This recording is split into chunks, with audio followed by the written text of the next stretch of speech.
We are live. Wow, this is so exciting. Good morning, everyone. Thank you so much for joining us. My name is Alex Palting, and this is my partner. Hi, I'm Jacqueline Holloway. And we are part of the Hustling Creative. Thank you so much for joining us during this event. We're so excited to have you. And this is my partner. Hi, I'm Jacqueline Holloway. All right. Are we muted? We ready? I am, what I'm trying to do right now is I'm trying to share this on our event page. So ignore me. I'll just take you out of the stream just in case any weird things happen. But Jax is still here with us. She's just silent right now while I explain this event to you. So Jax and I are we are part of the Hustling Creative. We're a professional services company for artists that is dedicated to bridging the gap between knowledge and wisdom for artists, and dedicated to bridging the gap between the artistic world and the real world. Something that both of us have been doing during the entire pandemic. So we've been doing this every day, every weekday for 8 weeks now. Jax and I run a stage combat workout class called Kicking Coronas, and we have had so much fun connecting with audiences every day. And we were just brainstorming a few weeks ago. We were like, well, how can we continue to maximize the impact of the arts, and how can we maximize the impact, particularly of the physical artistic mediums in a time like this when there is so much need in the world? And so we came up with the idea of holding a virtual concert marathon that will benefit RAINN. I think that Jax is smiling and looking pretty, so I think you're ready to come back on. Are we good? Wonderful. So today, throughout the event, please go ahead and find us either on our Facebook event page. You can also find us at www.thehustlingcreative.com if you need any help, if that isn't working for you for some reason. Or you can find us on our YouTube page, which is also called The Hustling Creative. In all of those places, we will have links throughout the day to donate to RAINN. We have a fundraising goal of $10,000. We are already well on our way. We're so excited, and we cannot wait to continue introducing you to artists who are amazing and coming from all across the country and Canada and Australia and New Zealand for what? 14 hours? I don't know. We're going to be going around midnight, so strap in. Yes, strap in. We're so excited to have you. If you need to interact with us, please just shoot us a comment on this video itself, and we'll be happy to help you out. And let us know if anything is going wrong technically, please. We're not perfect. We're perfect, but we're not perfect. All right, great. Well, let's go ahead and bring on our first act, because I don't want to keep anyone waiting anymore. Jax, do you want to say a little bit about who we're bringing on? Yes, I'm going to let her speak for herself. She's really Wonderful. incredible. She's Heidi Lasky from Heidi Lasky Dance, and she's doing some amazing, amazing work. And it's beautiful, and it's progressive, and I'm really, really pumped to have her. So we're going to bring her on right now. Hi, guys. Hi, Heidi. How are you? Fantastic. Thank you for being here. I'm so happy to be here. And I'm so happy that you asked me, because my company actually does a lot of social justice initiatives. So Heidi Lasky Dance is the mission of the company, because it's a physically integrated dance company. So that means we include people with disabilities, but it's also very diverse in terms of age, body, shape, race.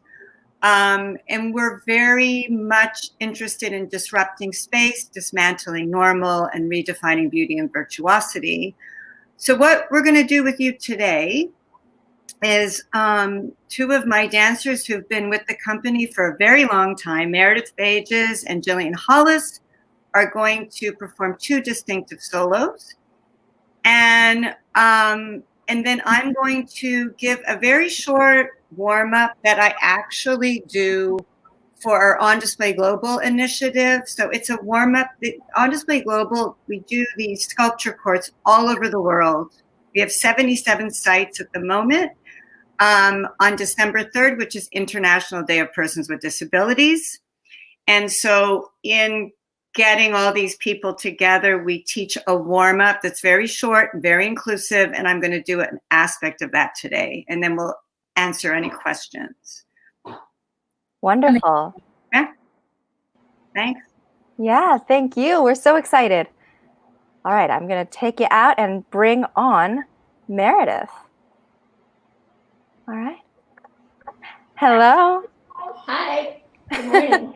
Good morning. Thanks for joining us today, Meredith, in the middle of a power outage. Yes, we're so excited to have you. Thank you for rolling with the punches. Live theater is never dull. Live theater. Even when it comes from the living room. Yes, yes. During the apocalypse. Yeah, do you want to tell us a little bit about what you're performing, or you want to just hop in? I mostly want to just hop in. Let's do it. This solo is called Timestamp Number 3. The music is by David Holman. Heidi and I knit this solo together in 2016. It first premiered at Joe's Pub, and I've been doing it ever since, and even on really short notice, like right now. So what are you talking about? That's all I'm gonna say. Great, thank you so much. We'll let you take it away.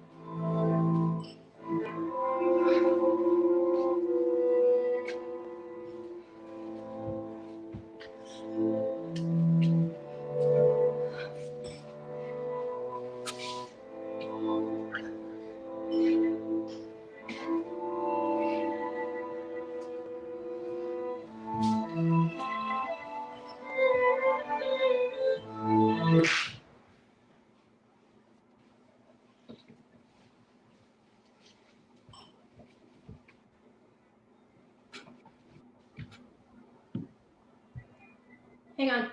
Can we stop? The speaker just. Sorry, guys. Sing. No worries. No worries. So the speaker shorted out, so I'll try to do it with just the audio right from my phone. Wonderful. Okay. That's fine with us. Looks beautiful. Sorry, world. It just makes it more exciting. Yeah, we got you.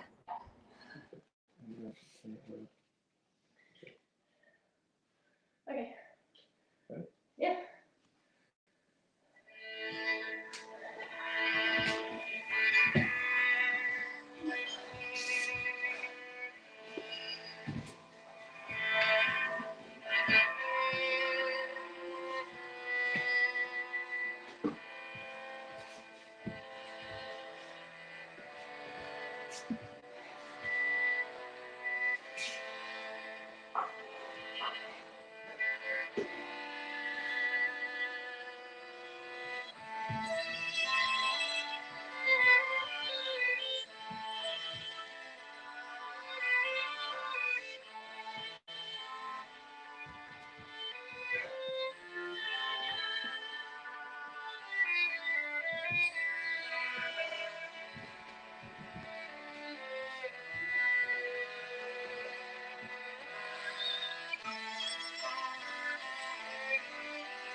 Heidi and Meredith, that was amazing.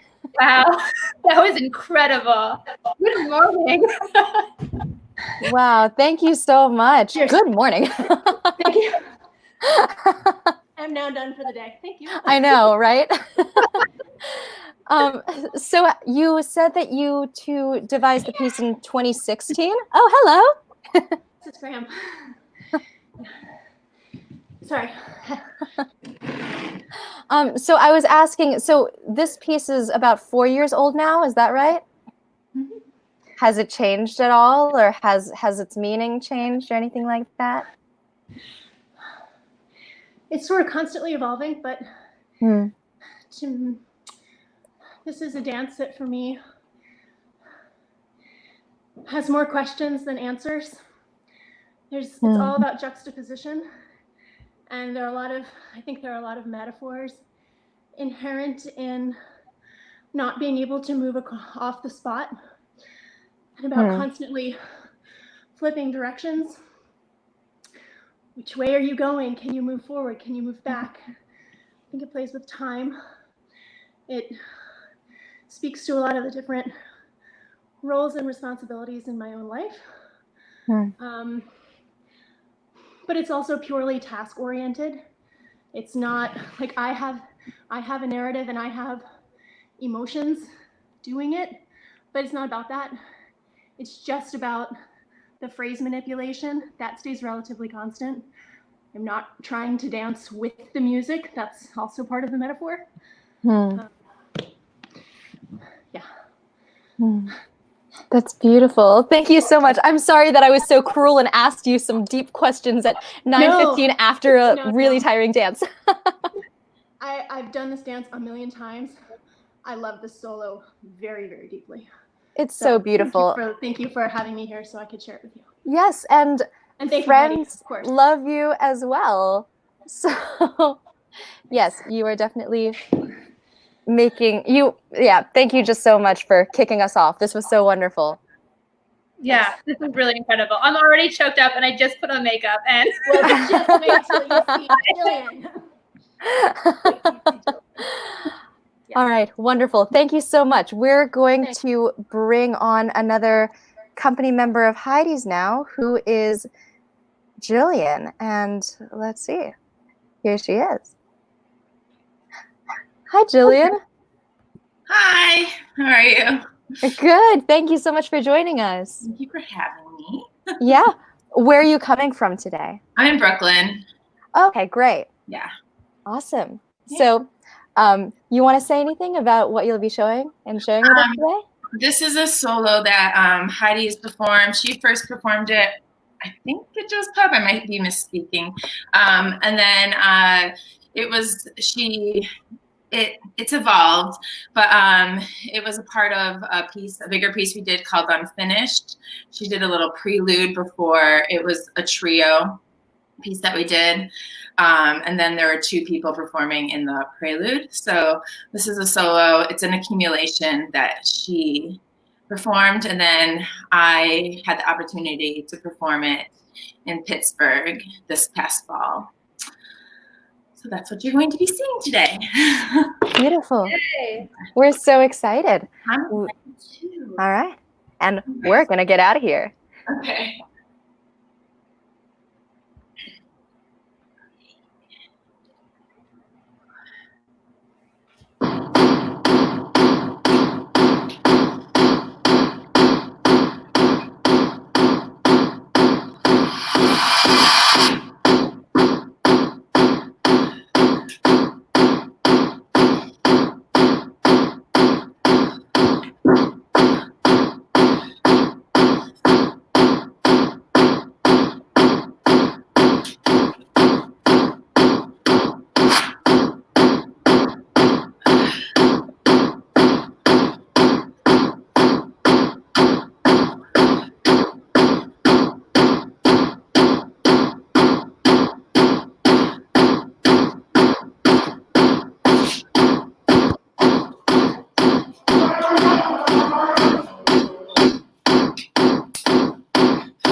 That's it.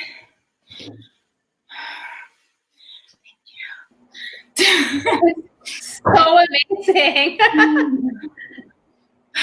Wow. Thank you so much. Thank you. Wow. Do you have anything to share about the piece itself or the process of creating it or performing it? Anything along those lines? It was choreographed by Heidi, and some of the material was created by the dancers. I think like we this was part of a bigger piece. So we create phrases, and I think some of them were incorporated in there, but it's an accumulated phrase. So you see a lot of repetition in it. And a lot of Heidi's works, like you saw Meredith did, are done on a spot. So sometimes she'll take like a phrase that travels or a bigger movement, and then we have to isolate ourselves, which is kind of fitting in this time, and it makes it easy to dance at home to spot. And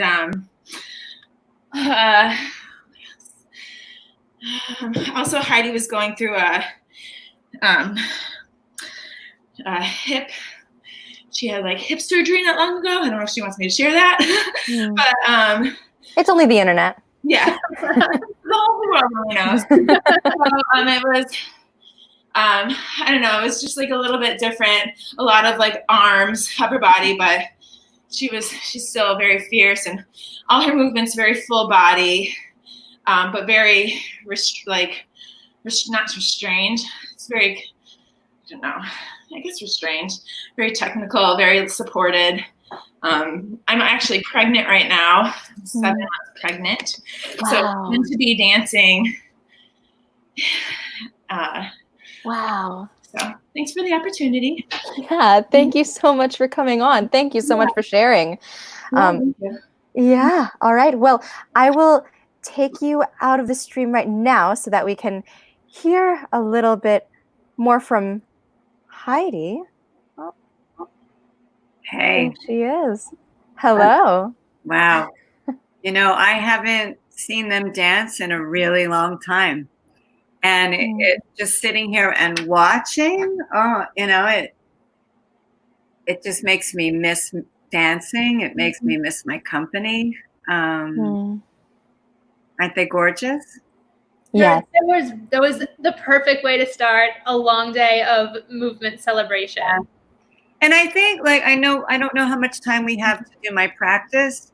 I can make it really short. But one of the things you might have noticed with their dancing is that there's a very strong internal focus. This is really my work, what I love, because I was incredibly shy when I started dancing. I started dancing when I was 20. And I had to create a fourth wall all the time. And so my work came out of that, where it's very voyeuristic. It's not about performing. It's about the audience coming in to somebody's world. And so watching these solos, I realized it's like all that repetition and very internal experience for them. And hopefully it resonates with the audience in a certain kind of way. Also, I wanted to say that the music for Jillian's solos by Anesh Madden, who was one of my dancers. Oh, wow. Now back in India, but he created, so that's what I do a lot also, is I try to incorporate the skills of everybody that I work with, because that's what I'm very much interested. So how should we proceed? Should we is there a time limit on this? Because I can make it pretty short. No, we're good. We've got plenty of time. If you want to lead us through a warm-up, Meredith and Julian, if they would like to join us, we can invite them back in. Meredith is shaking her head. Yes, awesome. Okay, I'm just adjusting. Wonderful. Hi, Meredith. Thanks for coming back on. I'm still laying here on the floor. I think Julian, do you want to come back on as well? I'm gonna do a short warm-up, like for On Display Global. And so you can either do it or not, and then come back. Can you tell us a little bit about what On Display Global is for anyone who might not know? So I talked about it earlier. I'm so sorry. Okay, it's our social justice initiative for International Day of Persons with Disabilities, which happens on December 3rd. We do it at the UN every year, the company. And then we started in 2015 with 2 sites, one in Australia, one in New York, and now we're at 78 sites. We're in many different countries. We're in 22 countries all over the world. And again, the sculpture court the sculptures are real people from the community. And again, in order for this to work, they have to be very still. I don't know what I'm hearing. Anyway, everyone has to be very still, so I have to train them via Skype, and Jillian and Meredith have both done this with me, to be very internal and very still. So I thought what I would do is I'd share just a snippet of it, sitting in a chair. So it starts if you have to be sitting. Okay. So just I'm going to start. Take your hands and rub your hands together. Thank you, Jillian. That was beautiful. Jillian, she told Meredith. I'm so excited to see you.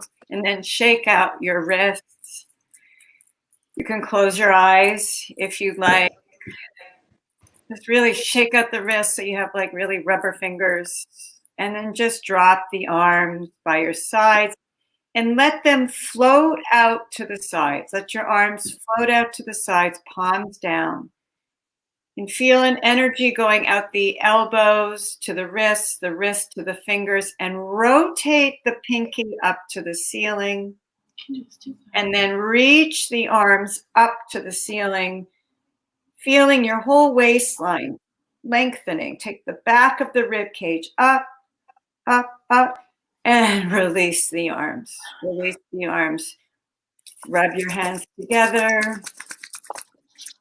Just getting some energy going, and then shake them out. Keep breathing. See, notice if your jaw is tightening or your eyes are tightening or your shoulder blades are tightening. Drop the arms. Drop the arms. Float the arms up. Palms down. Rotate the arms around. Reach the arms up, up, up, up. This time, relax your shoulders and take your fingertips to the crown of your head, just like where a cowlick would be. So it's right in the back. And press as hard as you can. Close your eyes.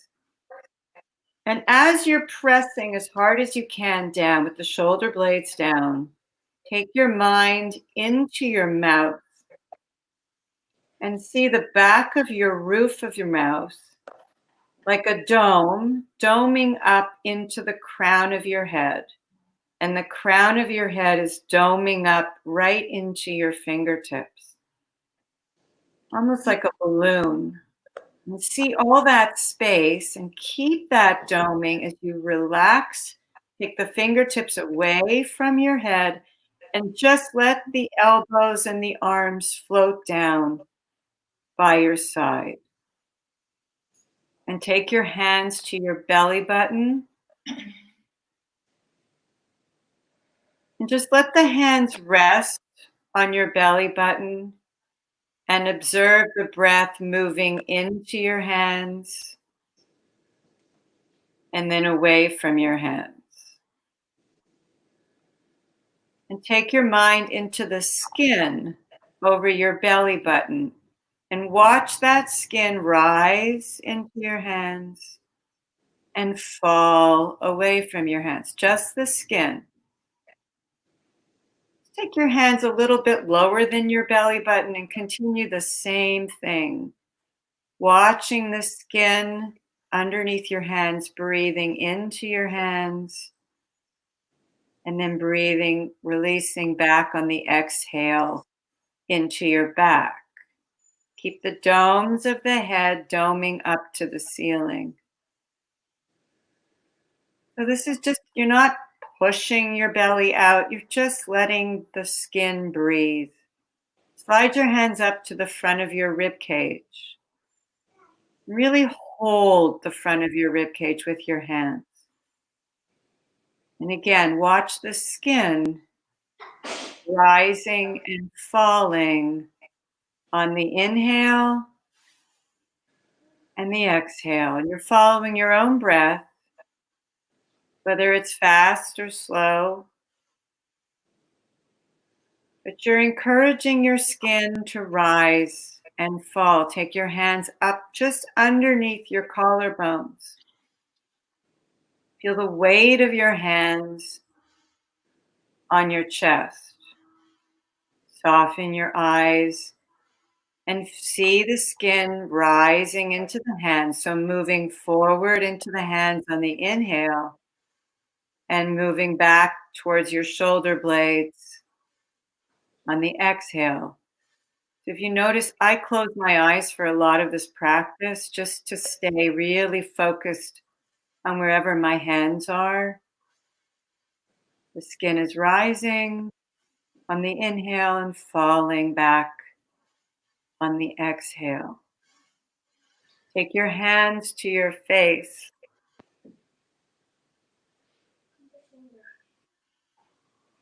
And just feel your hands on your face.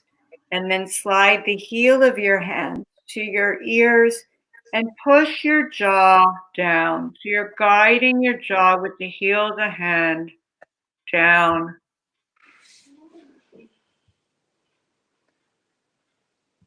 Now use your knuckles. Start right in front of the ear and gently push through the muscles of your jaw.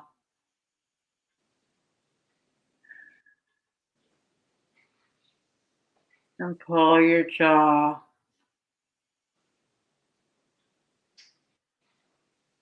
And one more time, really trying to open up the mouth as much as you can. Nice time to touch our face when our hands are clean and we're at home. Pull down. Now this time, keep your mouth open. I won't be able to because I have to talk, but keep your mouth open. And I just want you to breathe in and out of your mouth as slowly as you can. It's almost like you're sipping the breath into your head, into your mouth, over the roof of your mouth, very slowly, and then allowing the breath to come back out. And as you're doing it, see if you can create a sound like the ocean. So it sounds like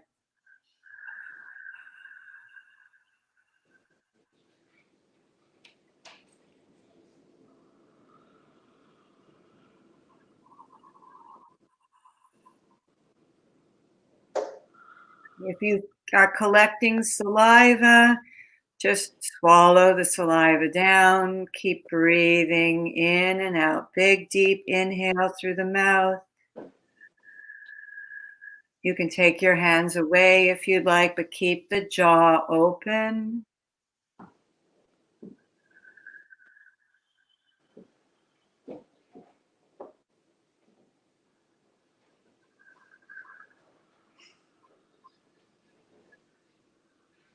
See if that breath can get longer. So that the more you do it, the deeper it goes in through your body.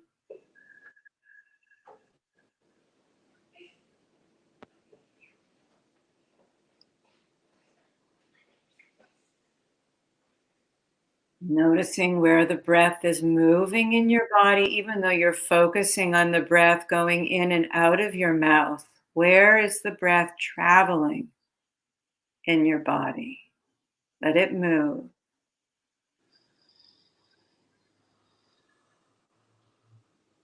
And just gently come to a normal breath. Notice how you feel.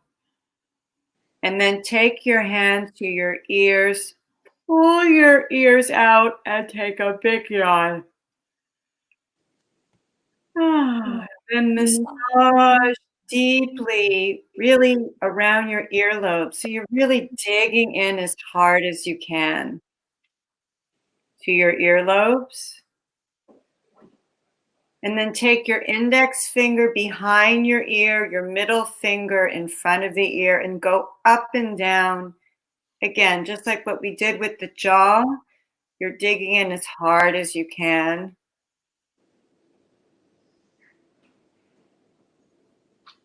And then take your fingers to your temple, just one finger, and push as hard as you can into your temples and then up just a little bit. Soften the jaw. Drop your shoulder blades down the back. Push hard. Notice where you're breathing. Softening the jaw. Take your finger down to the jaw joint. Press really hard and let it, and as you press hard, open your mouth and go back into that breathing.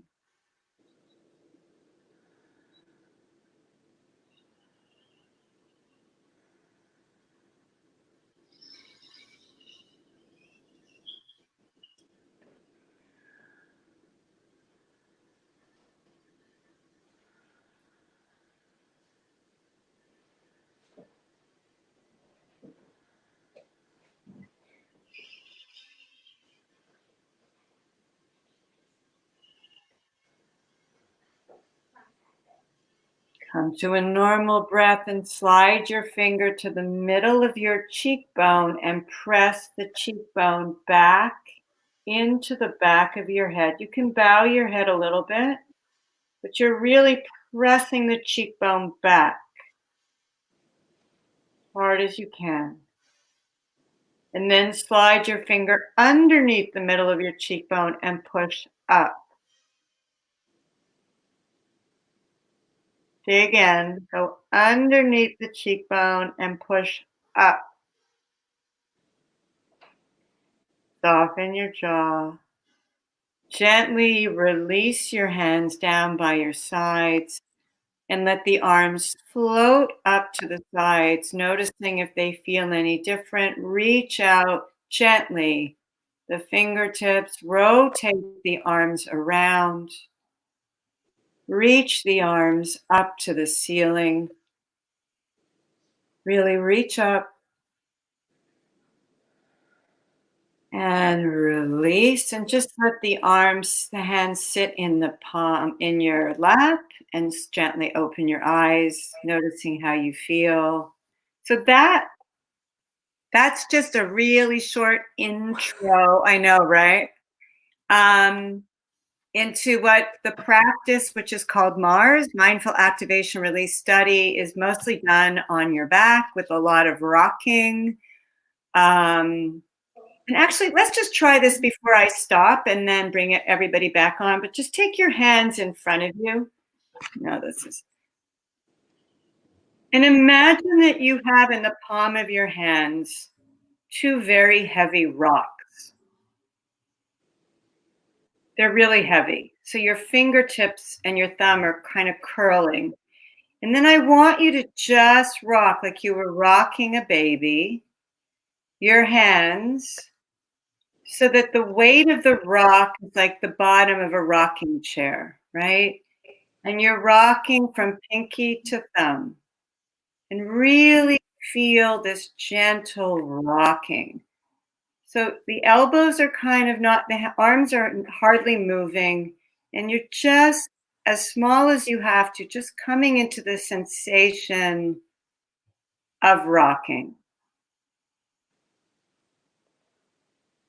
And as you do that, in my practice, what we do is use this actual physicalization of rocking in our whole body.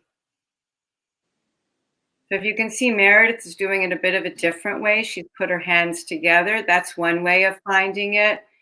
But Jillian and I are doing it, the hands are separate. But the idea is you're not just moving, you're actually moving by rocking your hands. So it's a neurological shift. And it does take a while to trust, to really just drop in to that very easy rock. And now just put your hands back on your lap and notice how you feel. Great. So, I think we want to open this up to questions, right? Jacqueline? Yeah, we can absolutely do that. If anybody out there has any questions or anything you want to say or ask, please go ahead and do that in the comments of these videos. Can you, Heidi, while we're waiting for that, can you speak a little bit to like what really, I know you mentioned it a little bit before, but what really drew you to this work and this type of movement and this type of movement? You're talking about the warm-up? Yeah. The warm-up? So, yeah. So I was teaching movement for actors for a really long time and was trying to find very specific ways to get them out of their head and into their body.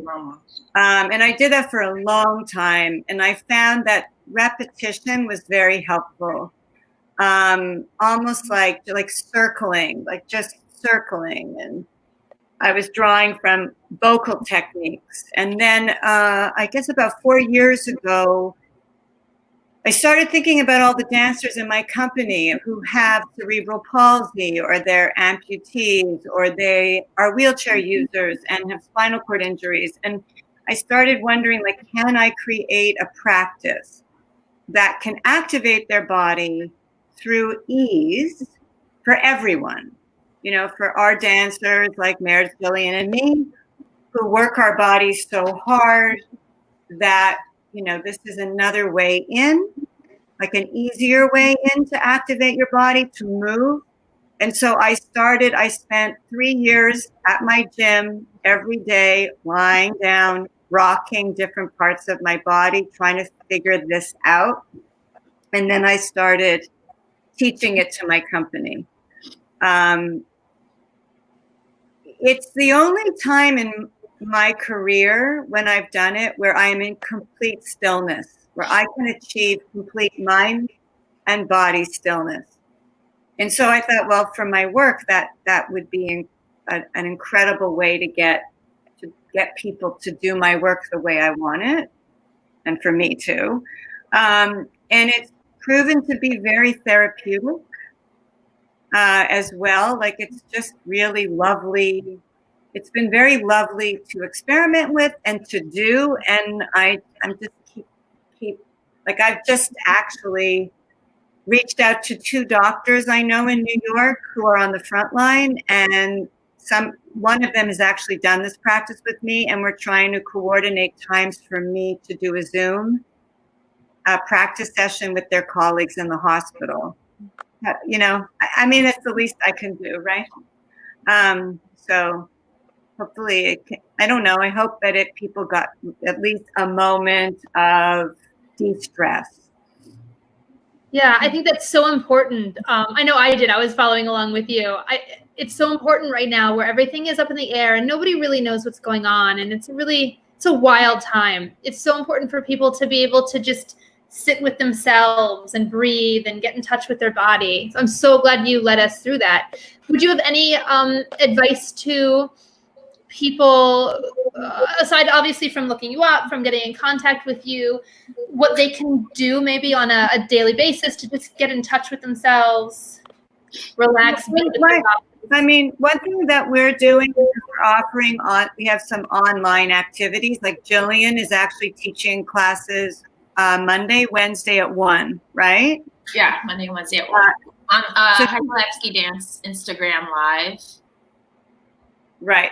Yeah. And then, yeah, that's great. And then I'm teaching Mars every Thursday at 3. So from 3 to 4, if anyone's interested in learning more about it and actually practicing with me, every week we do that from 3 to 4. Are you doing that on Zoom? On Zoom. So yeah, if you go to my site, which is down at the bottom, on the very first page, it says online offerings, and there's links to everything that we're doing. I would just say if when you were rocking, if anybody did it and it felt really good to you, that you lie down and just experiment with rocking a hand or rocking a foot or rocking your head. The head is great, just rocking your head and then doing that deep breathing. But it's the practice of it, right? It's doing it every day. It's doing it so that if you don't do it enough, it will help you maybe momentarily, but it will not have the impact that it can have if you do any kind of a meditative practice on a daily basis. Yeah, that's awesome. Thank you. Thank you so much for being here, all of you. This is really incredible. This was, I think, really was the perfect way to start off this entire day, and I feel good and a little more relaxed. Good. 100%. Thank you so much. All right. Thank you, guys. Thank you. Thank you. All right. Bye. Have Bye. fun the rest of the day. Thank you. Thank you. All right. Oh. Bye, Meredith. Sorry, Meredith. we didn't want to let go. We didn't want to say goodbye. Oh, I'm so relaxed now. That was really, really, really. I wasn't ready for that. Like, I was, because I knew it was coming, obviously, because it's our program. But then it all started happening, and it really got to me. The dancing was beautiful. Of course, everything Heidi said was amazing. But also seeing them in their homes also like triggered a little something for me. Like, oh, yeah, we're doing this, and we can do this, and it's gonna be okay. Yeah, especially what Heidi was saying about turning the focus inward. It seemed very metaphorical and fitting that when the focus of the dancers and the movement is that inward journey, that they're doing it within their homes. Yeah. Oh, that was beautiful. Nice. Yeah, it's also, I mean, from a logistical standpoint, it's amazing that we opened up with movers who are able to extrapolate upon what their bodies can do in one spot. I was like, yes. Yeah. Stay in the frame. We're after today. Well, we're gonna switch gears entirely, and Oliver, are you good to come on? Give me a thumbs up if you're good. Awesome. We're going to bring Oliver Donahue on. Oliver and Brittany have a company called Argent Combat, and they focus on stage combat, and they're really incredible. So you can see their comment right there. We're going to bring them on and let them talk about themselves and do some stuff. Yes. Hi, Oliver.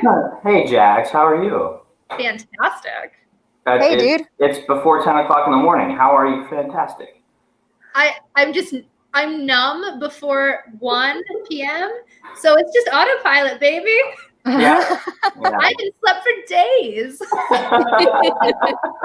If you don't go to sleep, it's not the next day yet. So it's really So we haven't slept for a day.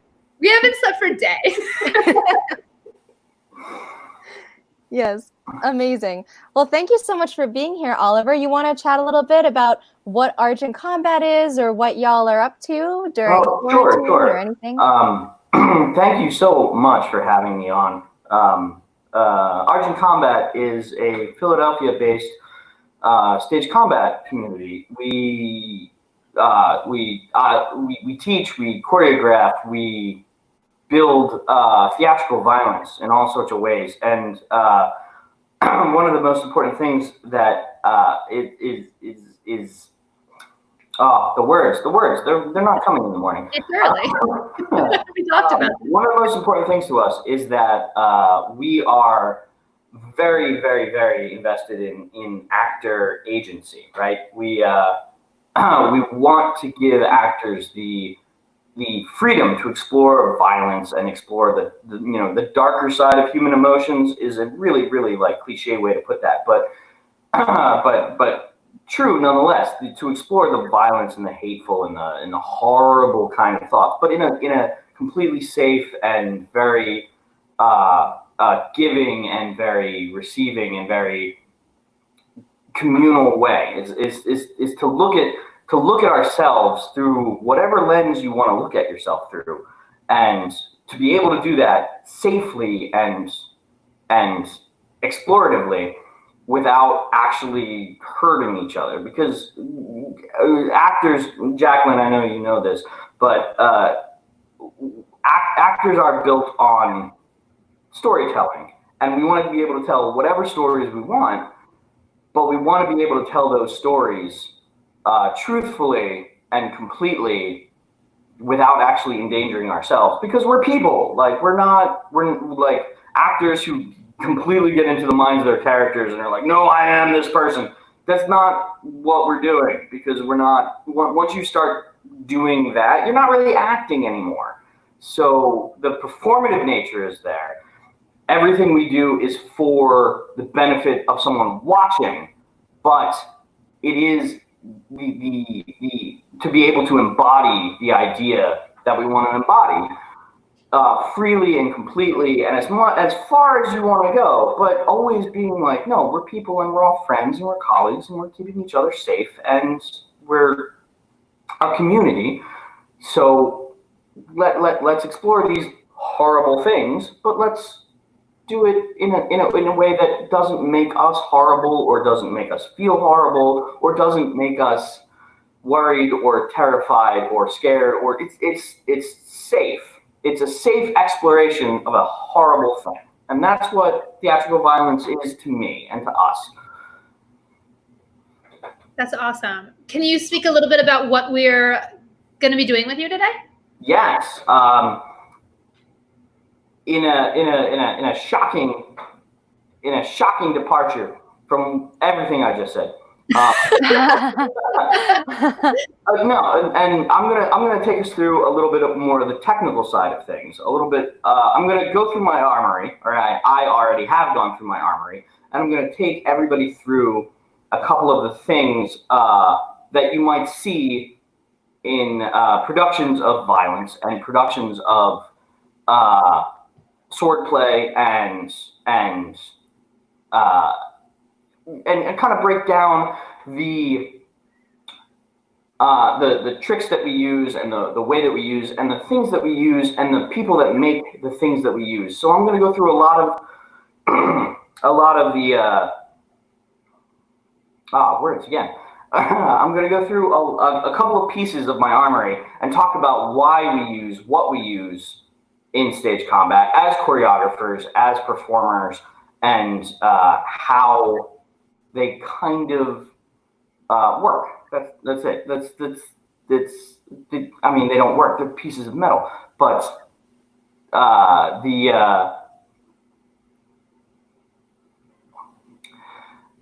I'm oh geez. But it's a selection from my armory, a selection from the armory of everybody who's choreographing violence lately, and how choreographers decide to use what they want to use. That sounds awesome. Well, thanks. That sounds awesome. So we're gonna pop out. We're gonna let you have the screen. Have at it. Oh, well, thanks, Jacqueline. Yeah. Bye. Well, thank the two of you for putting this on and for having me on, and we'll see you at the back end, I'm sure. Yeah. Yeah. All right. Hey, everybody. The screen's all mine now. So, welcome. I'm Oliver Donahue. I'm a member of Ardent Combat. I'm one of the founders. We are a Philadelphia-based organization. I myself am a certified instructor with the Society of American Fight Directors and with Fight Directors Canada. And I've been choreographing fights on stage and on film for more than 10 years now. So today, I'd like to take you through a couple of pieces of my armory and talk about what stage combat weapons are and what they're not, and why choreographers choose the things that they choose. First of all, stage combat weapons, theatrical weapons. One of the questions we very often have to field are they real or are they fake? And the answer is that they're real. Stage combat weapons are real. They are real swords. They are made of real metal. They look like swords. They act like swords. But the question that's very important to us as choreographers is not whether or not our weapons are real. We don't talk about real versus fake. We usually talk about whether or not swords are live. Live swords have edges. Live swords have points. Theatrical weapons don't have edges. They don't have points. They're not sharp. They're not used to cut or to pierce. So if you take a theatrical weapon, like say this theatrical weapon, you'll notice that it does indeed have an edge, right? It actually has two edges. It has a front edge and a back edge, but those edges are not sharp. It has a point, but that point is not pointy, right? So when we look at theatrical weapons, the first thing choreographers always think about is whether or not swords are sharp, whether or not swords are pointy, whether or not swords are live. Now this sword, this particular sword, is a wonderful sword. It is a kind of ideal to talk about because this is the most common theatrical sword anybody will ever come across. One of the most common. It's widely used for all kinds of productions. And when you talk about swords, generally speaking, swords have two major parts. They have the hilt, which is the part that protects your hand and the part that you hold on to, and they have the blade, which is the part that looks like it's sharp and that looks like it's pointy, but it's secretly not. Don't tell anybody. But it's the part that looks like a blade. And this sword, particularly, is terrific because it is simple and it is straightforward. And we love it so much. This kind of sword is terrific for an audience because it tells a story without having to say anything. Because if you walk into a show and people are walking around and they're carrying this kind of sword, your brain immediately says, oh, that's a sword. I know what that is. That's a sword. Okay, yeah, I'm buying in. So that kind of shorthand is so good for choreographers and for directors, and we love it. We love it to just take you out and be like, oh, okay, here's a thing that I don't have to explain. Terrific. So this sword works super well if you're a pirate or you're a musketeer or you're Robin Hood or whatever. Like, boom. Put this on somebody, they will get, or the audience will get, oh, that's a sword, and I know what's going on. So this sword is what we call a saber-hilted epee, and we call it that for a very specific reason, because this bit, the hilt, the guard, is a saber hilt. This bit, the blade, is an epee blade. And if those words sound in any way familiar, it's probably because we're still using them. When we talk about sport fencing, whether it's when you put on your jacket or you put on your mask and you get on a piste and you fence, there are three different kinds of weapons that you fence with. You fence with the foil, you fence with the epee, and you fence with the saber. And this is a saber hilt, just like you find on any saber when you're fencing. And this is an epee blade, just like you'd find on any epee when you're fencing. And the reason we use these two things, and we've kind of Frankensteined them together, is because the saber hilt looks like a sword. And everybody's like, oh yeah, boom, sword, which is super helpful for us theatrically. And the epee blade looks like a sword, looks like a blade, which, great. But also, unlike the saber and unlike the foil, it's very rigid. It has a little bit of bend to it. You can see I can bend my epee. So there's a little bit of bend to it, but there's enough rigidity to it that it doesn't whip when you swing it through the air. The foil and the saber have quite a lot of whip to them. So we take epees and we stick them in saber hilts because the saber hilt says a very specific thing to the audience, and the epee blade is incredibly useful for actor combatants because it goes where you point it. There is very little whip to it. There's enough what we call play to the blade. You can play, and there's some bend, but there's no whip to it. So when you point the point goes where you want it to go. And that is incredibly useful to us on stage for obvious reasons. But we love saber-hilted epées, and there's a million different people making a million different kinds of saber-hilted epées, but they all kind of look like this, and they all have this wonderful, wonderful, wonderful simplicity to them. This particular saber-hilted épée was made by a man named Neil Massey from Rogue Steel, and Neil is terrific. Look him up. He makes wonderful, wonderful, wonderful stuff.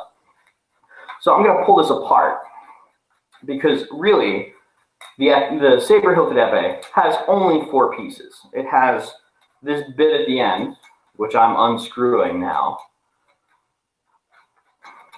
called the pommel.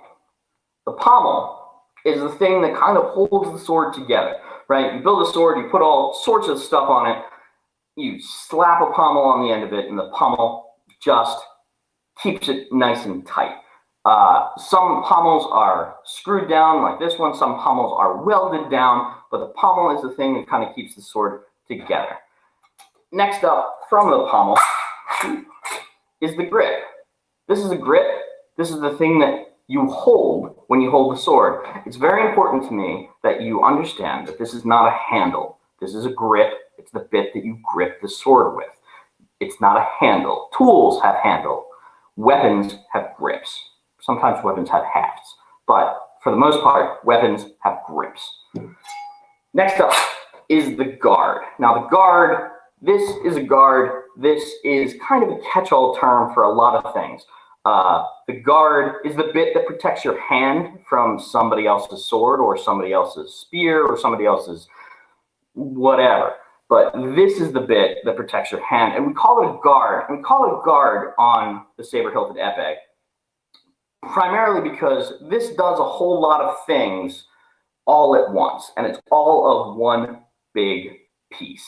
So we don't break it down, and we'll break it down later. Don't worry about it. Well, we don't break it down right now just because it's all of the things all at once, so we call it a guard. So those are the pieces of the hilt with the saber-hilted épée. And now we have what's left is the épée. And the épée is just like every other épée on every other piece of stage combat swordware that we have. The épée has maybe a dozen distinct points, and I'm going to take you through them because that's what I'm here to do today. The épée is a wonderful, wonderful, wonderful sword because it has, again, because it has this rigidity, it has a nice look to it. It works super well, and when you see it on stage, your brain says, boom, sword, got it. You don't have to think about it. You don't have to do any work. It's just bang, bang, bang, bang, bang. So the épée specifically, and all blades in general, this is what I would call the bottom of the sword, where the sword meets the guard. And I'm not going to start at the bottom because starting at the bottom is dumb. So I'm going to start at the top. This is the top. This is the point. You will have a point on all of your swords. Sometimes that point is also called a tip. We usually don't call it a tip because tips imply that your weapon is designed to fence with, right? Fencing weapons have tips. There are tips designed to touch another person. They're designed to, they are blunted. It's like, oh, hit him with the tip. Great. We don't do that in stage combat, and that's one of the major reasons why stage combat is different from fencing.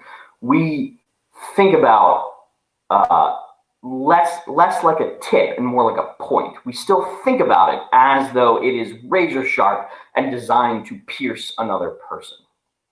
So the point of all of our swords are always ground down. Obviously, they're never actually pointy. But sometimes you will find épées that have tips on them. I personally, and most other choreographers and teachers, always take the tips off to make sure that there is a blunted point.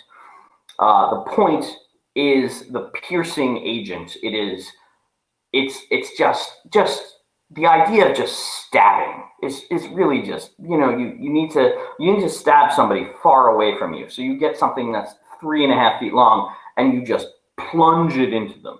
So it's not sharp, obviously, it's not pointy, but having a point really kind of reinforces that idea of like, this is what I'm trying to do. This is what my character is trying to do. So moving down from the point, the sword itself has three major sections, right? We call the bit at the top, the first third of the blade, we call the foible. The foible is a fancy word for the weak, because the bit at the top flexes a lot, is not super strong to defend with. It's just you know, it's very bendy, and we just call it the foible. Foible is the French word. It means weak. It's the weak of the blade. It's the bit that's designed to hurt someone else. It's not designed to defend yourself. Moving down from there is the mid blade. It's a super creative name. The middle of the blade is called the mid blade. Yes, it's incredibly creative. The mid blade, again, is not where you really want to be defending yourself with the sword. The bit you want to defend yourself with is the fort, which is the bottom third of the blade, which is the strong of the blade. It's the bit that is not flexible at all. It's the bit that's very thick, very solid, the thing you want to be defending yourself with, right? So up at the top, we have the foible, then the mid blade, then the fort. There are two edges on this blade. The edge that, when you're holding the sword, the edge that faces away from us, and the edge that faces towards us. The edge that faces away from us is the edge you really want to be cutting with. That's the true edge. The edge that faces towards us is the edge that you can cut with, but you probably don't want to be. That's the false edge. Very often, it was not sharp. So it's a false edge. None of our blades are sharp, but we have a true edge, we have a false edge, because it keeps us in mind of what we want to be cutting with, what we want to be attacking our opponents with.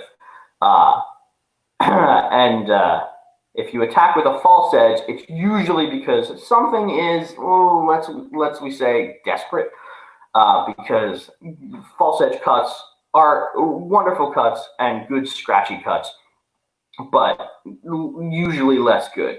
And they're less good because they don't have the thumb behind them, right? So we have the true edge, we have the false edge, we have the foible, the mid blade, the fort, and the point. On this kind of blade, and indeed on all kinds of blades, the bits between the edges, right? And it's a little tricky to get your mind around with a blade this kind of way, but things that aren't the edges are the flat. You probably thought about, oh, it's the flat of the sword. Yeah, you know, it's the thing that's not sharp on the blade of the sword, right? You have the two edges, and the metal between those two edges are the flat. But that will become much more apparent in just a minute. So this blade, this sword particularly, is what we like to call triangularly shaped. If I get this way up into the cam, you can see that there is this little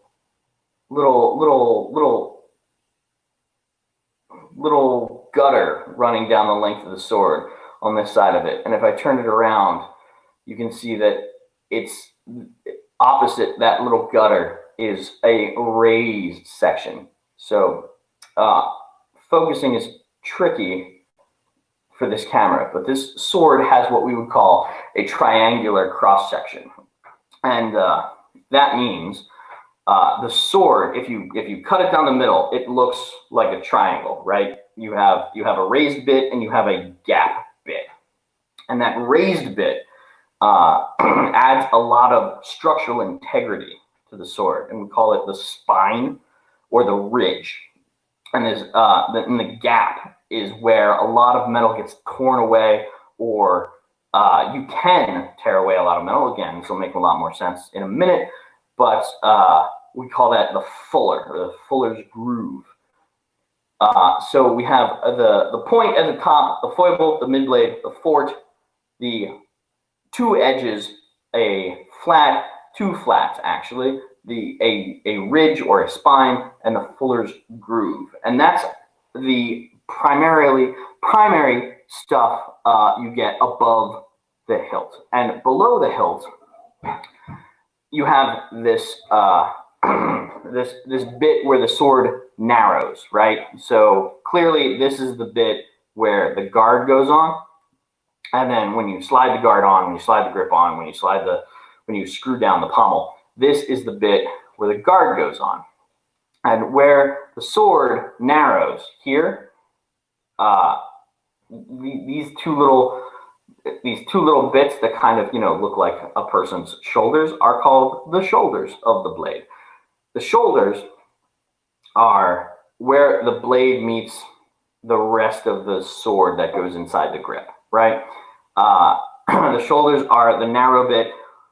The best kind of swords are made from one piece of metal that you shave down this bit and you shave shoulders into it, whether you're using any piece of machinery. You're taking it from one piece of metal and you're making it smaller and smaller and smaller and smaller and smaller to fit the grips and the hilt and the bits for the hilt that you've got, rather than taking a blade and taking a smaller bit and welding them together, because that's not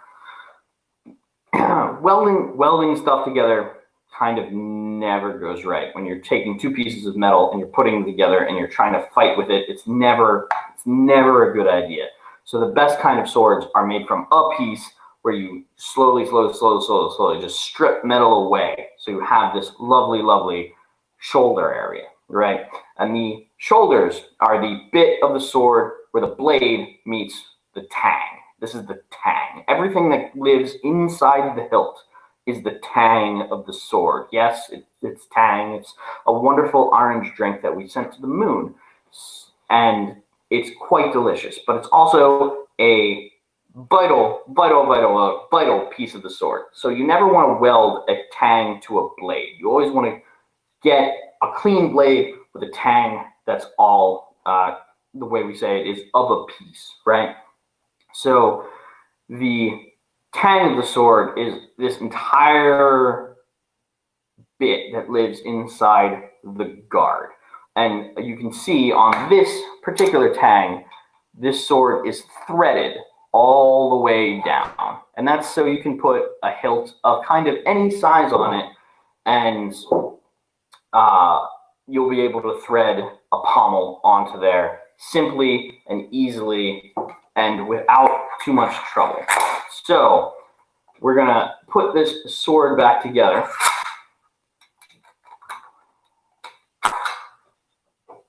Again, it's only 4 pieces, so it's super straightforward and simple and great. And we'll thread the pommel down, and those are the primary parts of this, the saber-hilted épée, the most common sword you will ever see when you're looking at a sword fight on stage. It is everywhere. It is all over the place because it is simple, it is straightforward, it is incredibly easy for an audience member to go, yep, sword, we got it. And it's just the best. Pound for pound, the best stage combat weapon you will ever see. It moves good, it sounds good, it looks good, and it says so many things while saying nothing at all. It says musketeers, it says pirates, it says all kinds of, sword, yeah, I got it. What it doesn't say, unfortunately, is medieval history. It does not say Henry V. It does not say Richard II. It does not say the Scottish king. It does not say any of those things. In fact, it kind of specifically screams something in the opposite direction. So if you're looking for a more medieval kind of weapon, what we use on stage is a sword that looks more like this. And This, for theatrical purposes, is a broadsword. It is a very contentious, very argumentative kind of thing amongst the stage combat community, but this is a broadsword. It is a simple, it is a sword that looks like a sword, right? The most like a sword that you can look like. So this is a broadsword theatrically. Things are being very talked about, things are being very argued about, but for our intents and purposes, this is a broadsword. This is a cruciform sword, right? It's cruciform because it's shaped like a cross, right? Bang, bang. That is held in either one or two hands. That is about 48 inches long from pommel to point and is double-edged and chisel pointed. A broadsword like this, people are going to yell at me, but it's okay.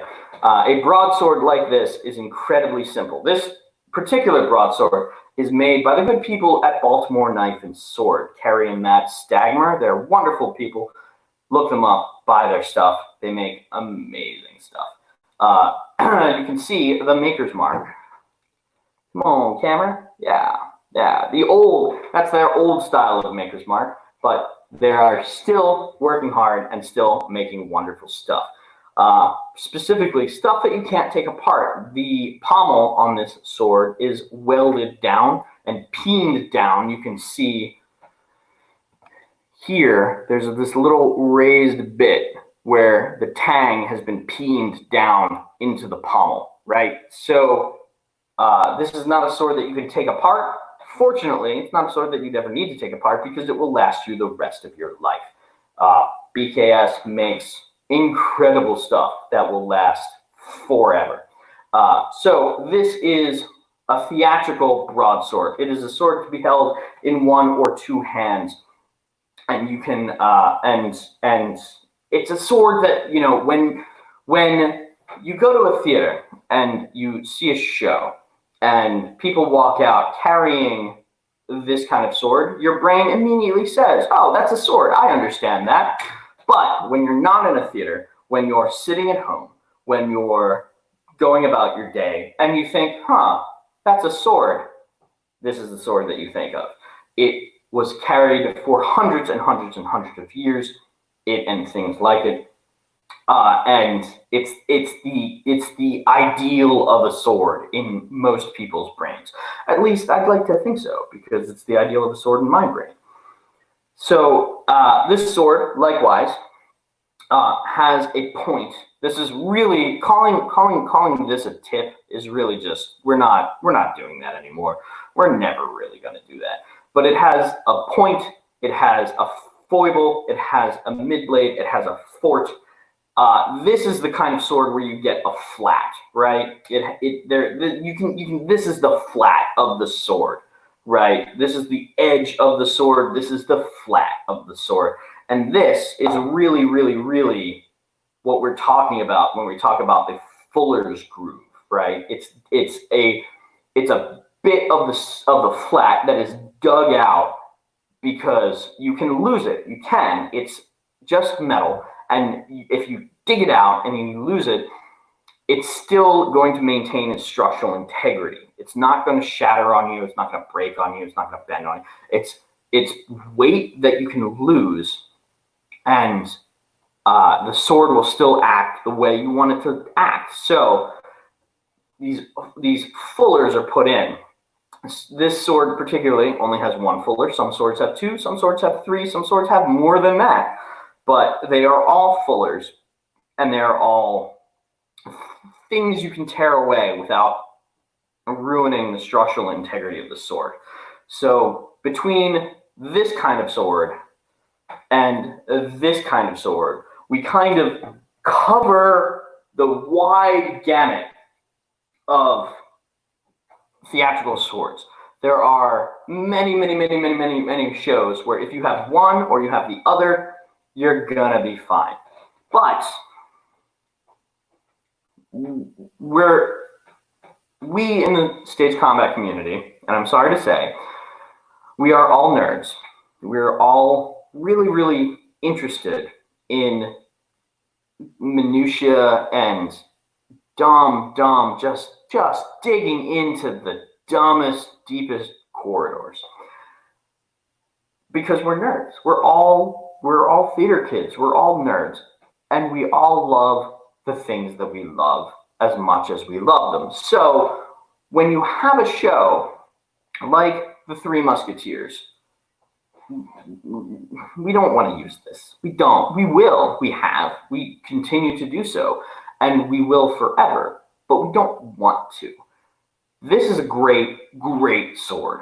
But it's not what we want for The Three Musketeers. And The Three Musketeers, hands down, it's the brass ring. It's the show every stage choreographer, every fight choreographer wants to do. Because it's a show that's just full of fights and full of big hats with big feathers. And it's just, it's big and it's loud and there's a ton of fights in it. And we all love that stuff. And that's not, and that kind of sword is not what we want to use for that kind of show. What we want to use is this. This is a rapier.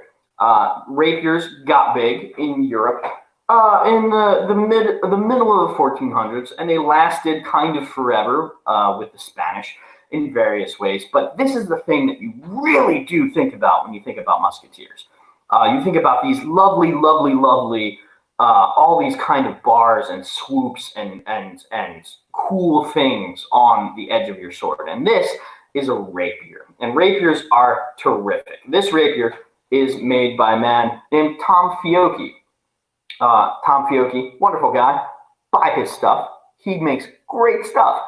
It is a swept hilt rapier, and we call it a swept hilt rapier because the hilt has these lovely big swoops and you know, like graceful metal action, right?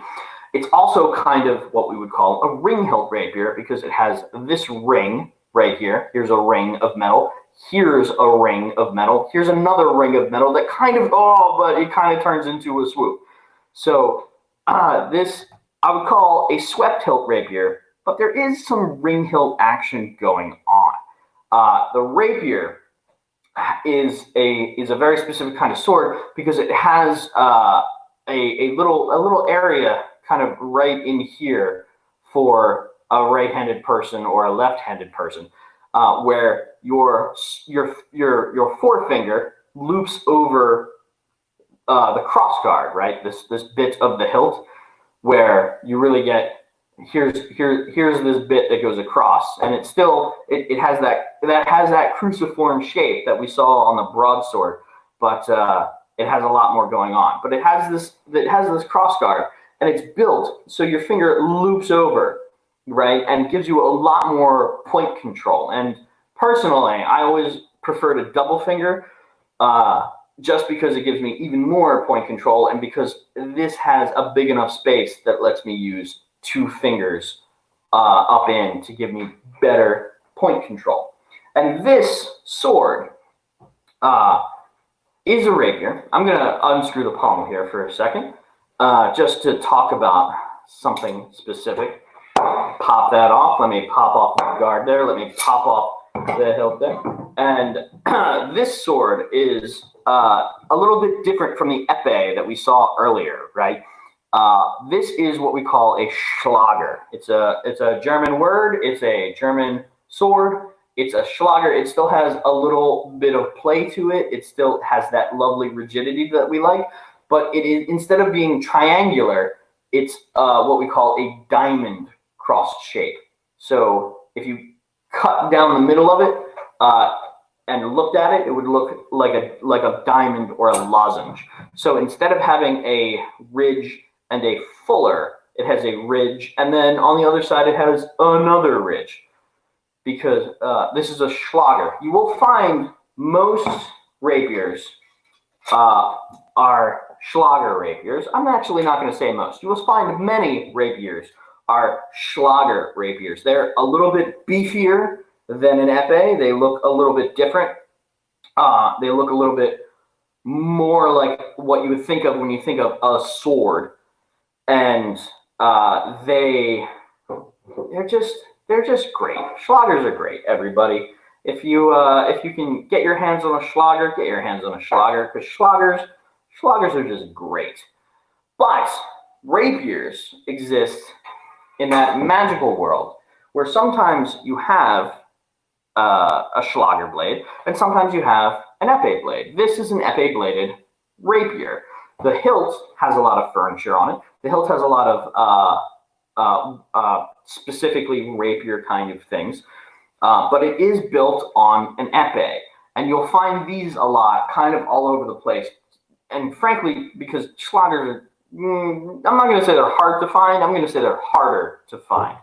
But sometimes you'll find yourself an épée-bladed rapier. But what makes it a rapier is still, you know, the articulation of the hilt, and almost specifically, I'm not going to say specifically because a lot of people will get mad at me, but for theatrical purposes, when you have these two bits over the crossguard, right? The bits where your finger goes, we call those the padan, because we call them the padan because that's what their name is. The padan, P-A-S space D apostrophe A-N-E.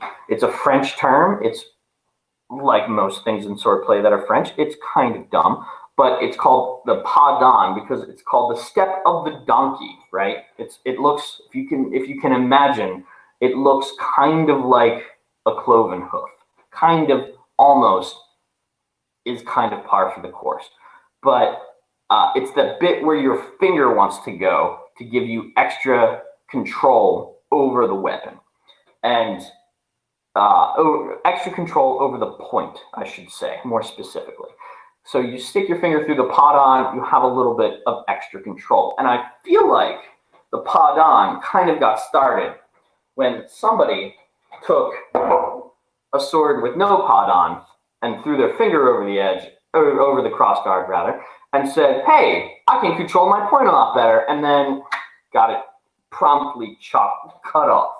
But the padan is this little ring of metal that protects your finger while you're looping your hand, while you're looping it over the crossguard to give you extra control of the point. So this is a épée-bladed rapier. This is, again, made by Neil Massey, Rogue Steel. Go buy Neil Massey stuff. Neil Massey makes amazing stuff. An épée-bladed rapier, right? This is a Schlager-bladed rapier made by Tom Fiocchi. Tom Fiocchi makes amazing stuff. Go buy Tom Fiocchi stuff. And we are going to move now, as I get my swords out of the way, we are going to move slightly onwards from the épée-bladed rapier. The rapier is one of the ending points of the swords. You'll find people using rapiers until they're not using swords anymore. But the rapier kind of started being less about the cut and more about the thrust, because the thrust, mechanically, mathematically, it's been proven, the thrust is faster than the cut. So drawing your sword back to cut somebody is probably going to get you stabbed. So as the thrust became more and more important, as the cut became less and less important, we got away from rapiers and we got more and more into a field where we call, into a field that we call small swords. So if rapiers are the hallmark of Three Musketeers, is the sword that you always want to use for Three Musketeers, because they're amazing. Go watch a Three Musketeers that has really good rapiers. The small sword is the sword that you want to use for a show like Dangerous Liaisons, a very late period show with a duel in it. This is a small sword, and I know it looks quite similar to the épée-bladed rapier, but it has a couple of specific differences. The first of all being that it's smaller. It's a small sword. It's incredibly small. All of the bits are very, very, very, we're taking away everything. All that's left now is the point. The point is the only thing that we're going to be using to hurt the other person. We're not cutting with a small sword. We're not cutting with a small sword. sometimes you might bash somebody in the head with the pommel, but okay, all the time you're going to be smashing somebody in the head with the pommel, but that's not what this is designed for. This is designed to look cool while stabbing somebody else. This is a gentleman's weapon, which means it's a weapon to kill someone who has offended you. So this small sword is made by a man named Lewis Shaw. He's an artist. Go look him up. He's wonderful. Lewis is great. Go buy his stuff. And it is made to look just phenomenal. You have padon.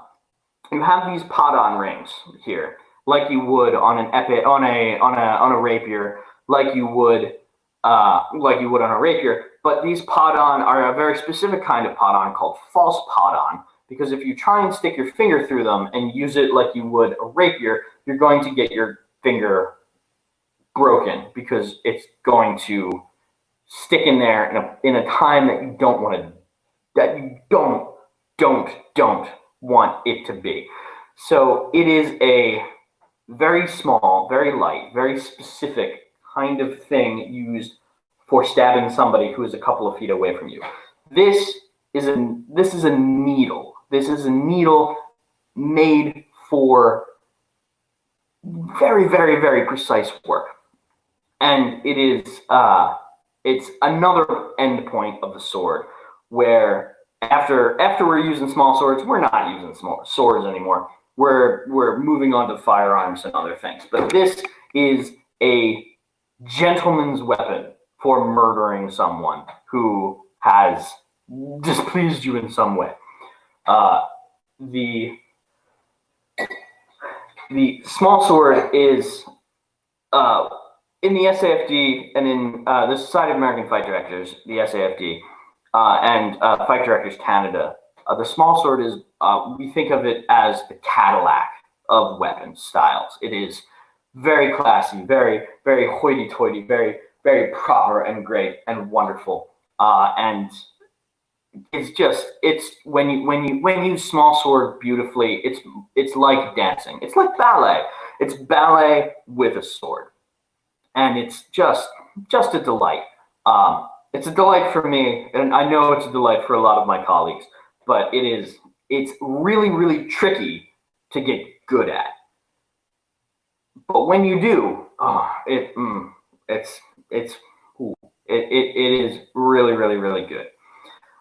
So we've gone through a bunch of my armory right now, and I have one more major piece to show you, but we have bits from the simple, straightforward, and perfect, like this saber-hilted epee made by Neil Massey, to the also straightforward and also straightforward, but in a different way, like this broadsword, this made by Carrie and Matt Stagmer at Baltimore Knife and Sword, to the rapiers made by Tom Fiocchi, and finally to the small sword made by Lewis Shaw, who is a delight. Lewis Shaw makes art. And there's one more piece I want to show you, and it's actually the first sword I bought. I was still in college when I bought this sword. I was I don't know, junior, sophomore. I think I was living on campus, so I was probably a sophomore. But I bought this sword because I really like swords, because a lot of people in the stage combat industry, when I was a little kid, I really liked swords. I liked them a lot. So I did whatever I could to get into them. And I bought one. I bought one from a website. I don't even remember the name of the website, but it came in the mail, and then I had a sword, and I felt great about myself. And then I started learning stage combat. And I learned that this is not a stage combat sword. It's beautiful. Don't get me wrong. I love this sword. I think it looks incredible. It has that, it's a swept hilt rapier. It's another swept hilt rapier. It has that wonderful, wonderful, it's got this big ring, it's got that big ring, and it's got these lovely bars that connect it. I really like this grip. It's faux ivory. The pommel has this lovely design to it. It's a diamond cross-section sword. It has a very large ricasso. This is the ricasso. The ricasso is the bit that's above the guard, but not sharp. So you can see how fat this ricasso is compared to the edge. And it has this leather-wrapped bit in the podon, like the part of the blade inside the part of the ricasso inside of the podon that's leather wrapped. I love it. It looks so nice. It's such a nice looking sword, and it's completely improper for stage use. And you look at it and you're like, why? Why is that improper for stage use? And I'll answer that question very simply, because when you unscrew the pommel, that's how much tang is sticking into the pommel. That much. That's not a lot. That's a very, very, very tiny amount. And that means this sword is completely unusable on stage, because if this little bit that's less wide than my fingertip, if that's how much tang is sticking into the pommel, if that is what is keeping the sword together, then this sword might fall apart in my hands. Might fall apart in the hands of an actor, might fall apart in the hands of the stage manager as they're moving pieces from stage to storage or back. That is not safe. And that is one of the things that every fight director will immediately check whenever they start a show, and the house that they're working in says, we've got our own stuff. Here, look at our stuff. The first thing that they're going to do is unscrew the pommel. If the pommel's not welded down, if the pommel's not peened the way the sword we saw from Baltimore Knife and Sword was, which means that it goes all the way through, they're going to unscrew it. And if there's that much, if there's that little, it's not a safe sword. This sword is beautiful. I love it. I've had it for most of my life at this point, but it's not safe. It's not safe to have on stage. It's what we call a wall hanger. A wall hanger is a sword that you buy that looks really good, and maybe you hang it up on your wall, but you can't fight with it. You can't. You shouldn't. And it's insanely dangerous, because there is when we choreograph violence, we're taking a dangerous thing and we're making it safe for the performers and the audience and the crew and everybody else. And when you have a weapon that's not safe, we don't use it. We just don't. Most fight directors have an armory of their own, and they're always happy to bring in their stuff when they're working on a show. Some houses have armories of their own, but if you go to a show and if you go to work on a show and when you get in and they're like, oh, we've got our own armory, the first thing a fight director is going to do is take apart their swords just to look at them, just to make sure, because very often it's like, oh, we've got 10 of these swords made by Neil Massey or made by Baltimore Knife and Sword. We have acquired good stuff, but there's a ton of stuff out there, and not all of it is good for stage. So we, as fight directors, always will check all of the props before we put them in actors' hands, because our job, first and foremost, is to keep actors safe. And keeping actors safe is the thing that's always pinging in the back of our head. So it's like, oh, you've got this wonderful sword. Wow, this is beautiful. I'm going to take it apart. And then you unscrew the tang, and you're like, oh, yeah, we can't use it. We can't, because it'll explode. It will fall to pieces.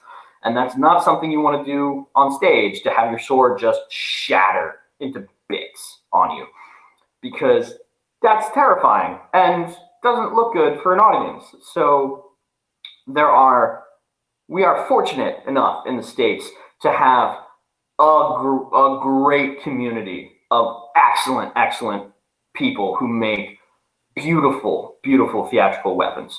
Tom Fiocchi, Baltimore Knife and Sword, Neil Massey at Rogue Steel, Lewis Shaw. They make wonderful pieces. There are more than that. Those just happen to be the pieces that I had next to me. There are plenty more than that. But if you're looking for a piece of theatrical weaponry, vet who you're buying it from. Don't buy it from some unnamed person on some website somewhere. Look at their other stuff. We are fortunate enough to have a national community of people who are like, oh yeah, I know the person that you're buying that from. You should get their stuff because their stuff is great. So if you're looking to buy a prop, a theatrical weapon, buy from someone reputable, and when you get it, make sure you take care of it. Take it apart when if you're stocking up your theater, make sure that you're getting it from somebody reputable. And when you hire a fight director to come choreograph your shows, don't be mad when they take apart your swords, because that's the first thing we do when we're handed a sword. It's like, oh, thank you. Look at this sword. Isn't it neat? Who made this? Oh, you don't know. Let me take it apart. It's the first thing we do immediately, because actor safety and audience safety is the thing that we think about more than anything else, because any fight can be exciting and dynamic and crazy and all over the place. But if it's not safe, then it's not really a fight. So we don't do that. So we make it safe because that's what we're thinking about all the time. So that's been me, everybody. I'm Oliver Donahue. I'm one of the founding members of Argent Combat. We work in Philadelphia. So if you're in Philly, come play with us, because we like making theatrical violence. And Jax or Alex, if either of you are sitting backstage and want to pop in, oh, hi, Jax. Oh, hi, Alex. How are both of you? That was me. That was me rambling for around an hour about the stuff that's in my armory. I hope you enjoyed. That's awesome. Jax, I know you've seen all of this stuff many, many, many times. Uh-oh. Jax, I think you're muted. Are you muted, Jax? I'm unmuted now. Technical fun difficulties. I'm sorry for that joke. I want to apologize to the internet for that one. I laughed. Never apologize to the internet, Jacqueline. The oh, here's Brittany Holdall. Brittany Holdall, the other founding member of Argent Combat, the brains behind the organization. Sorry to mess everybody. As you can see, I've been wrangling a cat all morning just to make sure he didn't knock any of the swords off our table as all was demonstrating. So. I'm glad you clarified, because I was like, how does that cat have the brains behind the organization? I mean, he's the actual brain. Thank you, Jackson. All right, bye, buddy. he's been cooped up all morning. He's gotten a lot of treats though, so he's got that going for him, which is nice. Never get cats. Anybody watching, never get cats. They will run your life. No, always get cats. You need all of the cats. I'm getting a lot of conflicting messages here. Lily's in favor of cats.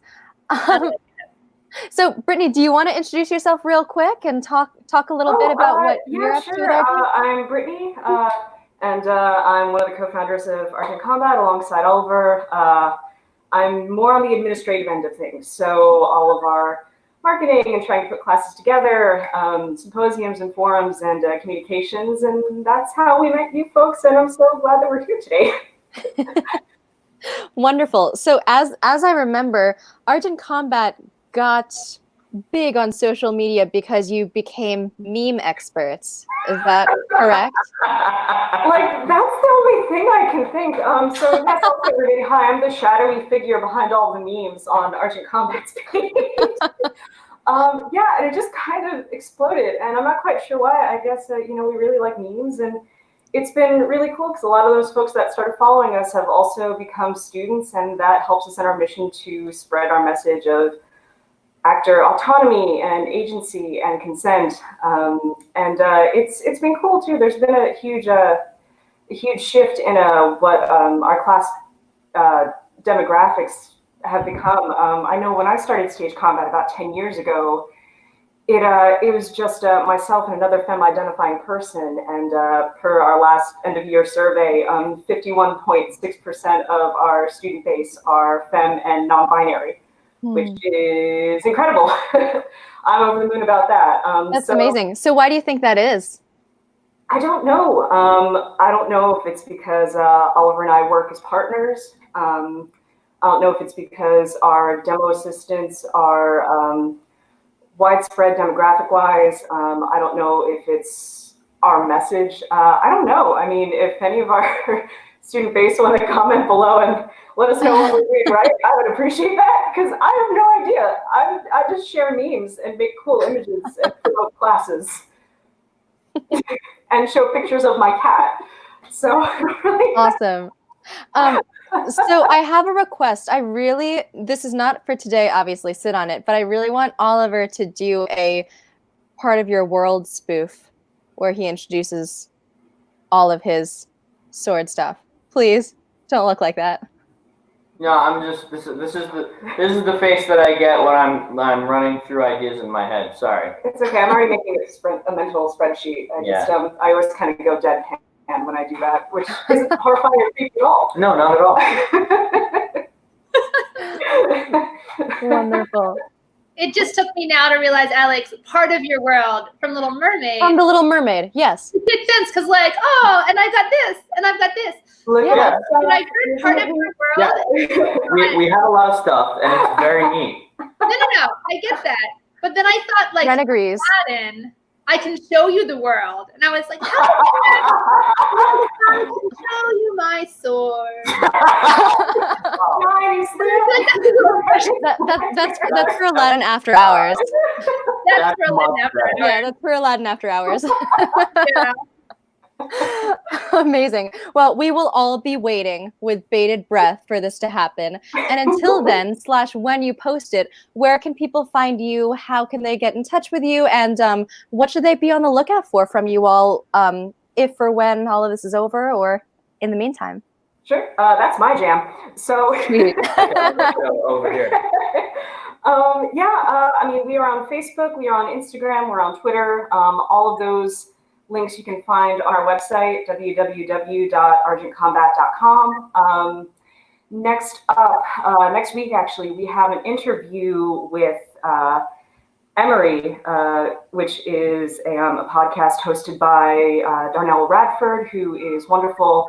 And we're going to be talking about what we've done as an organization to help our students acclimate to still learning in isolation.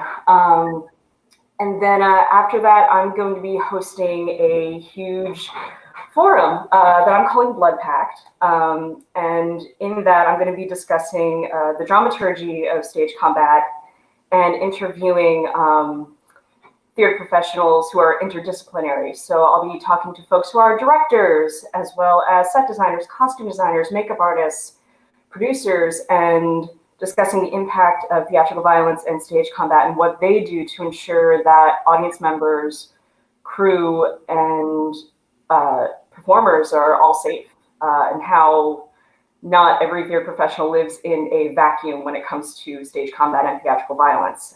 So I'm super excited about that. We have a lot of cool panelists lined up. Yeah, that whole process, like I felt like a super geeky kid in high school, and I just like walked into a hallway and screamed, "I don't have a date for prom." And then all the cool kids were like, "Oh, I'll go with you." And now I don't really know what to do with myself. That's an amazing metaphor, and I totally understand what you mean by I'm a nerd, but everybody else I'm talking to is a lot cooler and smarter than me, so watch for them. And all of the, it's going to be pay what you can to listen in, and all those proceeds are going to be donated to the outreach efforts of our venue, St. Mary's. They, even though we're all under quarantine right now, all of their outreach are still attending to a lot of folks within the Philadelphia area who are within vulnerable populations right now. So even though we're not physically in the space, all of our folks are still going out there and helping people. And then our panelists get to choose a charity of their own. So proceeds are going to be split and donated. So yeah, that's some of the exciting stuff that we have going on. And hopefully we'll be back in person to teach quarter staff and do one of our Taste of Violence workshops, maybe in June or July. So if you want to try stage combat, come on out. Amazing. Also, Brittany, I just realized I was totally listening, but I also realized that we're both doing the white shirt off the shoulder with the side braid thing. Great. Yeah, so that's embarrassing. One of us is going to have to change. One of us is going to have to change. Well, if it helps, mine has a cat on it, though. Okay, I'm not yeah. obsessed with cats or anything. Mine doesn't. I did not get that memo. I feel underprepared. Okay, Jax, you had a show yesterday. Oh, that's true. Which was amazing.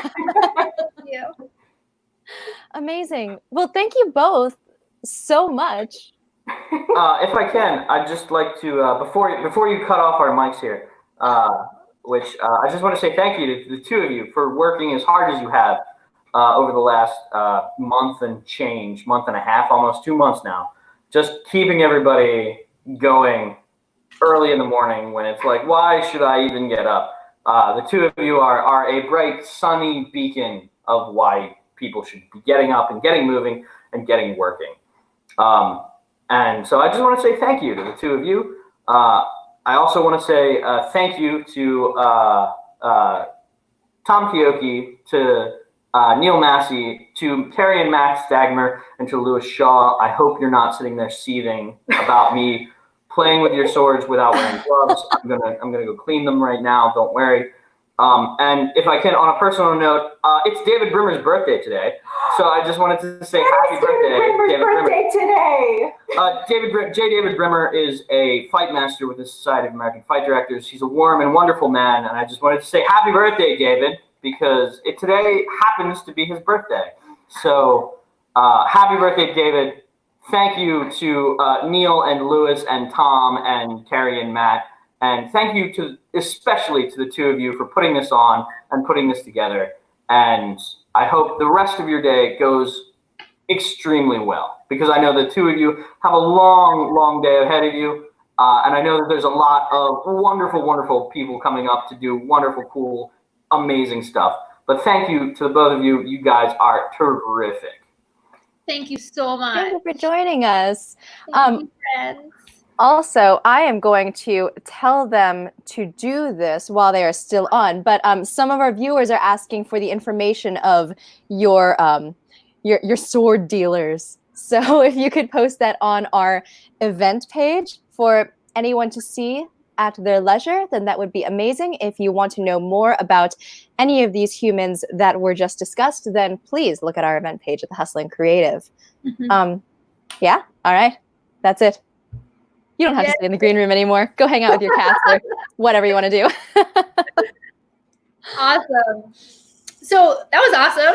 That was so fun. Yeah, they're really great. They're really great, and they're really changing the way that Philadelphia and stage combat is moving, and it's really becoming a really wonderful, inclusive theater place. And I love it. I'm from Philadelphia. I was there for so long. I just moved to New York, so they have this very, very special place in my heart.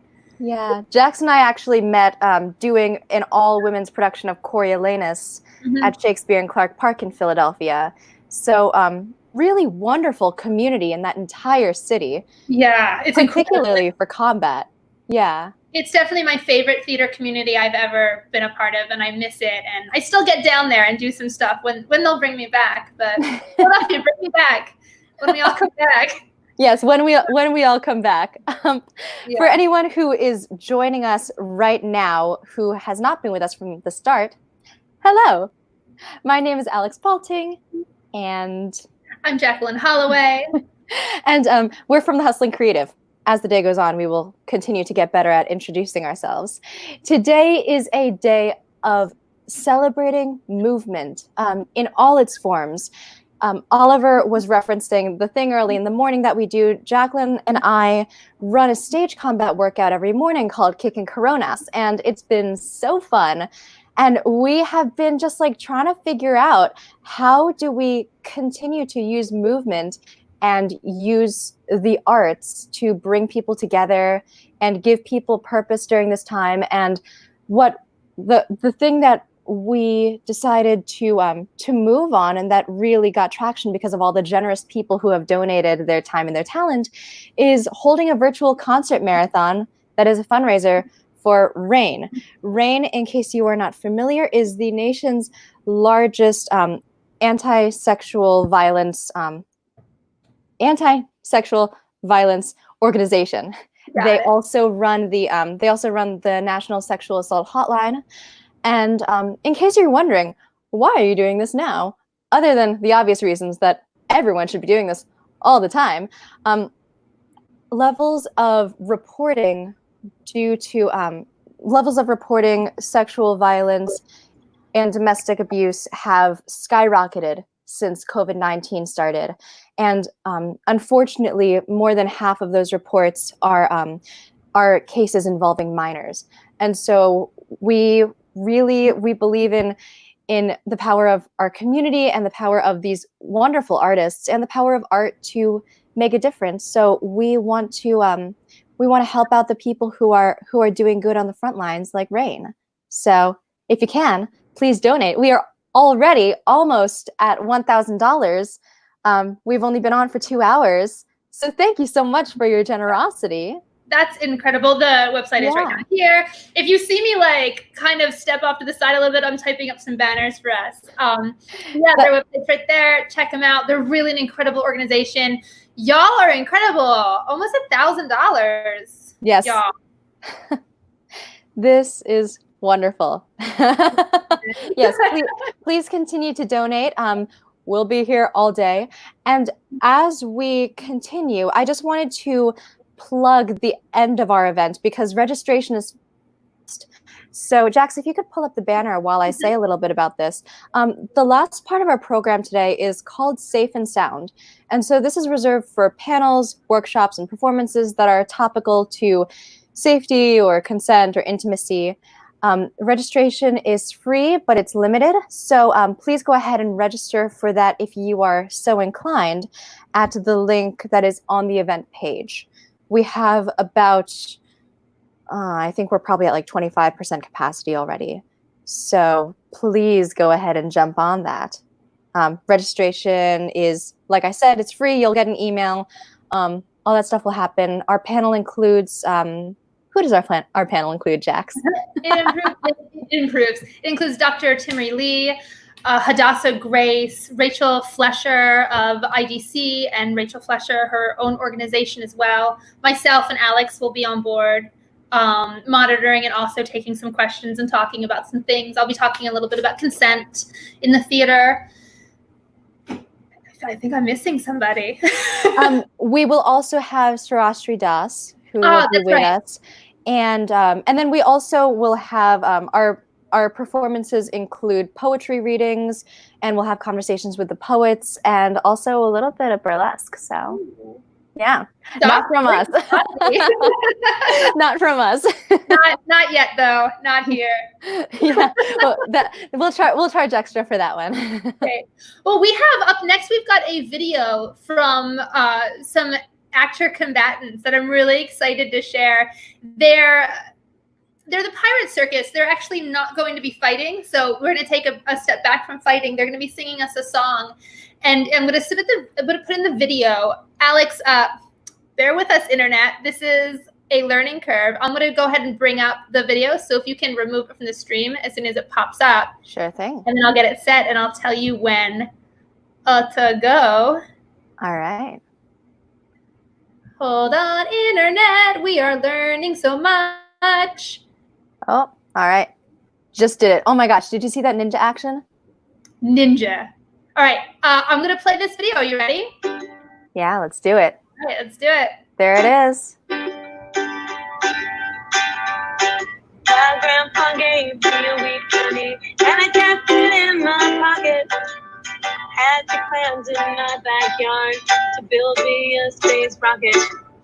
Talked to my brother on a fake TV that I made from a Tic Tac box.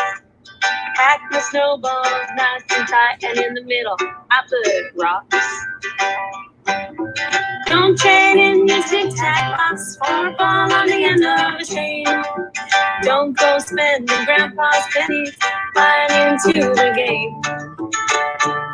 You gotta keep your heart young. Don't go growing old before your time has come. You can't take back what you have done.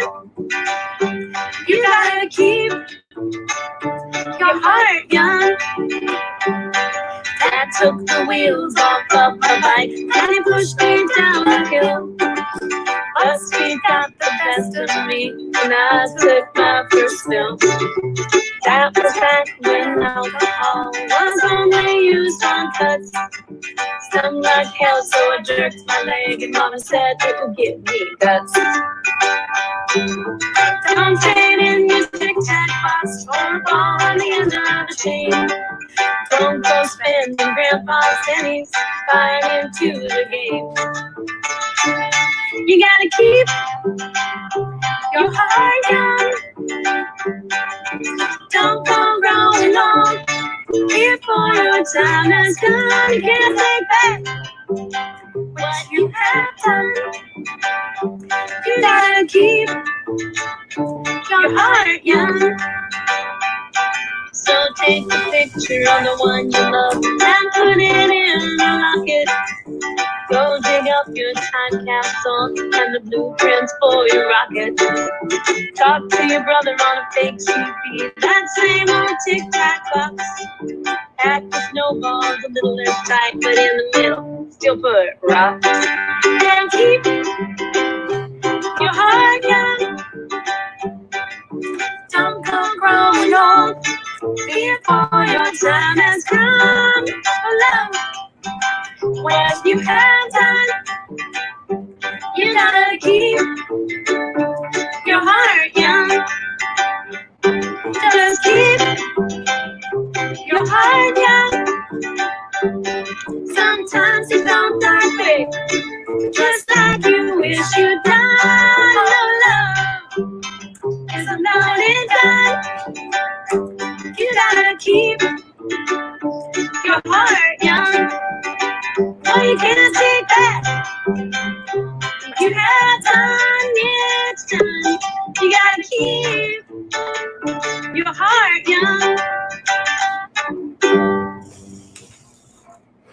Woo! Yay! Amazing. That was so fun. That was awesome. That was brilliant. I'm starting navigating myself back to Yeah, no worries. Yeah, Sorry, that was my computer screen. a ton of fun. I want to know the stories behind all of those pictures, so hopefully that happens at some point. Yeah, I know Yeah. Judy couldn't join us today. They couldn't, or Becca, but I know that they're watching. So if there's anything you want to add, let us know.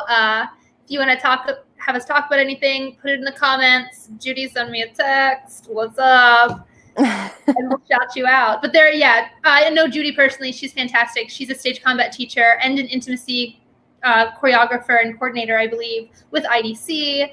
She teaches at the American Musical and Dramatic Academy. She's really a fantastic human being and a fantastic person. So check her out, y'all. Oh, there's the pics of us when we were kids. Aww. Just heard. Thank you so much for sharing your work with us, Judy. That was awesome. Yes. All right. What do we have next? So up next, we've got Rachel Flesher and Zach Payne, and they're going to be walking us through. I'm going to let them really go into it more because it's a lot more than what I can say. But they're going to walk us through a stage combat class, essentially. And what they're going to do is they're going to talk about stage combat and a little bit of intimacy choreography. Rachel is an intimacy coordinator and choreographer, as well as a fight director, and she's just amazing at both of those things, as well as an amazing human being. Zach is an amazing fighter. They're going to talk about some stage combat and then how it can kind of blend, these moves can blend between violence and intimacy. So I guess our content warning for this is just light violence. It's still very PG, so don't nobody worry. But we are going to get into a little bit of violence, a little bit of intimacy. And when they're ready, they'll just give us the thumbs up and we'll bring them on. And then they're ready. Then they can tell us more about what they're doing. Hi, guys. Oh,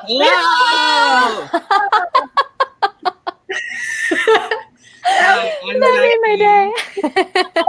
I'm a stage combat director and an intimacy director. I've been doing stage combat for 6 years. I started while I was in college, and I've been doing intimacy for 4 years. I actually started with Rachel, and she was my tutor and mentor and confidant and advisor in all things stage combat and intimacy, and she's been a wonderful teacher. Hi, I'm Rachel Flesher. I am an instructor with Fight Directors Canada and trained with lots of wonderful instructors over with the FDC and the SAFD, as well as Rapier Wit, plug for Rapier Wit, and also an intimacy coordinator and director and instructor with IDC. So I'm really excited to be here with you all today. And basically what we're going to be doing today is we're going to be exploring movement and combat through the use of clothing. So we are going to have various things littered about the driveway here in sunny Oklahoma. And we're going to show you some movement with clothing. Yeah. And we're, if you have any questions or comments, please feel free to write them in the chat bar and Jacqueline will help call out for us so that we can answer them. If you are playing at home because you haven't been quarantined with someone and you don't have a partner to play with, we have options. Zach, do you want to show our lovely option 1?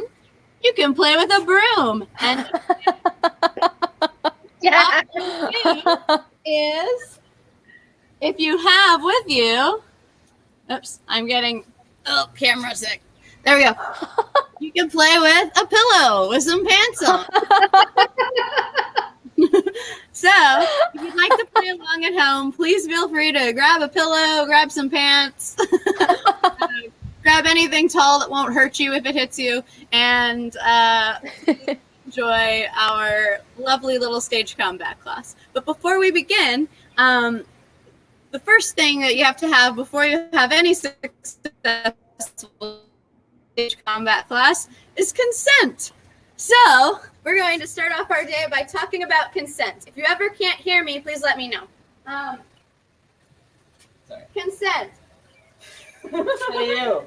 Hey you. Yeah. Person over there. Come on, come join us.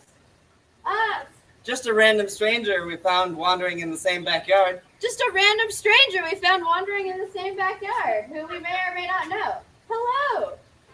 Would you like to engage in some stage combat activities with us today? No, I don't think so. Wonderful. Thank you for taking care of yourself. Have an amazing day. Thank you. You too. No means no.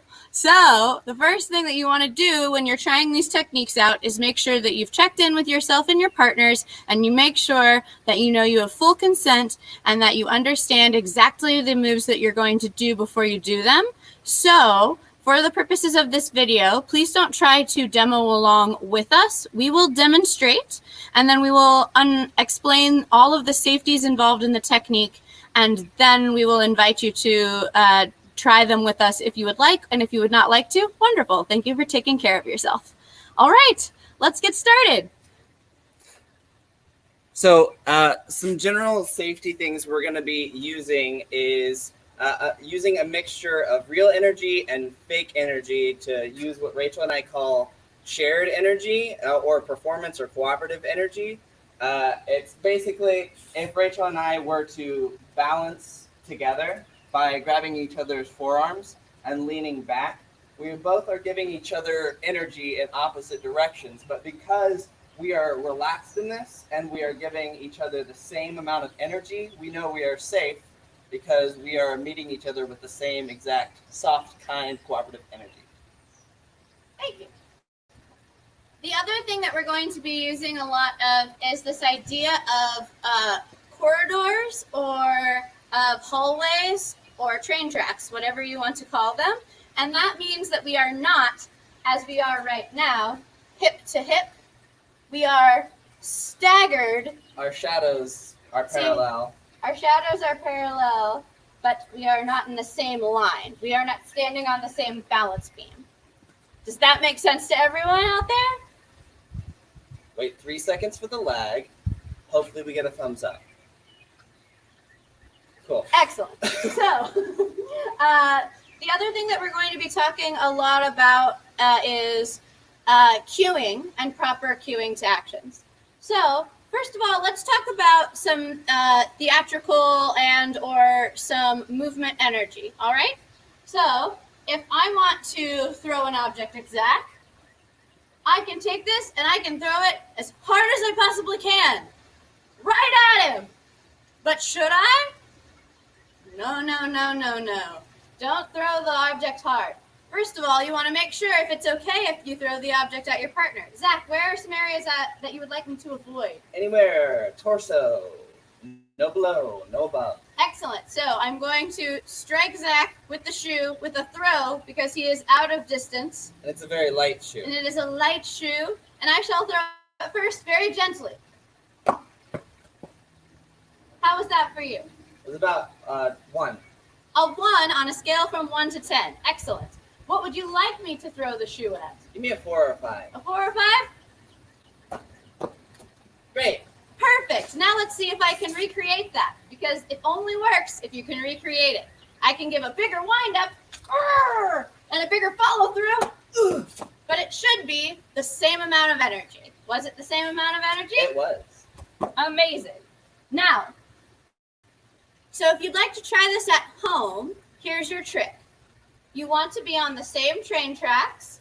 If you'd like to practice with an inanimate object, like the wall, make sure there's no breakable objects near you. Look at the wall and see how consistent you are. First of all, closer. And getting it at the same exact spot. And then further away so that you know that you are being consistent before you throw your shoe at a person. So if you would like to try that, please grab a light shoe. There is different types of shoes. If I were to throw this shoe at Zach, the spike heel, he may have different opinions about that. I do not give my consent. Excellent. This shoe being thrown is far different than this very lightweight shoe being thrown. So be sure that you know the object that you are throwing is appropriate to be throwing, just like Oliver was talking about earlier with weapons, found objects. Yes, safety is number 1, and found objects have the same rules that apply to weapons. So, let's say Zach does not want to be hit by my shoe. Character Zach. We have a process within our fight community that I like to call very fondly craft. Cue, reaction, action, follow through. So, I shall cue Zach with the shoe. I shall at react. A place where he can see it. He can. I react. I can then act. And I throw where Zach was. Very important. Was. And then we follow through back ready into the fight or into me more likely running away. Wonderful. Let's try that again. So if you're playing along at home, this might be a good moment to use a chair that you pretend like someone's head was there and they ducked. So let's take a little step back so we can perfect. So I cue where he can see it. This is not a place where Zach can see the shoe. It's behind her head. I can't see it. Cue. React. Reaction. Action. Follow through. Because we care about our craft. One more time together, a little faster now. Cue, reaction, action, follow through. Because you never know when the other shoe is gonna drop. The other shoe is gonna drop. That was a joke. So, that is our basic craft technique. Cue, reaction, action, follow through. On your cues, be very specific at the level at which you are throwing. Sorry, Zach. Be very specific at what's the level that you're throwing. If your eye line follows your partner down, so if we're sitting very close to the camera, if I follow my eye line down, my shoe likes to go where Zach's or where my eyes are. So make sure that you look where your partner used to be and not where your partner currently is, because then you might hit them. And person who is ducking, please, please, please, please, please watch your object go past you. Zach, can you please show a terrible way to duck? Cue, reaction. Ah! Now, I was offline on that video, but Zach did not look. He did not know where that shoe was going to go. It would have smacked him straight in the head had he been online with me in that moment. I know Rachel's very competent, but I shouldn't trust her that much. Never trust anyone 100%. Stage combat is not built on hope, as the grand stage master Casey Hudecki once said. So, let's go on to another method. What we've been doing is we've been using the tactic to throw something, which is very common. When anyone wants to hurt somebody or get out of a situation, they will throw something at them and run away or continue the fight. But let's get a little bit more creative. If we have a scarf, we can use it as a flex weapon, and it can be used as a whip. Important safety tools for using whip-like objects is lanes, like what we were talking about before.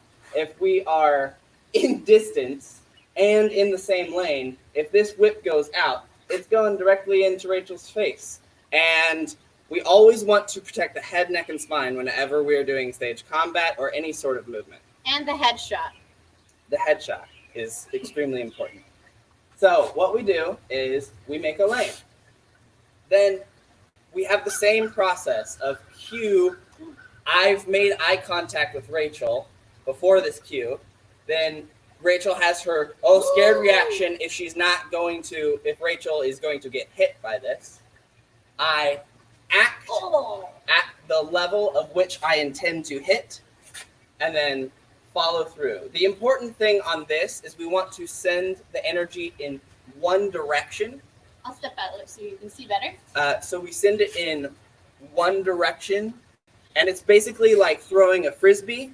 You want this continuous wave of energy to go through your arm, so that if I send it all out in one moment like this, I don't exactly know where the end is going to be. But if I follow through in one direction, it goes in a perfectly straight line. If you would like to test this, take your broom friend. Try to hit the broom friend. Oh, look, Zach touched the broom friend perfect, and he's in the same lane. Now if Zach takes a step downstage or upstage or down camera or up camera, and all of a sudden, look, or camera left or right, now all of a sudden he has a beautiful lane. Now, once you get all of the safeties involved, you can be on frame. Once you get all of the safeties involved under control, you can focus on really selling the target specifically, getting exactly where you want to hit. And that just comes with practice and practice and practice. And it's really hard as the reactor to react to a flex weapon hitting you. So just know that. Where do you want to go? Down? Right Down? here. Perfect. Downstage. All right, great. Yeah. Let's give it a try. So let's give it a try. Oh! That's a terrible reaction. Ow! And you don't have to make sound effects like I do. It's just a Saturday. It's a Saturday. So that's our whipping style of stage combat for flex weapons. Now, flex weapons, as Zach said, are very unpredictable. So please do practice a lot of that directional energy and sending it exactly where you want to go by Mr. Broom or Mr. Pillow or Mrs. Broom and Mrs. Pillow or the broom and the pillow. So let me make sure that make sure to practice. Does anyone need any time or have any questions about that? Give us a comment and somebody will stop us and we'll answer your question. Excellent. All right. So let's go on to another wonderful thing we can do with our flex weapons, which is tripping. So, I I can trip Zach with this flex weapon, and it's really fun to do. But here's the thing. I can actually make this weapon trip him for real if I am not careful. If I throw my energy all the way around Zach's ankle and pull, it will look like he is being tripped.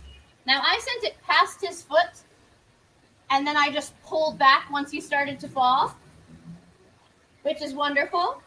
But there is a world, can you have a bit wider stance for me? Yeah. There is a world where I can get all the way around the ankle, And it wraps. which causes a true trip, and now I can harm my partner. Now, luckily, I have a scarf, which is very nice and kind and doesn't tend to want to wrap tight. But that's the great thing about flex weapons. And about theater. And about theater and about film. So, us action actors, all of a sudden, let's say I just ducked on a cue reaction action. I threw my imaginary shoe that I had. I took my scarf off and said, "Not today, Zach!" And I made him trip and fall down. Now, please don't fall down any way that you want to. Make sure you know a proper stage fall. A proper stage fall is one that it does not involve the wrists, and that involves a very important technique. The one we're doing right now is called a straight back fall or a sit fall. And actually, we've got time to go over it. Yeah. Want to do it? Yeah. Let's let Zach demo. So I will talk through. Zach will demo. You want to make sure, can you actually do it facing camera, Zach? You want to make sure that your feet are on train tracks, first of all, not on a balance beam, because then you have less control. So feet on train tracks, please. Then he's going to take a big giant step back with his favorite foot, or the foot that makes him feel most confident. He's going to counterbalance by reaching forward towards his front foot, and slowly lowering himself onto his back foot, sitting himself gently to the ground and rolling down one side of his back, not directly down his spine, and keeping his chin tucked for safety. Now, beautiful, Zach. Lovely slow motion. Thank you. Let's see that now the other way. I'll scooch off frame and just speak. He is going to take a big giant step back. He is going to counterbalance by reaching forward. He's going to sit down, and then he's going to roll down one side of his back with his chin tucked. Now, let's go over the next part. He can make it look like his head has hit the ground. Oh, wow, poor Zach. And how did he do that? He just took his upstage hand or his up camera hand and smacked the floor and sat up. Beautiful. Thank you, Zach. So, putting all of that together with our whipping technique, I whip the leg. He counterbalances, reach forward. I pull after he lifts his foot, and he falls to the ground and pretends to hit his head or not. Oh. Sad. Wonderful. Any questions about that? No one's Doesn't curious. look so. Excellent. Again, this is another great opportunity to practice with your broom. You can send the energy to the broom, pull it past. Send the energy to the broom, pull it past. On a chair, just make sure you're not actually yanking down the chair or broom, and you are doing an excellent job. Overused? Yes. Let's go into some other ways to use clothing. So far we've been doing out of distance clothing. Let's talk about some more in distance clothing. And we're also doing things that the clothing is not specifically meant for, but you can use something that the clothing is meant for, but you can overuse it. So let's talk about overuse. One of our favorite overuse techniques is the good old wedgie. Wedgie. Now, I'm not actually wedging Zach because that's not very nice. What I'm doing instead is I'm making sure I know where his waistband is. I'm making sure that Zach is comfortable with me touching his waistband. Are you comfortable with me touching your waistband? Yes, I am. Excellent. I'm making sure that Zach is comfortable with me touching his waistband. I'm showing the audience, or the camera, hey camera, this is what I'm going to do. I'm grabbing these pants. Then I'm using my elbows for some excellent elbow acting. And I am bending my knees and lifting, but I'm not actually lifting, I'm pulling my hands together. She's basically cinching my waistband a little bit tighter and lifting just so slightly. We shall get a little closer to the camera. In, not up. Real wedgie, not real wedgie. But Rachel's elbows going here make it look like she's lifting up.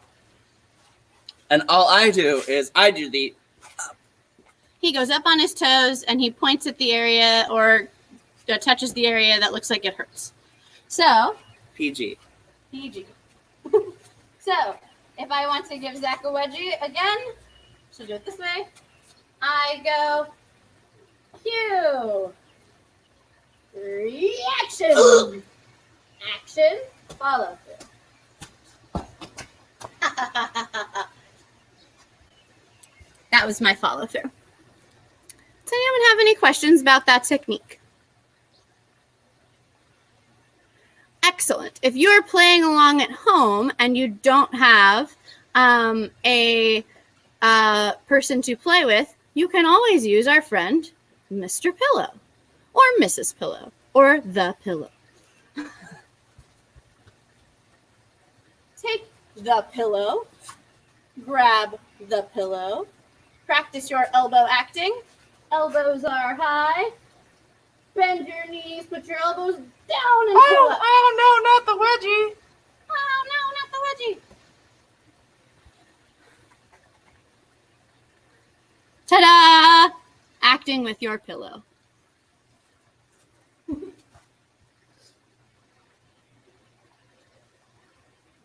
Wonderful. Another way of overuse of clothing is with a hat. Now, I can take this hat and I can overuse it. So, overuse of hat. I can pull down. You have to make sure the hat is loose enough on the head. So I recommend, like, if you know your technique, actually making it slightly looser than what you'd actually wear it, so that it slides easy. I cue, I slide. Zach actually is the one to move the hat to where he wants it to go. So let's go closer to the camera so they can see a little better. I touch the hat. I lift my elbow like I'm going to pull the hat. I start to move my elbow down. Zach moves the hat to where he wants it. Does this make sense? Ether, thumbs up. Wait 3 seconds. Moving on. Once Zach is now blinded by the hat, I can manipulate him. Notice Zach did a beautiful job of doing a grab at that moment. He took my hand so he knows where he's going, and we use that shared energy to pull each other through space. Now, what are some of the things that we want to make sure of safety-wise on this technique? Can anyone think of like a real-life issue that could be scary about this technique? Wait 3 seconds. Not 30 seconds. We don't have that much time. Great. So the real life issue is that Zach can't see. Zach could actually tilt his hat slightly up once we've sold the illusion so he can actually see, which I recommend highly. But as long as you are doing any sort of technique which involves the illusion one of the that participants being blind. Yes, the illusion that one of the participants is blinded, then you really need to make sure that you are both taking care of each other by using shared energy, keeping body contact and or wrist hand, bracing the wrist, wrist hand connection to protect. not to grab. I'm sure we've all heard the old adage, hospital, no hospital, because it makes an H. Hospital, no hospital. Wonderful. So do not grab with your thumbs, because thumbs, we need them, and we don't want to rip them off. Beautiful.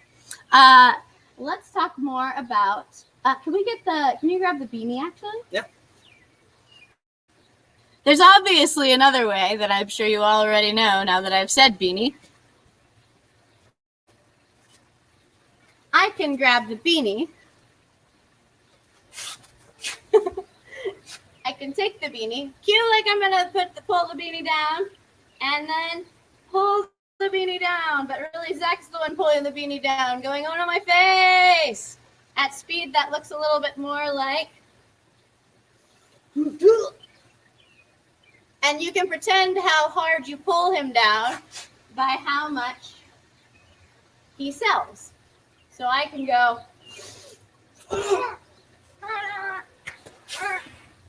An excellent sell.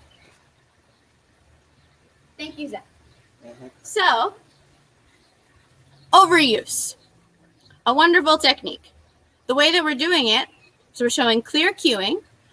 We're showing the story of the moment before, the action and direction of energy, and then what happens to the person who is being moved by said energy.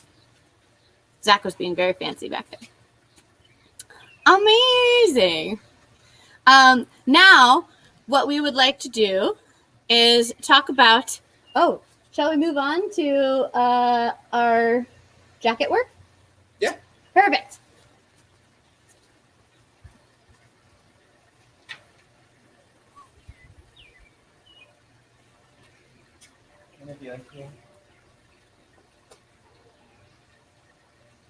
Yep. We didn't call this class short skirt, long jacket for nothing. So another way we can get the upper hand in a fight with clothing is we can use what they're wearing to manipulate them, not in the way that it's intended.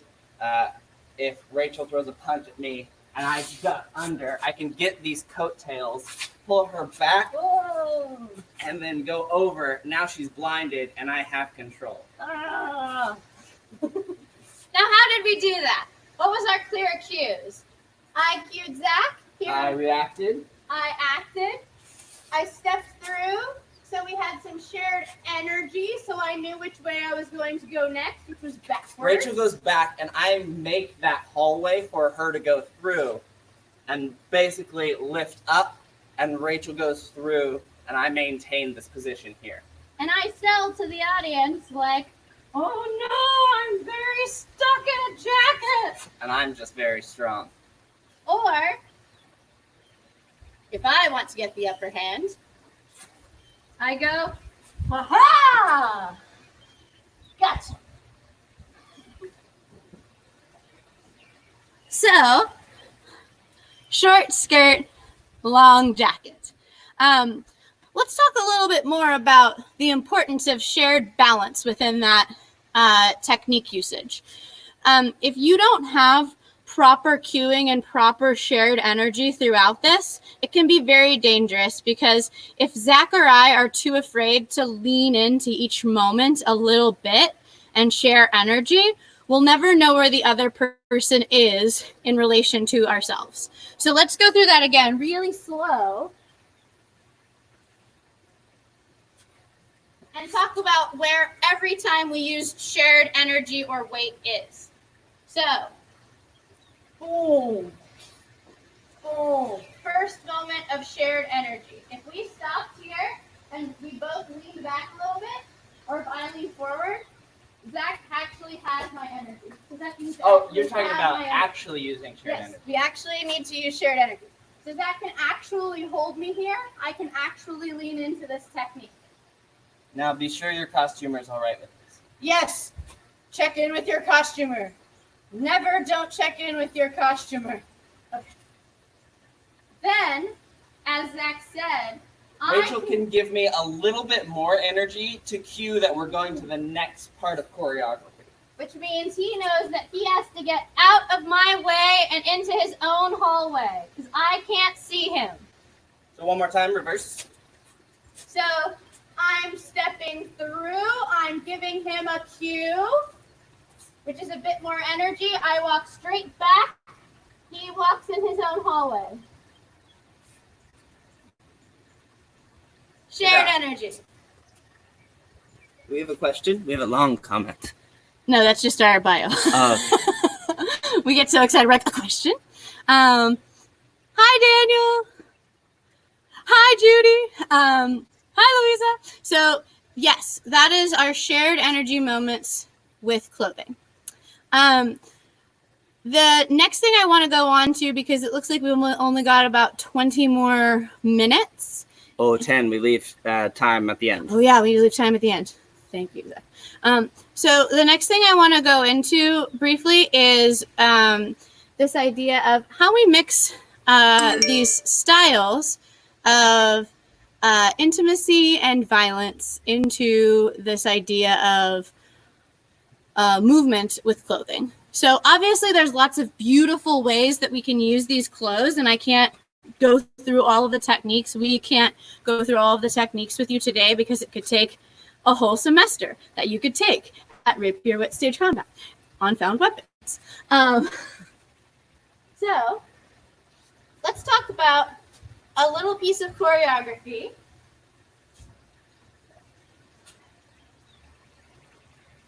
that we can do. Should I do a skirt? Sure. So we're basically going to be creating a little bit of choreography on the spot that we can demonstrate both in an aggressive way or a flirtatious way or comedic way. So this is my very tie-dye skirt. And it's very long. P.S. Another great way to distract is just a nice fan and run away. I'm back. So, can you zip your zipper up? Yeah. So what are some techniques we've talked about so far? We've talked about throwing, and we've talked about Underuse or reverse use in means of taking off a jacket. So let's say that we are going to go full fight on this. And let's just make some neutral choreography first, actually. Let's make neutral choreography first. So let's say I unzip Zach's zipper, which actually takes some work to do. And I grab him using a pop grip, which just basically means that I have just a tiny bit of his shirt in my hands. I'm really only holding on with my forefinger and thumb, but the rest of my fingers look very angry by flexing them. Then, what do you want to do, Zach? May I snap your bra? You may snap my bra. Next, I put one finger underneath the bra, and is this height good? Perfect. Snap the bra. Excellent. I am distracted by the snap of the bra, so I look at it. And then, can you spin out and go away? Zach spins out of one arm, and now we have tension on this jacket, and I try to pull him in, but instead, I do a sit block. Yeah, we can work with that. Great. Whoop. Screen up black. Screen up black. Good. Nothing with the skirt, but that's okay.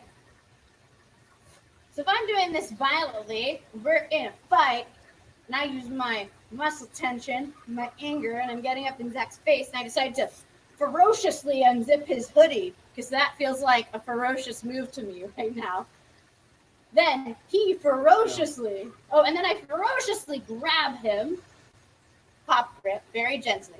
And I think I have all the power here, so I calmly and collectedly snap the bra as an offense to her and her honor. I am distracted, and so I look up, but he's running away, but I hold him. And no! I do a sit ball because he's given me perfect directional energy. No, let's say he comes back because he thinks, ha ha, I shall kick her when she's down. Kick from which direction?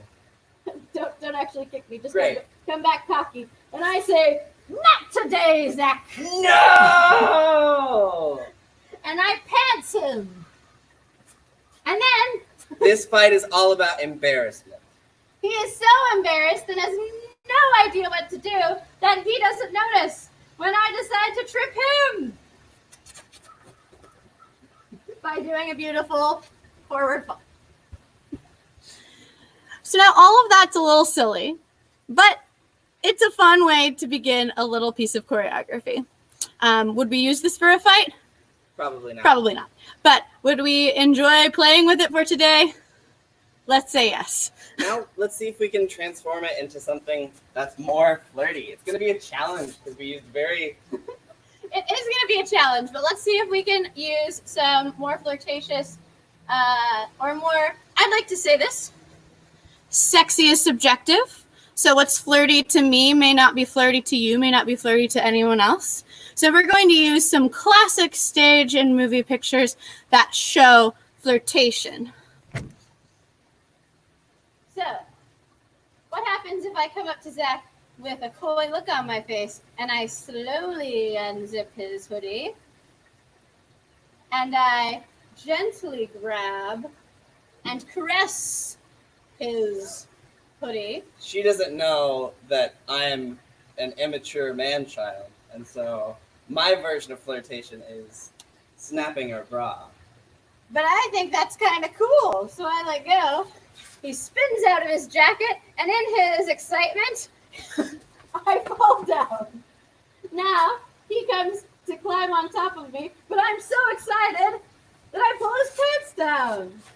And now, we're excited and happy. And this is a PG or a G class, so we stop there.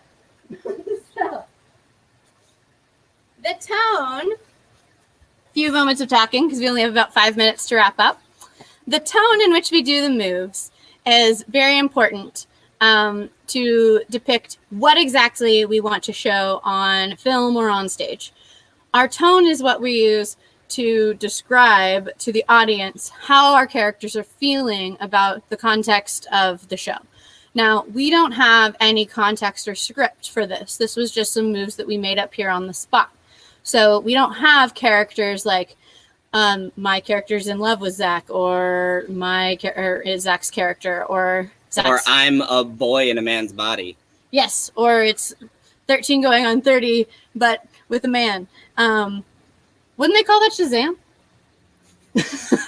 So we want to make sure that our moves are always consensual, that we have them planned out, that we know what our partners are, what our partners are expecting, and we'll talk later about this on our panel, so I won't go too deep into it. But know that any piece of movement choreography that you make, you get to show the audience how you feel about it through your facial reactions. Through your speed, through the quality of touch, different things like that we could teach a whole nother class about. Yes, we could. Other words called acting. But thank you so much for listening to us, and we really have enjoyed getting to have this time with you all today. If you have any questions for us, please feel free to add them to the comments. And thank you again for joining us on this beautiful, beautiful day. Be safe, drink lots of water, social distance, play with your pillow friend and your broom friend. Practice, practice, practice if you're going to try these moves at home. And stay safe. Be safe in quarantine and crazy times. And thank you all for joining us today. Would our hosts like to talk to us at all? Sign us off. That was so fun. Oh, we don't have your so audio. Much freaking fun. Jax, I think we're missing your audio. I'm gonna get this between now and midnight. I'm gonna figure it out. Don't worry. Between now and midnight, sometime. At some point, there's a lot of buttons to push over here. So I'm super curious. Random stranger actually knew you humans or no? No, that was yeah. Oh no, she did. That was my mother. Oh, okay. We're in my backyard in Oklahoma, so I asked her if she'd like to help us demonstrate consent.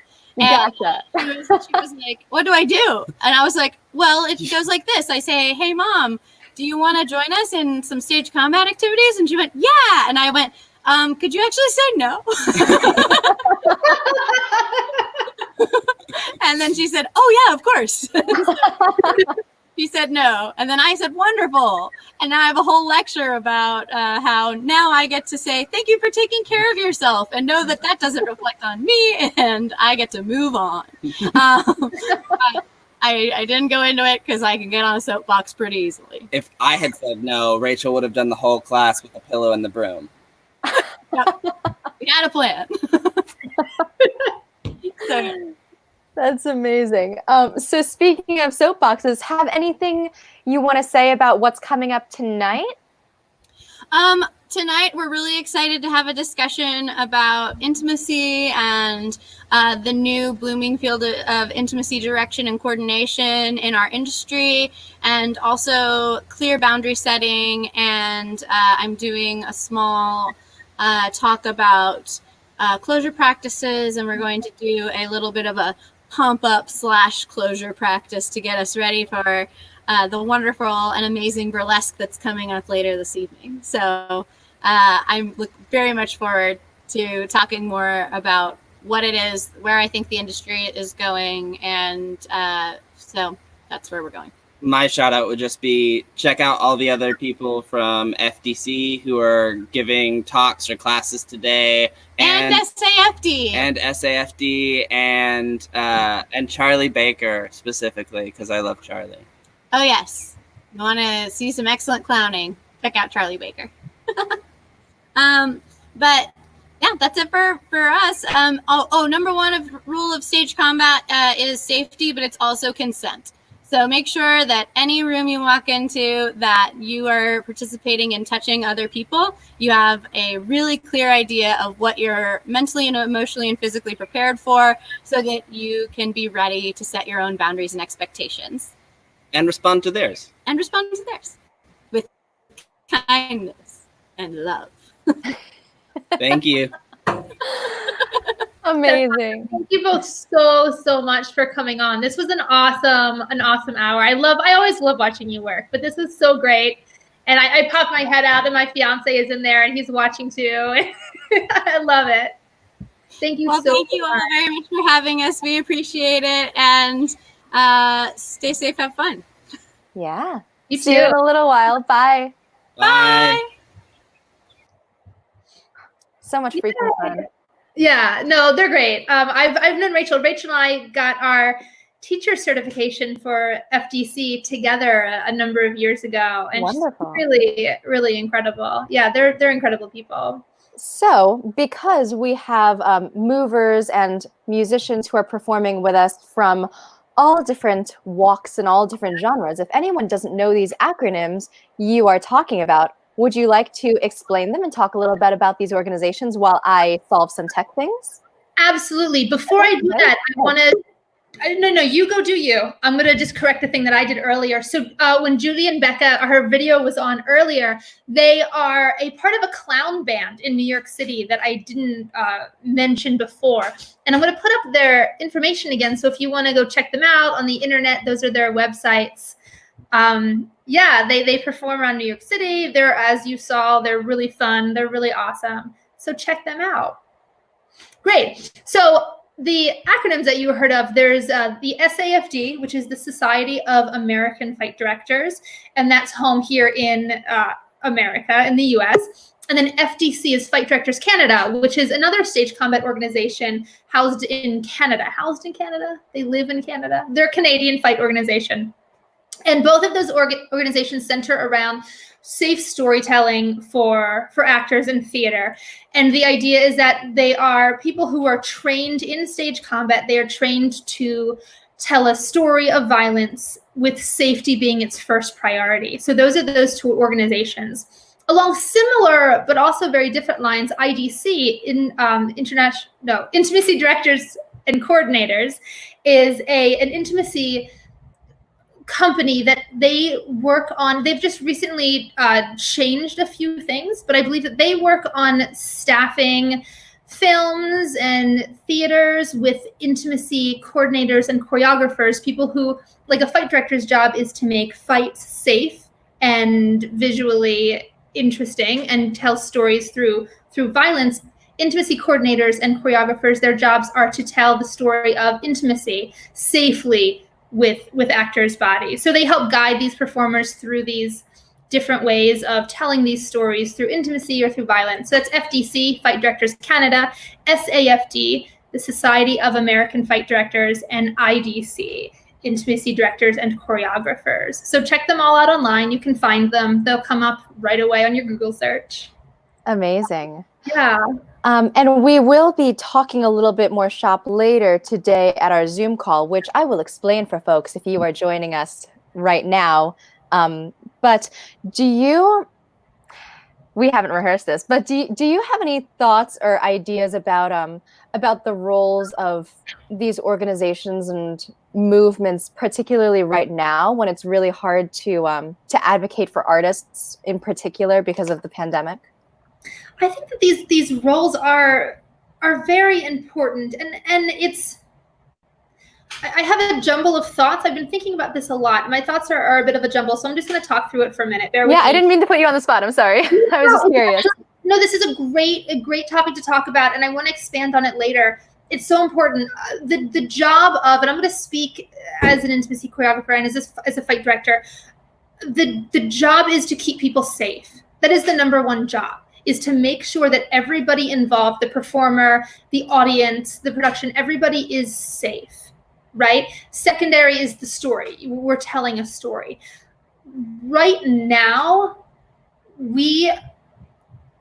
safety is our number one concern in the world. And I know that safety is always the number one concern in the world, but right now it's at the forefront and it's the focus. So I think that these organizations that are built on creating safe spaces and places where people can, take risks and explore and challenge themselves and push themselves, but yet within a safe space. And I don't mean like safe space like everything is padded and you're very careful and you're always watching what you say. I mean that you can actually put yourself out there and you're not going to come to any emotional or physical trauma. And that's what we're trying to do as people right now. So I think that these organizations and these disciplines can really teach us a lot on how we can do that, how we can experiment, how we can still play, how we can still create art and make amazing things happen, and yet keep ourselves and keep our friends in check. For sure. It does. For anyone who has never met us for the first time, Jax and I work together at the Hustle and Creative. And one of the things that we do in times of normalcy is give workshops and seminars on consent. And something that I really love that Jax and I have been playing around with as we continue to modify material that we share for different audiences is the idea of consent and safety being the foundation to ruthlessly pursue your objective. And that's something that we talk about particularly in the world of the theater and in the world of acting and being on stage. But I think that everyone is feeling that right now. I think that having the spotlight on safety and that be like the foundation at which you get to really go beyond surviving or just getting from day to day and actually living and moving is really wonderful. It's kind of crazy that we're all in that together. Yeah, it really is. It blows my mind.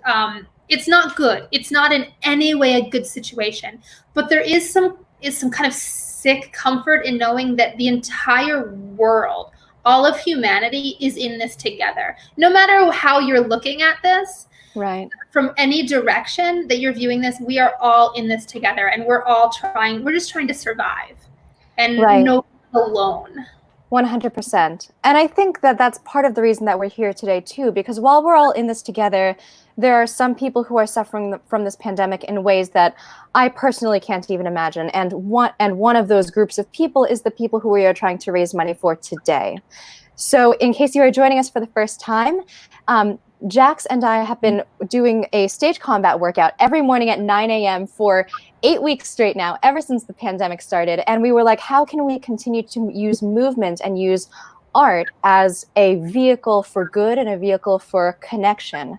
And one of the ways that we wanted to do that is through this fundraiser where we are raising money for RAINN, which is the US's largest anti-sexual violence organization.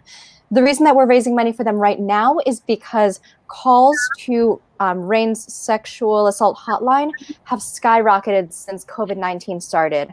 And unfortunately, a lot of the cases that are presented are cases involving minors. And so we're just using our art and doing what we can to, first of all, celebrate movement and celebrate the power of art, and also just use it to support the people who are really on the front lines and really helping those who need it and those who may not feel or be in this with anybody else. So this is us just trying to support them. So thank you for supporting us.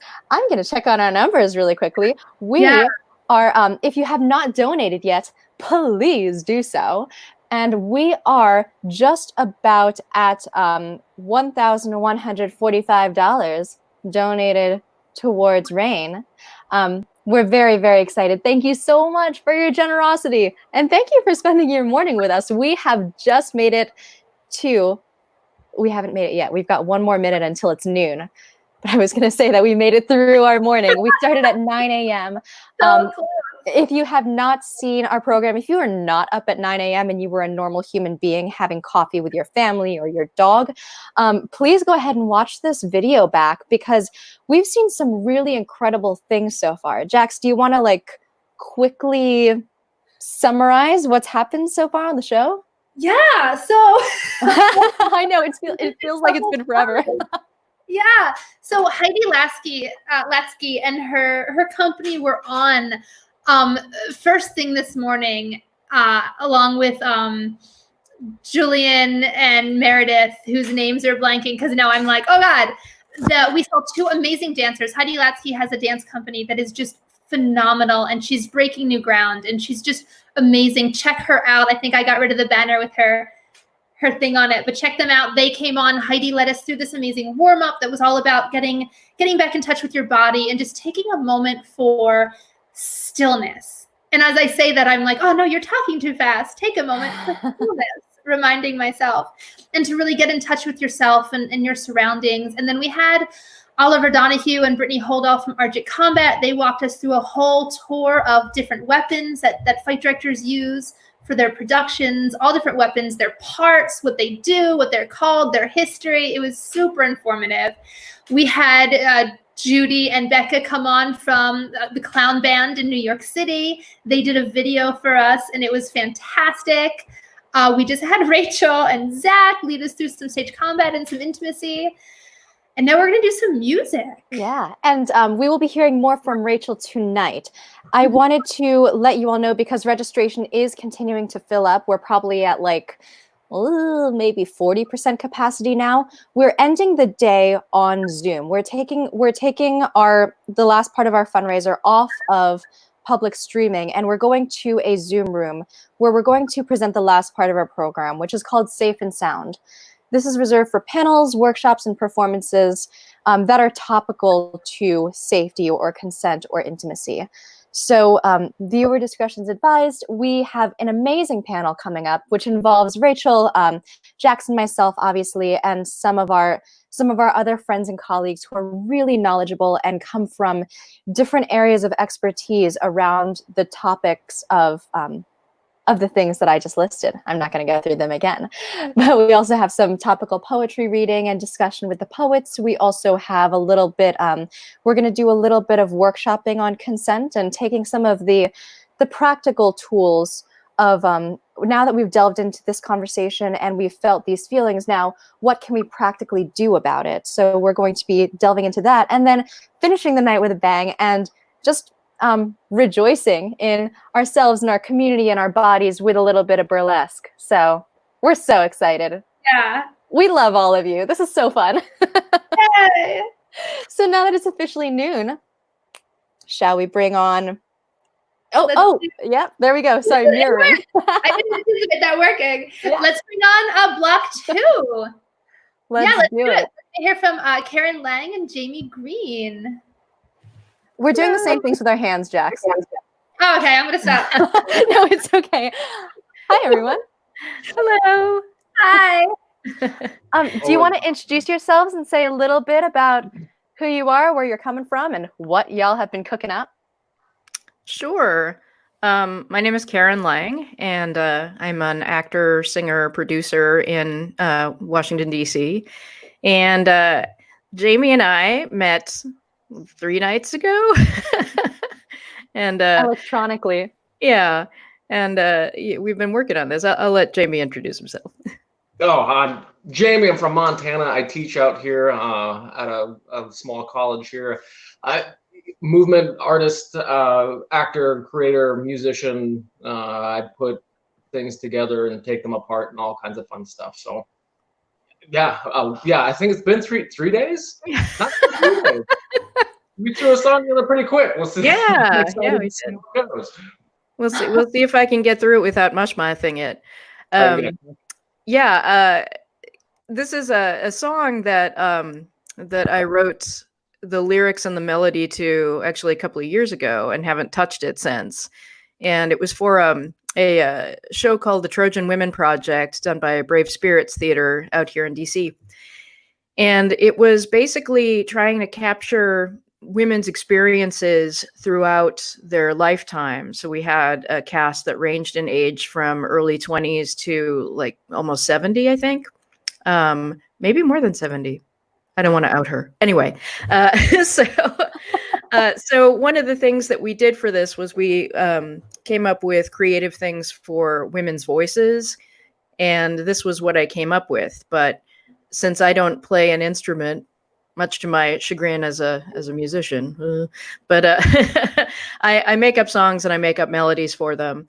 And so that, is where Jamie came in to be brilliant and actually develop the chords and develop the sort of musical arrangement for it, which is incredible. And it's very weird and also very awesome that you can collaborate in 2 different time zones and actually come up with something. I was like, I don't know, we're gonna do this, but we you did. You did. Amazing. So, yeah. Do you want to say anything in particular about this specific song? Anything we're gonna see? Anything you want to let folks know about before we launch in? I mean, I just wanted to speak to the experiences that so many women go through. I touch on a bunch of different kinds of experiences from women's lives, and I am willing to bet that some of these experiences will resonate with a lot of women. So they may not have gone through everything that this person does in the song, but I guarantee that most women have gone through one of them, whether it's being harassed or experiencing, either emotional or physical abuse, or simply having people underestimate you and think that you are somehow less than because you're not a dude. So that's kind of where where I see it. Thank you. Anything to add, Jamie? That was spot on. It was great to work on a subject that's so it's so important, and to hear it in a different form and to hear all these different perspectives and like Karen said, music is great because it's that one of those universal languages that it will touch a lot of people. And whether you know the story or not, or whether you've experienced the story or not, I mean, it's big time. It's good to hear it, and I think it gives everybody a chance to connect in a different way that maybe we can't, especially as we've already said multiple times, in days that we're dealing with right now, just not being able to connect with people and talk to people as well as we can. I think that's a big part of being able to get through situations like that is that face to face. And sometimes that screen doesn't help, but music can kind of transcend that. So it's been good to work on this and see what we can come up with for sure. Amazing. And I do think that, given that you're raising money for RAINN and everybody should donate, it's a really important organization. Given that you're raising money for this really important organization, this kind of matches pretty well with, with the spirit of that org. And, it helps a ton of people, men and women alike. And, it just, I mean, I've known about this organization since Tori Amos was talking about it in the 90s. So, and, have donated many times throughout the years. And, know so many people who have been touched by and benefited from organizations like this. Wonderful. I'm so excited. So, because you were working on this until literally the last minute, I'm just going to ask a technical question. Do we need Jamie on or just Karen? I'm gonna play the chords through this. Brilliant. And I don't want to like leave Jamie stranded with nothing to do, just like bobbing his head. I'm gonna sit here with my guitar in my hand and pretend like I'm doing something. Oh, yeah. I can. Yeah. Great. Let's But do that. mute me all you want, because that's perfect. Fantastic. Okay, I really, even if you wrote the song, the lyrics are sometimes hard to remember, so I'm going to be looking down at them, and hopefully I won't mushmouth too many things with it. So, fair enough. Yep. We'll let y'all take it away. All right. Okay. You ready? You got it, Karen. This is gonna be great. All right, let's try it.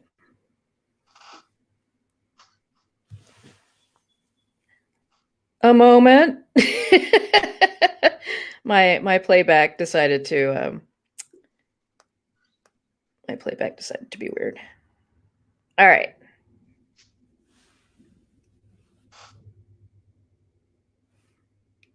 It's still trying to be. Oh, I need to. There we go. We're just going to start it again.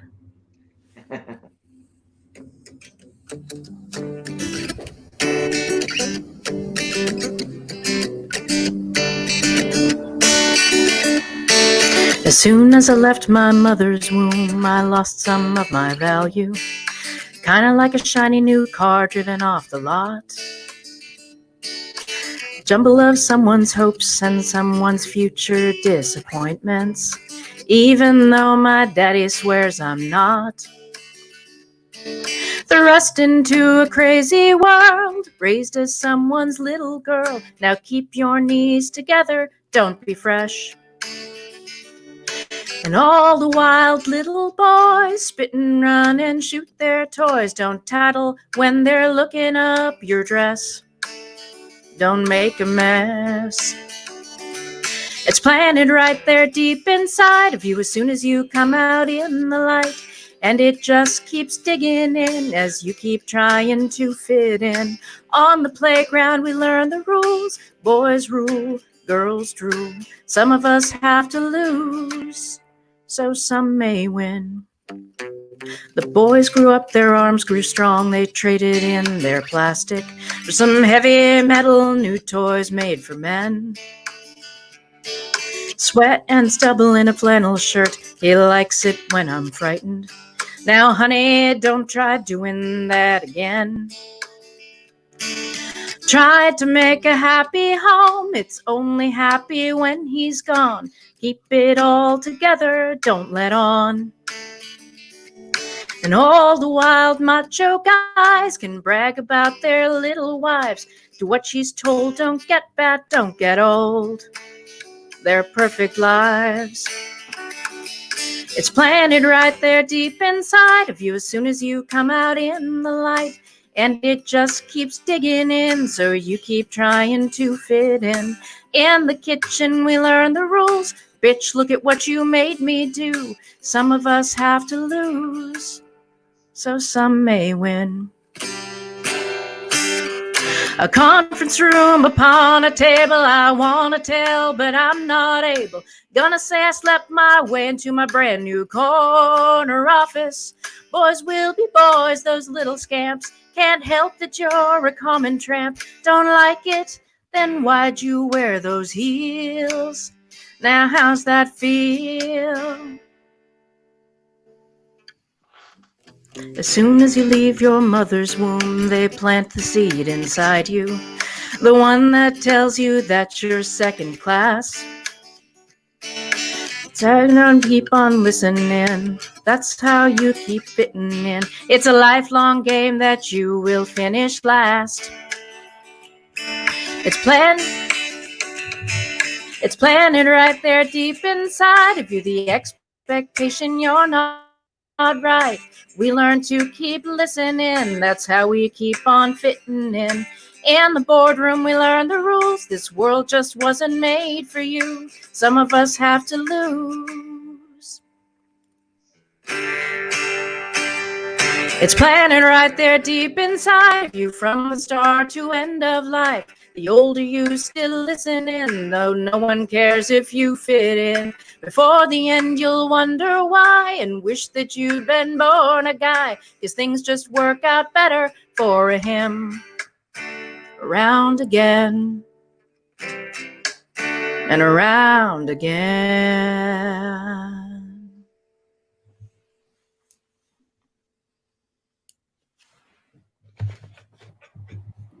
Gosh, you did that in 3 days. That's wild. Incredible. Thank you. Thank you. That's amazing.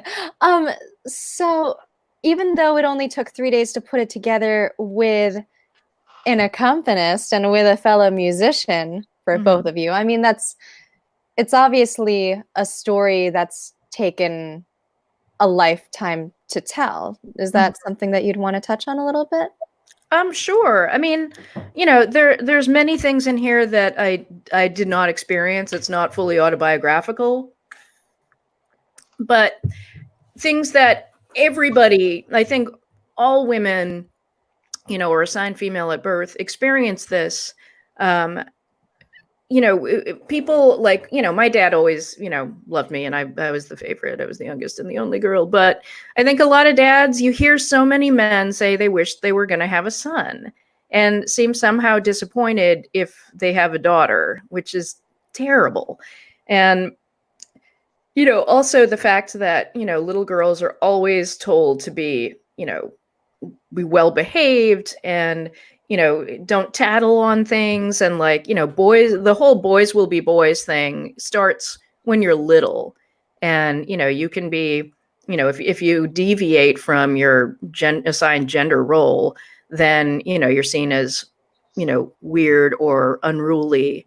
And, you know, I remember boys like sitting under the swing set, looking up your dress and everything. And, you know, if you told on them, somehow people would be like, oh, it's no big deal. And it's probably your fault, you know, and, you know, that just really sucks. You know, and I've known so many women, it's a tragedy that I've known so many women who have had domestic abuse situations where, you know, everything seems fine on the outside and you find out that it's totally not fine. And so I've learned to try to see some signs of it. But it's always really awkward if you're trying to say, you know, are you okay? Are you safe? But I think we kind of have to embrace the awkwardness and do our best with that. You know, and, you know, you see in the media, but you also see in just a lot of relationships, like men putting their wives down for putting on weight or for getting older, you know, the cardinal sin of not being like, you know, 22 anymore. And, you know, it's just another way things suck. And, you know, regardless of whether you had like major harassment at work, we still get paid less. And, you know, if you are trying to climb your way, you know, claw your way up to middle management or something, people might assume that if you're attractive, that you have used your feminine wiles to get there and not your actual brains and skill. And it really just,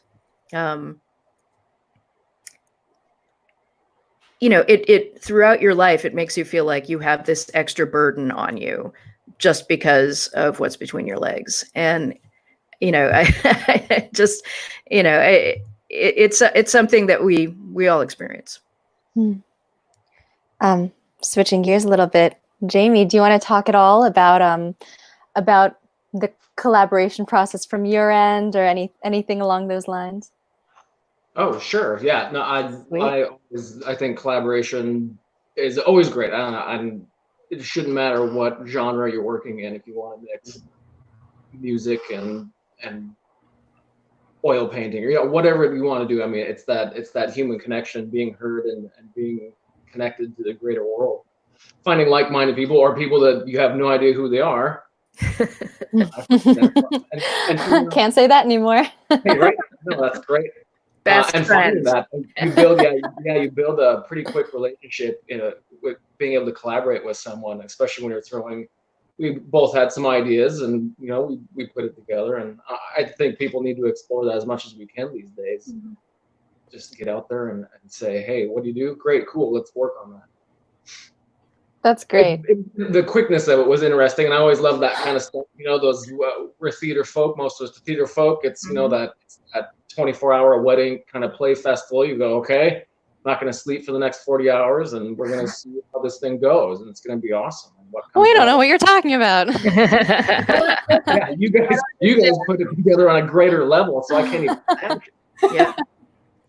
Well, this was so amazing, and we're so happy to get the chance to just be part of and play a small part in facilitating any kind of connection and art sharing, especially right now when it's really tough to motivate yourself to do something like what you two did. So thank you so much. And this is so full circle because Karen and I met doing Assassins together, where we played some women who definitely don't play by the rules. So so wonderful seeing you both again and hearing you sing again. Oh, thank you. And if anyone wants to hear it, I'm going to throw it up on SoundCloud and put a link up.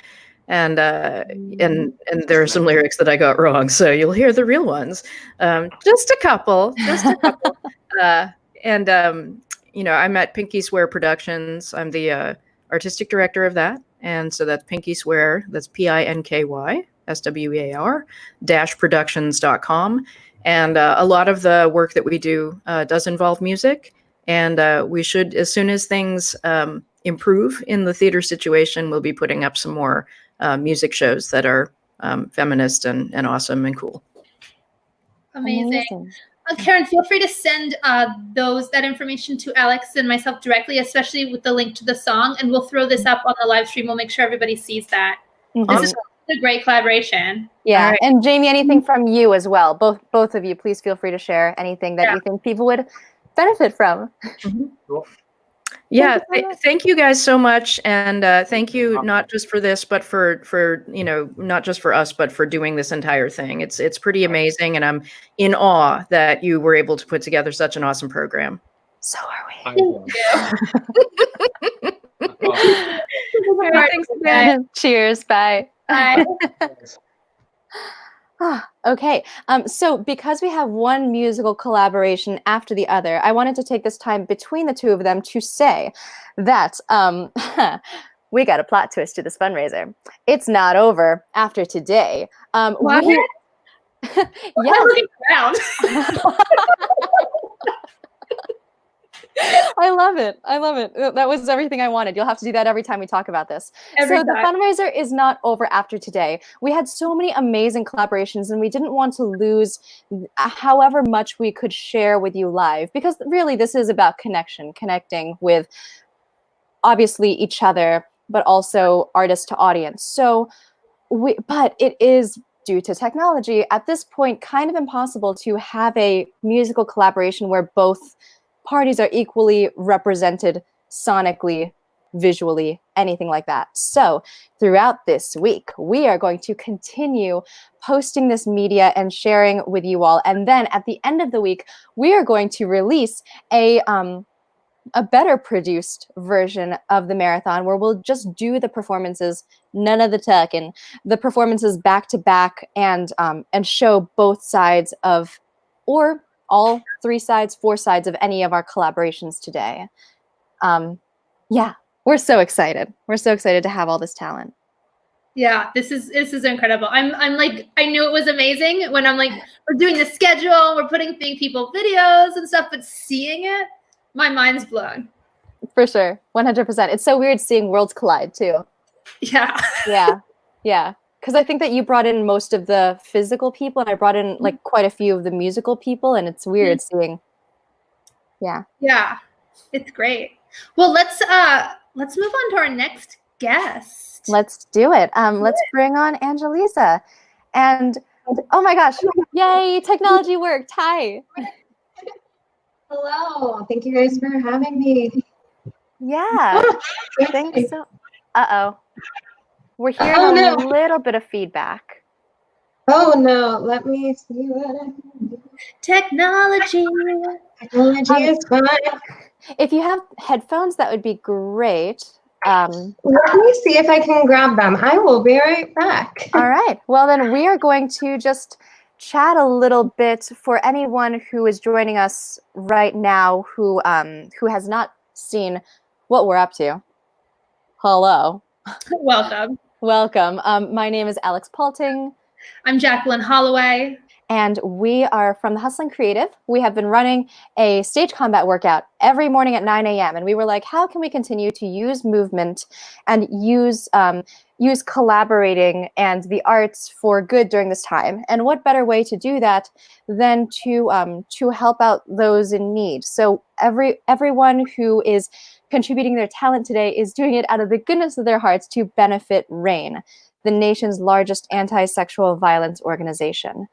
Unfortunately, during COVID-19, calls to the sexual assault hotline that RAINN runs have skyrocketed, and unfortunately, many, about half, if not more, of those calls are in cases, addressing cases involving minors. So that is why we're doing what we're doing today. If you have not yet done so, please donate to our fundraiser. We're trying to reach $10,000 to contribute to RAINN and to help them with their work on the front lines of this pandemic. And our numbers, I will say, have been steadily climbing. So keep on donating, everybody. Please, every little bit counts. If you got $1, if you've got 50 cents, just throw it in, because this is really, really going to help people that really, really need it. Yeah, and $1 is a lot to us because we're artists. $1 is a lot. We're like, $1, please. If you have one of those, we feel that. If you cannot donate, please share this stream. The broader our reach, the more successful it's going to be, and the more people who can donate will, and the more people we can help. So, like we said, our goal is $10,000. But if we go over that, that's okay. Just keep it in. Angelisa looks like she disconnected. She's been having some internet problems. COVID has left us all in different places, and she's in an Airbnb right now. So I am going to talk a little bit about the rest of the program. Today, at the end of the day, we're going to be finishing out our program with we're transferring from the public stream to Zoom. We're doing a Zoom panel and performances by poets and hi, Justin. And performances from poets and some burlesque performances called Safe and Sound, where we will be delving more deeply into the topics of consent and safety and loving relationships, and also the Me Too movement. Registration is free. It should accompany a donation, but it is free, but space is limited. I haven't checked our numbers yet, but last time I did, which was about an hour ago, we were about at 30 or 40% capacity for tonight. So the link to do that is in the notes. And I think Angelisa's back. Yes. All right. Got the double thumbs Hopefully up. this Hello? is working. I think so. Let's keep talking. And let's not jinx it. I think it's great. Yeah, right. Okay, great. Amazing. Well, hi guys. Yeah. Welcome back. Thank you for joining us. Do you want to say a little bit about who you are and what we'll be seeing today? Yeah, so I'm Angelisa Anderson. I am an actor, singer, dancer, fitness instructor. I used to live in DC until immediately prior to this pandemic when I moved to New York. So great timing, but it's fine. It's great, and I have no trouble keeping myself busy during this time, even though I'm in without theater in like the biggest theater town in the world. But it's been really fun. It's been really exciting to work on a lot of different projects, especially producing a lot of fitness content digitally. So my sister and I have been actually working together a lot and just started an Instagram page, really promoting fitness and posting workouts every day, which is exciting. So today I am singing What's Wrong With Me from Mean Girls, the musical, which is a song that Gretchen Wieners sings. Hopefully everyone's fairly familiar with the story of Mean Girls. But Gretchen Wieners is one of the plastics, and she's a little tossed to the side by Regina George. Regina is the queen bee in charge, and all Gretchen wants is to be loved by her and be her friend and be respected by her. And she's not. So that's basically it. Amazing. And then Elisa's playing for me, Elisa Rossman. Yes, Elisa. amazing. Yes, thank you, Elisa. If you are watching right now, thank you for contributing your accompaniment to a few of our artists today. You are amazing, and we're so thankful. Yes, and we've got a video that we're gonna play for you. So if you're ready, we're gonna do this quick swap. Get your internet gymnastics ready, Alex Palte, as I share I'm my so screen. ready. Here yeah, we let's do this. Let's do it. So excited. We're gonna Oh get my God. so good at this. Oh, Ooh. all right. Yep, I just we got to do this ninja thing. Yeah, it's a every whole thing. every time. This is exciting. Like, when you load All the right. video, you ready to go? I'm ready to go. Let me know when you're ready, and I'll start it. Okay. Let's do it right now. Ooh, that's me.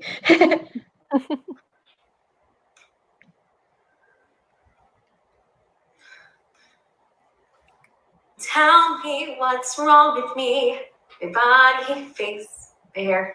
Tell me all my many faults. Tell me like you care, but we both know you're cruel, and we both know you're right. I could listen to you like a fool all night. What's wrong with me? How I speak, how I dress. What's wrong with me? You keep me guessing. Mama called me beautiful, don't believe her anymore. Now I'm listening to you. What do I do that for? Please don't ignore me.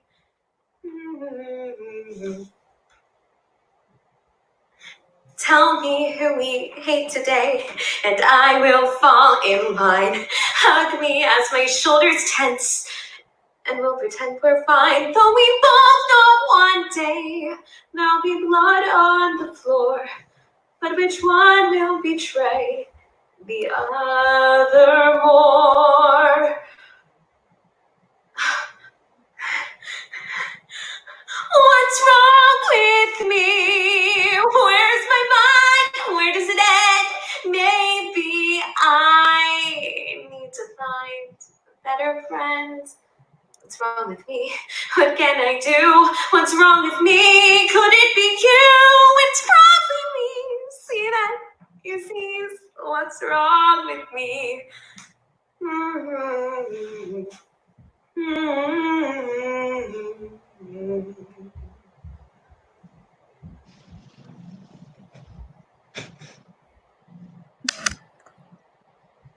Oh, amazing.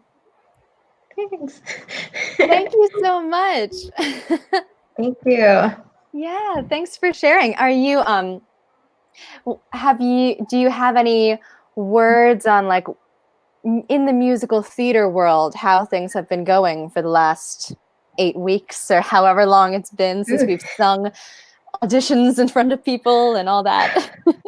Wow, yeah, it's been interesting to say the least. I know that you know this, but definitely we've been doing a lot of self-tapes, which is a whole new skill set that we have all quickly had to become very comfortable with. I've spent hours and days just shooting things for auditions, songs, monologues, callbacks, and not really knowing if the show is actually going to go up, which is kind of insane. And I go back and forth. Like at some points, I'm like, I'm very grateful to have this time. I'm very grateful to kind of be forced into learning this skill, because I did have to do self-tapes from time to time, pre-COVID, pre-pandemic, but definitely not to this extent. And I've figured out ways to finesse and actually produce a self-tape that I am pleased with, which is cool.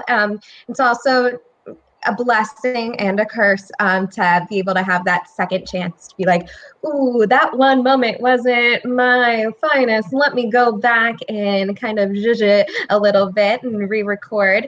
At the same time, I am super, super type A. So going back and watching myself is a little bit torture, but it's fine. It's fine. It's a exciting for art. Yeah, absolutely. But yeah, and sometimes I do get disheartened just because I feel like I'm just emailing these videos into an abyss, and we don't really know what's gonna happen. But then also I'm so grateful for the gift of time. I actually did, my husband and I, 2 weeks after we moved up here, we actually had COVID. So we were sick for a good period of time for a good part of this 7, 8 weeks, however long it's been.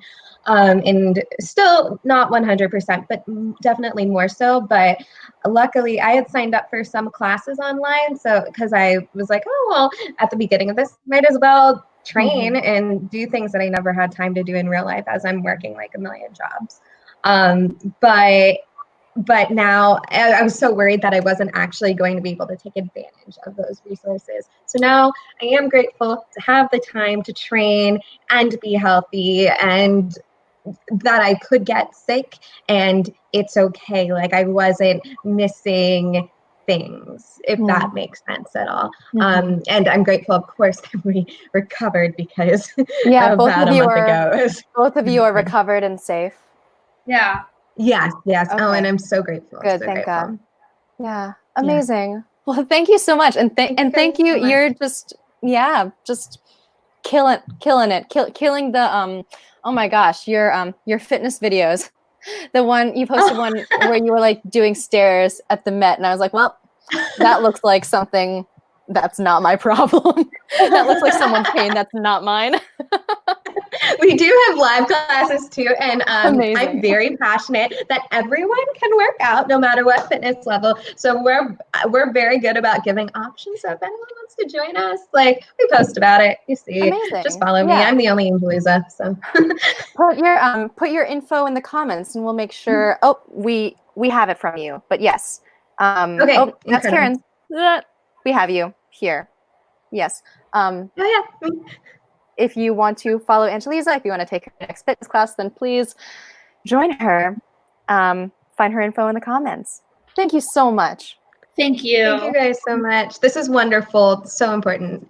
Thank you. Thank you. Bye. Bye. Goodbye. So, speaking of fitness for everyone, yeah, and speaking of things that are not my fitness problem, we have a fitness class coming up. We sure do. So get ready for some kicking. Kicking. I lost. Kicking and boxing. The words.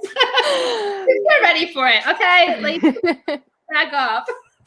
Yeah. Well, let's go ahead and bring him on, and he can tell us a little bit more. Justin can tell us a little bit more about how people would like to, if people would like to participate in this class, what they should be prepared with and such, so that they're ready for him.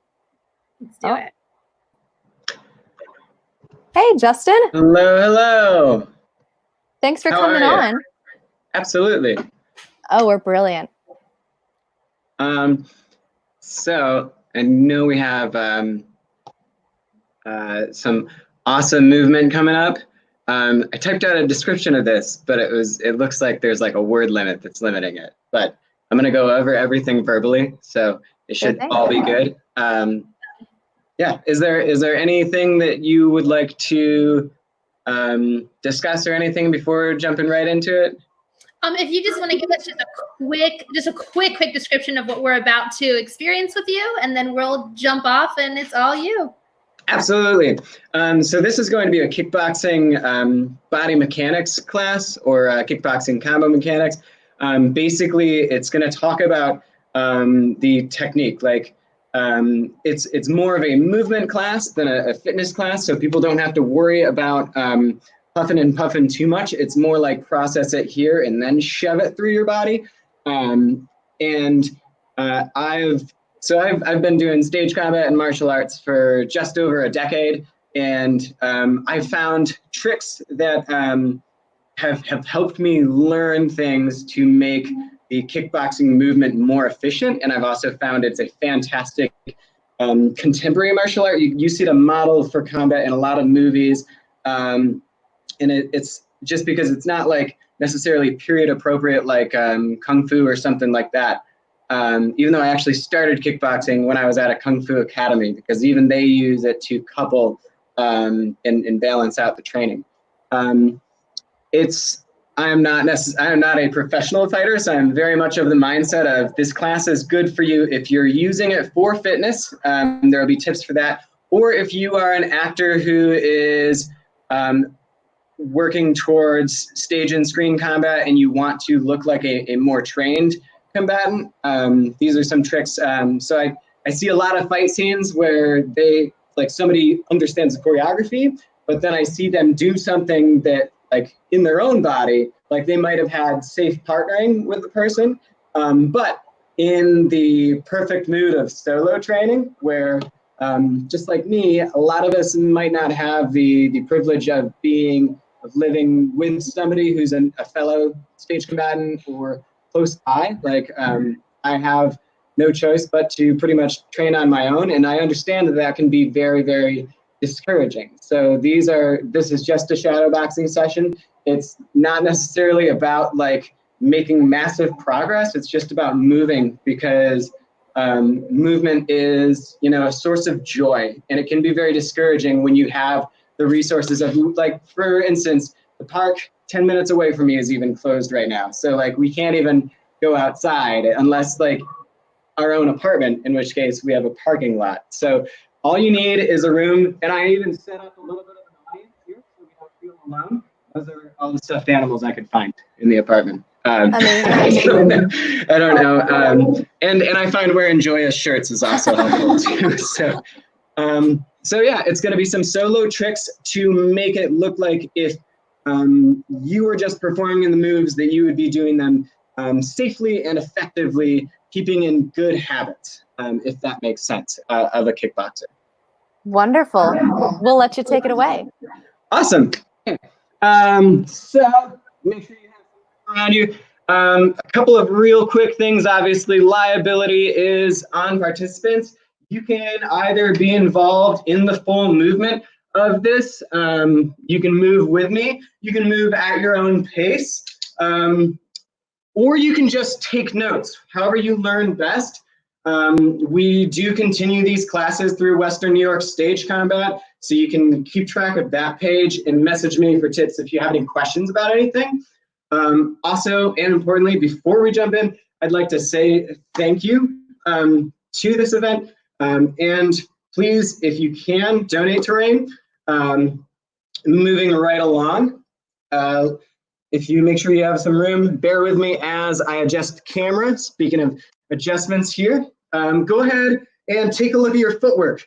We're going to not move our feet too much, but a little bit, just in this amount of space. So a little bit of an artistic disclaimer. This stuff is just the way that I found helpful for me. There's a lot of different ways to go about this type of training. So this is just me. Anyways, feet, let's do, pretend they're on train tracks, roughly shoulder width apart. I am a defaulted like right-handed person. So if you're right-hander, this is the sort of default that you might want to follow. There's ways to break all of these rules, but go ahead and take that right foot and slide it straight back. Don't step off the train tracks. I personally am not a fan of a very narrow stance in kickboxing like that. Nothing wrong with that. But it's just not what I do. I find this, what I call it, is a triangular stance. So basically, if you look at both of your feet and they move towards a target, between the target, whether it's a bag or pads or a partner, you would form a little bit of a triangle. So I call it a triangular stance, but that's just what I call it, rather than a linear stance. I find it specifically helpful with kicks. So train tracks, drop it straight back, right? As we're working on things, we're gonna be shifting and allowing our feet to pivot, moving the attention back up here. Let's go over the 6 basic punches in boxing. You might hear things called jab cross or 1-2. It would be jab cross, lead hook, rear hook, or if you're right-handed like me, left hook and right hook, and lead uppercut and rear uppercut. It's 1 through 6. Well, we're gonna start with a jab. And when we do this jab, both for fitness to get your core involved, and if you're a performer, whether you're performing in a wide shot or just want to show more body articulation, or for the nosebleeds, you want to turn that core in all the way. It's much nicer than just moving through the arm. The martial logic there is our arms don't weigh that much. Our bodies weigh substantially more, so we do want to turn our body weight into each strike, right? So when I'm doing that, that is what I'm talking about with you can let the feet pivot. The same side that's moving is the foot that wants to pivot, right? So when we jab, another trick is turn the hand over, right? You do want to have your hands up, elbows relaxed down, right? I get very excited, so take relax with a grain of salt when I say it, yeah? But one thing I want to see too is pretend you have magnets in your hands and keep them by your face. The elbows are going to protect your sides and the hands are going to protect your face. As long as you're home, I know they're saying don't touch your face, but hopefully you've washed your hands recently. Touch your face. They're the only way that you know your hands are still going to be there when you punch. You don't want to drop it down. You're going to touch your face again. The only way we know that, because I get tired when we're working out, when we're punching a bag, or if we're performing a fight scene after already having been on stage or a full day of shooting or something, we might forget about it, right? The only way you know is if you can touch your face, right? It's a little easier with gloves, just don't punch your face. So what we want to try now after this extension and a jab is we want to snap it back. So we're going to snap it back faster than we go out. We're going to come back. The fitness logic here is every time we push, we also want to counter that by pulling the muscles, right? So if we do push-ups, we want to also work bicep curls or rows or something to train our balance and posture of the body, right? So that's a trick to remember. Fitness-wise, logically, you want that protection there. You don't want somebody to grab your hand. Now, the next punch is going to be a cross. So we got a 1-2 punch. 1, 2. What I want you to look at here is when you snap this back, just go ahead and put your hand up and snap it back. The body automatically wants to move, right? If you just extend and snap it back, it's pretty automatic. You have initiated force back through your core, so your body is going to be influenced by that. Just follow that momentum into that second punch, right? And you can obviously control the speed of that, and you can slow it down. You don't always have to do anything at my pace. This is a very relaxed class. Just look at the movement, right? So 1, 2. Let's do that a couple times, 5-ish times. 1, 2, 3. Make sure you're snapping back that cross hand as well. 4, right? One thing I also want you to make sure you're doing, I have a fortunate, I have the ability to watch myself because I'm on video here. So if you do have a mirror nearby, this is excellent. I actually have a mirror in my kitchen. So I'll practice this stuff as I'm cooking or as I'm looking for food and whatnot. So it's an excellent thing to do. Just put on some music sometime and jam out and look at the way your body moves through these things. One thing you do want to be wary of is your hand doesn't want to look like this. At every point, it wants to be like that. So I rotate my arm as a unit, right? Because the portrayed point of contact, whether you're fighting and not really punching somebody, but selling that you are, you want to keep that wrist straight. You should be able to do, like, if you did a push-up on your fist, that alignment should feel comfy through your wrist. That is how you would land a punch without injuring you, but doing potential damage to another object or your portrayed, partner, right? Obviously, you're not really hitting somebody, but you do want to make it look like if you were, you'd have the correct form. And if you don't, sell a little bit of injury or something, right? So we're going to move on to hooks. Hook punches. As I snap this back, I'm going to bring my arm out in a literal hook shape, right? I could hang out to dry if I wanted. Another way to think of it is as I'm grabbing a cup of coffee, I have a glass here, right? Out of thin air, right? So in this case, if I were to have my hand be that way, I'm going to spill the coffee. Not necessarily a wrong way to hook. I just found I used to hook like that, and I found I didn't have enough power in that, and sometimes I would actually realize that some of my joints were a little bit sore, and when I started punching with my palm towards me, it was a lot more efficient. It took a minute to get used to. Once my muscle loosened up into it, it was a little better. So we're gonna go jab, cross, hook, hook. Notice when we do this, we're not swinging it down. Don't relax your hand down unless you want to give the look of a brawler, right? Because the target would be here. Imagine somebody has their hands up here. They might block those jab crosses. You hook around them, right? You don't want to go down and up. That's telegraphing more. You can, if the target is down low, obviously bring it down, but then the hook changes. So we're going, keeping them up top for now. Jab, cross, hook, hook. Let's do a couple of those. 1, 2, 3, 4. Good. 1, 2, 3, 4. 1, 2, 3, 4. 1, 2, 3, 4. And one more, nice and slow-mo. 1, 2, 3, 4. Next thing we're going to do is look at uppercuts. Now, the way that you frequently see these in movies and whatnot, which we're going to actually dial back a little bit, is you might see the going bowling thing, where they come down here and scoop up, right?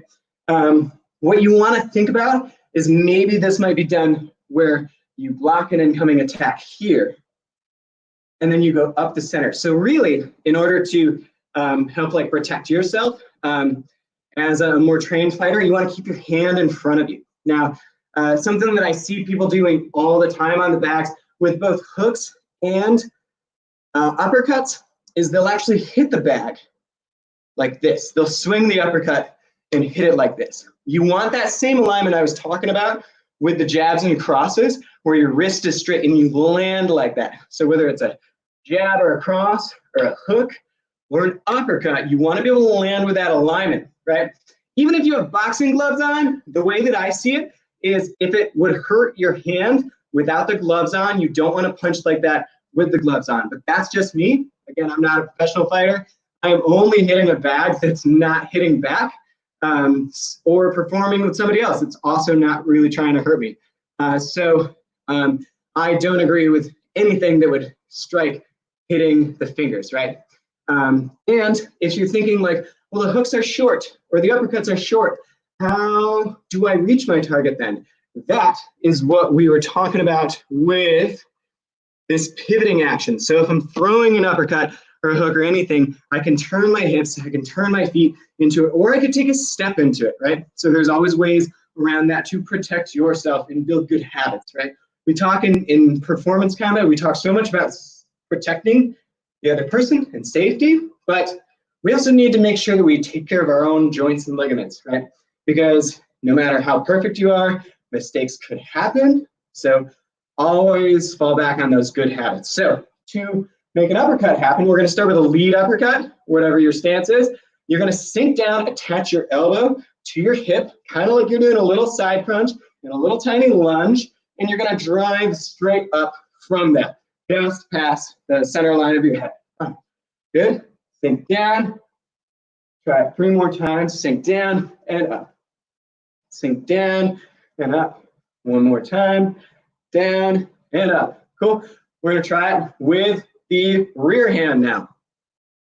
Sink down and up, right? On your system, make sure you're keeping your hands up. If one hand is doing an action, the other hand has to be by the face, right? Whether it's a jab, cross, hook, other hook, uppercut, or uppercut. You can break this rule, but just try to be wary of getting your hands back to your face. A couple more times on the right hand or rear hand, sink down and up. Notice you want to be moving through your core, through your hips, and a little bit of pivot on the ground isn't going to hurt you. Cool. Let's work these, all 6 of these, and then we're going to move on to some kicks and then some combos onto that. Right? 1, 2, 3, 4, 5, 6. Awesome. Full articulation through the core. Snap back through the hands. And if you're doing a rounded punch like a hook or an uppercut, just let yourself relax and circle back to that guard. 1, 2, 3, 4, 5, 6. Do it with me again. 1, 2, 3, 4, 5, 6. Jab, cross, lead hook, rear hook, lead uppercut, rear uppercut. Couple more. 1, 2, 3, 4, 5, 6. Let's do one more. 1, 2, 3, 4, 5, 6. Excellent. Okay. Now, keeping that in mind, let's warm up the legs a little bit before we get into kicks. It will serve us. So let's just take a couple of minutes and do a ducking drill. So this is where it can get into a little bit of choreography, and this is also great for shadow boxing. So let's say I just did, let's keep it simple and just stick to the 1-2 punch. We're going to practice that snap back. So we're just going to do same punch either side. We're going to go jab, cross, but let's assume that a punch is coming in on one side of us, or just an obstacle, right? And we're going to duck under. And when we do that, we have some minor shifting through the legs, but we do, for the fitness sake, we want to work through our legs and let them burn a little bit, right? And we're just going to do that on either side. So let's warm that motion up. Just keep the guard up, and we're just going to sway. 1, 2, 3, 4. Let's go 6 more to 10, 5, 6, 7, 8, 9, 10. And if we had more room, we might be doing some footwork with this, but you can just keep your feet relatively planted, allow them to pivot, right? Find that balance between rooting and allowing you to have some flexibility on the ground. Cool? So now let's add the punches in and do 10 more of these, just to warm up. Down and up, 1, 2. Down and up, 1, 2. Down and up, 1, 2. Down and up, 1, 2. Let's do 6 more. 5, 6. You can bring the speed up if you're comfortable. 7, 8, 9. Make sure you're rotating your core with each of these. And 10. Cool. Take your legs out if you like. Now, when we go into kicks, if you struggle with flexibility, feel free to remove the kick and put in a hook punch, or just take a pause or lift a knee, or take notes or whatever. Kicks especially are great with one-on-one or an instructor in class. If you are comfortable experimenting more, great, and continue with us. But we're gonna go through roundhouse kicks, which is one of the most common kicks in kickboxing. Now, also in the note of technique and flexibility, if this is new to you, or if you don't have much flexibility in your legs, keep the kicks low. A roundhouse kick is a roundhouse kick at any height. It could be a high kick or a low kick. It's a roundhouse kick. If your technique is not the greatest, don't try bringing it up higher. The technique needs to be spot on if you're kicking high, and you'll put more stress on your joints if you don't. I will also say that this is actually easier when you do have a target to hit. Don't worry about it with this. So just take it easy with the kicks. Please be careful on your joints with this one.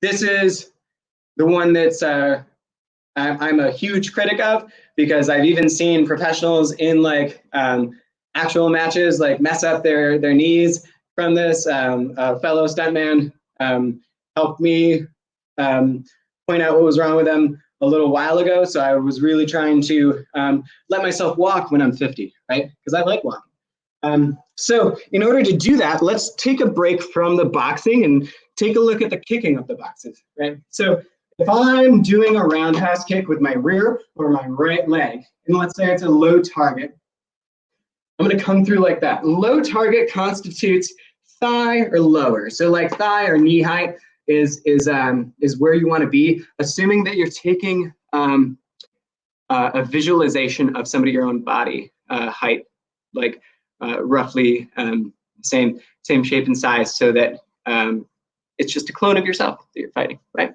Very appropriate for quarantine. Cool. Now, when we do this, here's the protection for your own joints part, right? I want to make sure that I protect the joints of my post leg. So when I kick, I'm going to pivot or step and point my knee and my toes in the direction that the kick is going. So when I do this, I can pivot on my heel. I'm exaggerating, by the way. I can pivot on the ball of my foot like that. Or possibly the most easy and accessible way, and still very effective, is taking a full step into it. Now, when I say full step, I just mean you can actually lift your foot off the ground. It doesn't mean go like, look at my big old step, right? And it doesn't mean you have to take a huge step. Just take a little but articulate step, right? So you can pivot on the heel, you can pivot on the ball of your foot. That one's good for if you're moving forward. So if you have limited room, maybe don't do that one. Or take a little step, right? It doesn't matter to me which one. Just make sure that when you are kicking, you have to move that foot. If you do not, don't even kick, because you do not want to be swinging all of those muscles through and twisting those joints in place, right? Okay, so trying to find that sweet spot of the camera. Let's try 5 kicks on that rear leg. 1, 2, 3, 4, and 5. And notice I'm turning my hips through also, right? So I'm actually still, just like the punches, I'm trying to turn my whole body into this. And now protection on the kicking leg, the thing that's actually potentially impacting another thing. When I do this, I am turning my knee over, and I'm gonna land on the target with my shin. Sometimes you can land on the top of your foot, but sometimes that can add tension to these complicated joints as well. So 50-50 is okay on a bag, but just make sure you turn over that leg so everything's pointing that way, hips and whatnot. If you're working on the flexibility, you can grab a handy cat tree or a wall, and you can just extend to that shape, and you can try holding there and stretching that way, right? Some of it is the practice of the movement, and some of it is the stretching, right? Cool. Now, let's go ahead and work on the left. So when we do this, normally we're going to be in our default stance, and if we want to put our left in the rear, we're going to do a switch kick where we switch our feet and kick, right? So we would switch and kick. Cool. Switch and kick. And I'm just recentering my knee and settling it back down for balance sake, right? I'm not trying to go back to the rear with it. I'm just going to reset so I can switch and kick. One more with this, and then I'll show you another variation that I like with the lead leg. Switch and kick. And right here, now we're going to go through a lead leg kick. So another possibility for this is we don't move that lead leg back. We just kick, right? This can mess with somebody's balance. It seems a little weird coordination, but it's like riding a bike. Once you learn the trick, you can do it. All you do, pivot on that back foot, turn those toes out to open position if you like ballet and stuff, and then let that articulate through your core, through your hips, right? A lot of similarities with these punches, yeah? So you're gonna turn that, and then you're just gonna swing that leg out very gently, right? Cool? Let's do it 2 more times. Now, you can do this as a high kick or anything else as well, but keep it at a comfortable height for you. Cool? So, we've got a roundhouse kick, we've got a switch kick, and we've got the lead leg kick. Now, let's talk about combining those things into some shadowboxing choreography to talk about the same concept we talked about where we move through the core and how to follow the momentum that's generated by the movement before, right? Also, we've been at this for about 20 minutes or so, so grab some water if you've been moving with us, or get you a good place in your notes before we move on. Hope you all are enjoying the audience that I curated for the show also. Okay, so let's take, as an example, we're going to set up the kick with jab, cross, jab, or 1, 2, 1 numerically. 1, 2, 1. Now, just like we did with the punches where we snap back, we're gonna do a right kick. So when we do this punch, let's actually try like this. Let's assume we just did the combination ending with that jab. We're going to pull this back. When we do, we're going to allow everything to shift underneath us, portraying that full body rotation and giving ourselves that momentum from snapping back the punch into the kick, because it's still going to travel through the core. If you kicked by itself, it's traveling through your core. You're turning your hips through, you're pivoting on it. Same thing happens with the punch, only we're just gonna let that post leg pivot a little bit more, right? And if you need to do the step, you can do that too, right? So we got 1, 2, 1, and I try pulling back into that kick, right? It does work a little bit with a better snap, but if you're new to kicks, keep it slow anyways. We got 1, 2, 1, snap back into the kick, right? 1, 2, 1, snap back into the kick. The same side that's kicking, one of the things you can do to allow that momentum to flow is you can let that hand go as long as you keep the other hand guard, because you may fade back your head a little bit to portray some defensive posturing anyways. I've also heard people say, like, keep a guard even when you kick. So no wrong answers there in my views, right? One more time with this combination. 1, 2, 1. Ow. And if you're comfortable picking up the speed, let's try 2 more times. 1, 2, 1, kick. Good. And 1, 2, 1, kick. Cool. Okay, so what if we had the same hands and we were gonna kick on the other side, right? So let's go ahead and look at both the switch kick and the lead leg roundhouse kick with a jab, cross, jab to set it up, right? So let's start with the switch kick. That one, although it may be a little bit more athletic, it's a little bit easier because you have that checkpoint of the switch. So it's not necessarily going to link up with that snap back of the hand. And the mechanics are a little bit different anyways for both of those variations, because we are now dealing with the last move of that combination being on the same side. If we go jab, cross, jab, left kick or lead roundhouse kick, we have to realize that it's not going to transfer the same way of the combination that we just did. So let's go with jab, cross, jab, switch.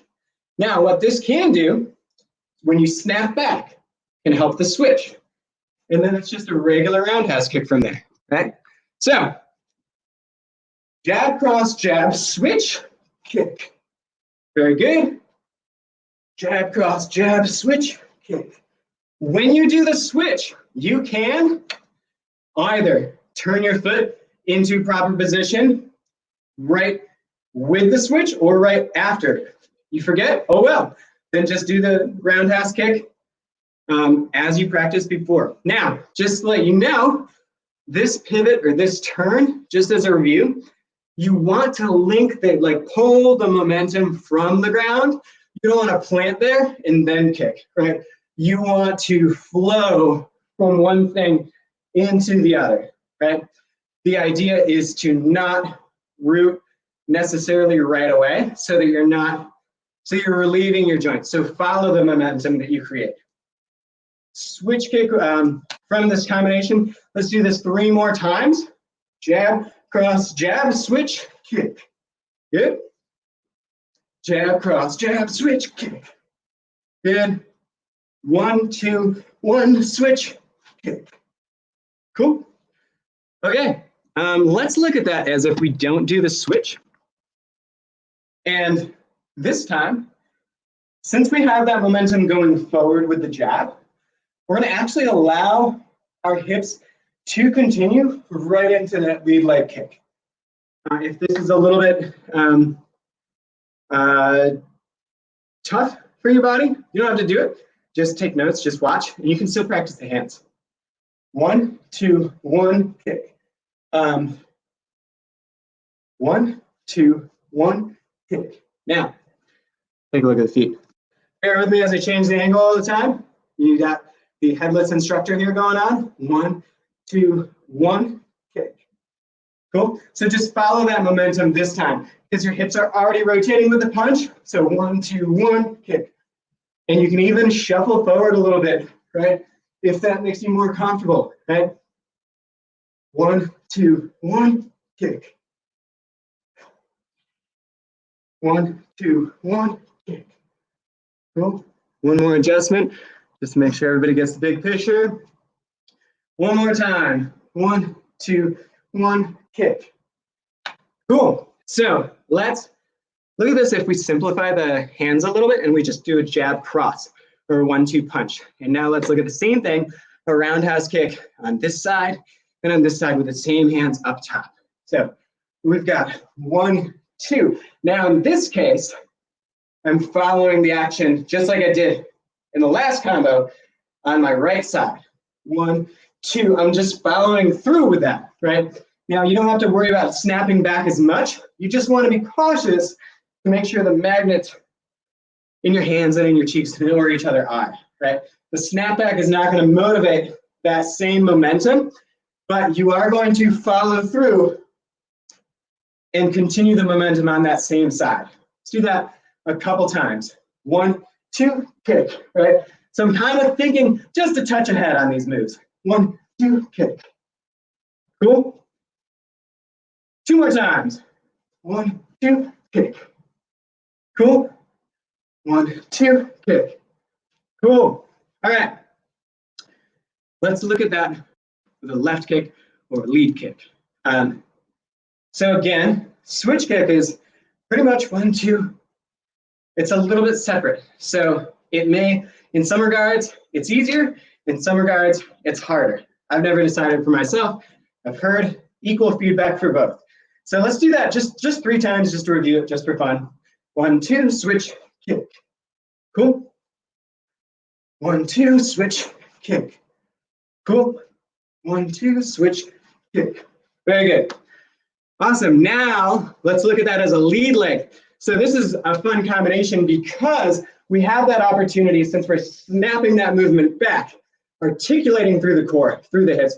It should actually help motivate the momentum of that lead leg. And this is actually especially good as a low kick because your leg is already there and it's forward, it's close to whatever target is, just like your jab hand. Low lead kick is excellent. 1, 2, snap back, kick.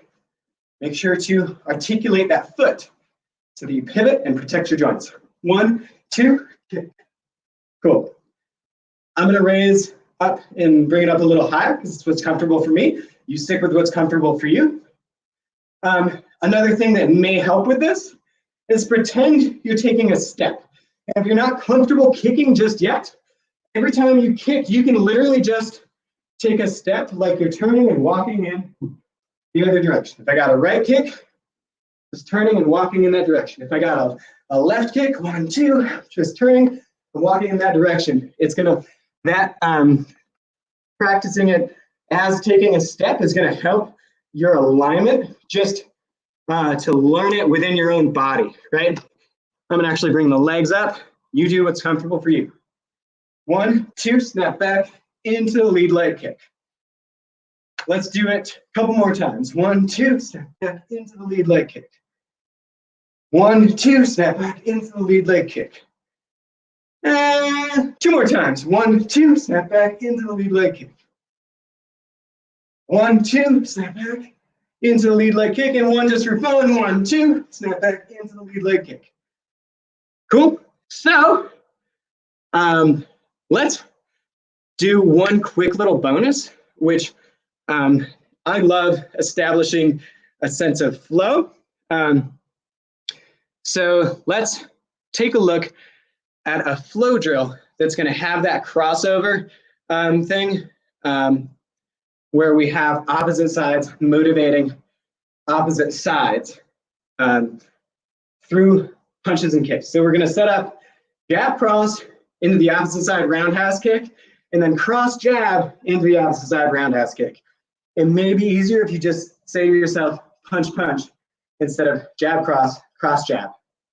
But you can always chat with me about this later. It can melt your brain. If it is, don't worry about it.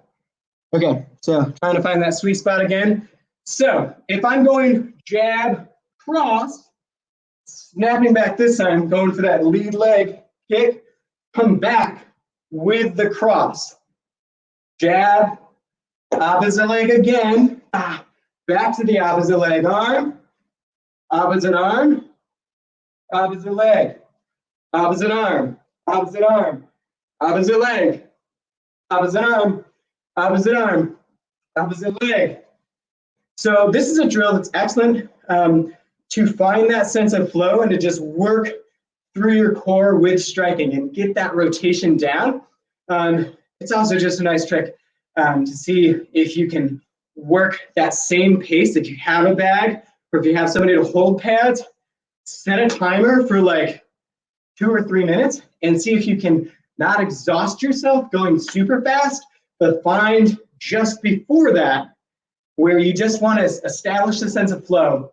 Don't pick up speed and don't drop speed, and see if you can just maintain that speed. So let's just do this for a little bit as a cool down. Jab, cross, kick, punch, punch, kick, opposite arm, opposite arm, opposite leg, opposite arm, opposite arm, opposite leg, opposite arm, opposite arm, opposite leg, opposite arm, opposite arm, opposite leg, opposite arm, opposite arm, opposite leg, opposite arm, opposite arm, opposite leg, opposite arm, opposite arm, opposite leg, opposite arm, opposite arm, opposite leg. One more time all the way through. Jab, cross, kick, cross, jab, kick.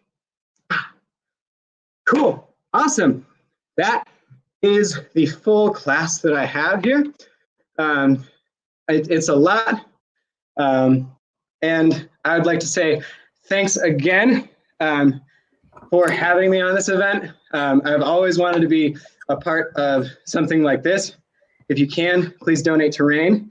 And sharing is free. So share this event throughout the day and throughout the week, since we got events coming up. If you want more resources such as this class, We have a variety of also non-stage combat classes in Western New York stage combat throughout this quarantine.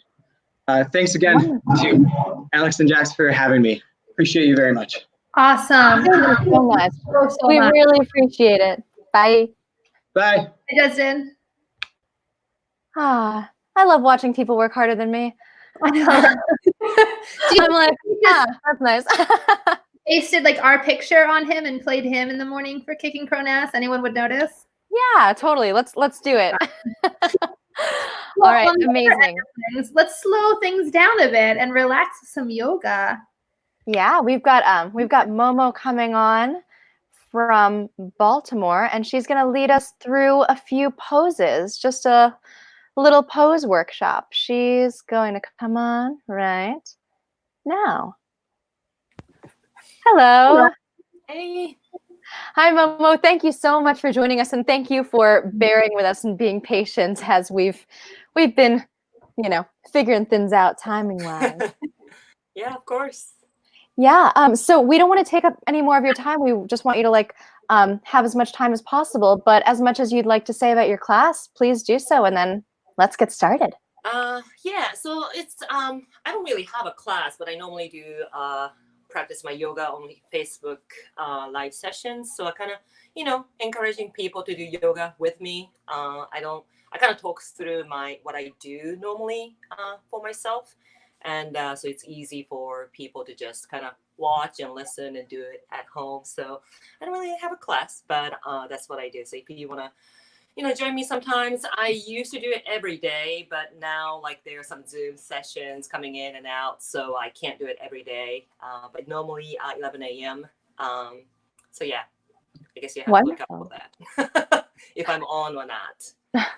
Awesome. So since I have another engagement, so I have to kind of shorten it. And I had a 30 minutes class, but I'm not going to be able to do it. And I don't want to rush through it. So I am going to just kind of talk through some of the poses everyone always want to try or do it successfully. One of the poses, everybody wants to do handstand. So I guess I'm going to just get into that. Everybody talks about the crow pose. It's the handstand. It's really easy. You just have to kind of figure out where your weight is. It's not so much about your arm strength. It's more about finding your center, where your center of the gravity in your body. So to get into it, it's probably best if you do a deep squat first. So have your feet, if you have a yoga mat, which is really helpful to kind of gauge how wide you need to stand. So have your feet on both sides of the yoga mat. Feet should be kind of pointing forward. That's a little bit harder. If you are pointing a little bit out, that might be a little bit easier. So we're going to do a deep squat. I'm going to sit into it. Your hips are not touching the mat. If you can really go deep, that's great, but you don't have to. So I'm going to do a deep squat. Bring the other palms together and press your knees with your elbows. So bring the other palms together in front of your heart against your sternum, the breastbone, and use your elbows to push your knees apart. This will help you to kind of open up the hips, and it'll be easier for you to do a crow pose. So take a deep breath in through the nose and out. On each breath, inhale. Think about lifting your spine through the crown of your head. And as you exhale through your nose, kind of sit into your pose. Relax. It's the effort and effortless. Deep inhale. Lift and exhale. So it should be nice and open at this point. So now we're going to bring the feet hips width apart. And your hands are going to be about 6 inches in front of you. I mean, not in front of you, but in front of the feet. So you probably need to kind of be on your toes, on the ball of your feet. Hands are going to be on the mat, 6 inches roughly in front of the feet. And this is the most important part. So you have your hands, right? And you're gonna push your lower leg with the shin against your upper arm. So your hands are here, your heels are lifted. You're gonna push the shin against your upper arm. This is why the deep squat's gonna be really helpful before you move on to a crow pose. And here, all you have to do is just shifting your body forward. It's not about lifting up.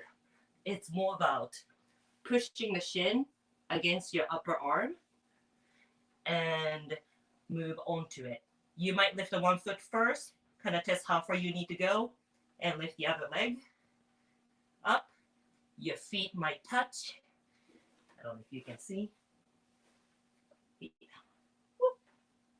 Your feet might touch behind you. You can cross the ankle if you like, but it's more about bringing your body forward rather than pushing with your arm. So that's the secret of the crow pose. So let's try it again. Feet are hips width apart. Hands about 6 inches in front of the feet. And wedge your shin against upper arm, nice and deep, and just shift forward. And you can find a balance here. And that's a crow pose. Another thing, it's pretty easy if I talk through it, but this, you just have to practice it a few times and you can find that where the center of your gravity is. Another one is the headstand. Everybody wants to do headstand. Again, it's the same thing. So if you want to sit into the thunderbolt position, so we're going to sit on the heels, get comfortable. The easiest one is the with your hands and hands on the mat. A lot of people do the tripod headstand. That's also easy, but I find the hand together to be most stable and the easiest. So I'm gonna do this quickly. I'm gonna do it on the sideways so it'll be easier for you to see. So we're gonna bring the hands together, interlace the fingers, and we're gonna place this on the mat. The hands are like a little basket, and we're gonna bring the crown of the head, the top of your head, on the mat, and the hand is going to be slightly right behind the crown of the head. So elbows are about shoulder width apart, forearm is on the mat, the crown of the head is on the mat, and your hand basket is kind of supporting right behind the crown of the head. From here, we're going to lift the hips up and try to bring the hip right above your head. This might be it. This is already enough for inversion, actually. This might be it for you. And you're going to feel the weight on your elbows, starting to feel the weight on the crown of your head. And this is the first step of headstand. And if you feel comfortable, you can lift, bend the leg, and go a little bit even further. And if you feel more comfortable, bring the other leg. This might be it. Try to find the center. You're going to feel more weight on the crown of your head, more than the elbows. But first, you're going to feel more weight on your elbows, or the forearms. But eventually, if you're in the right place, you're going to feel more weight on the crown of your head. If you feel more comfortable here, straighten. Woo! I'm not used to doing this on the carpet, so it was a little bit unstable. But yeah, so if you feel more comfortable there, woo, you can lift your legs up and straighten and find your center.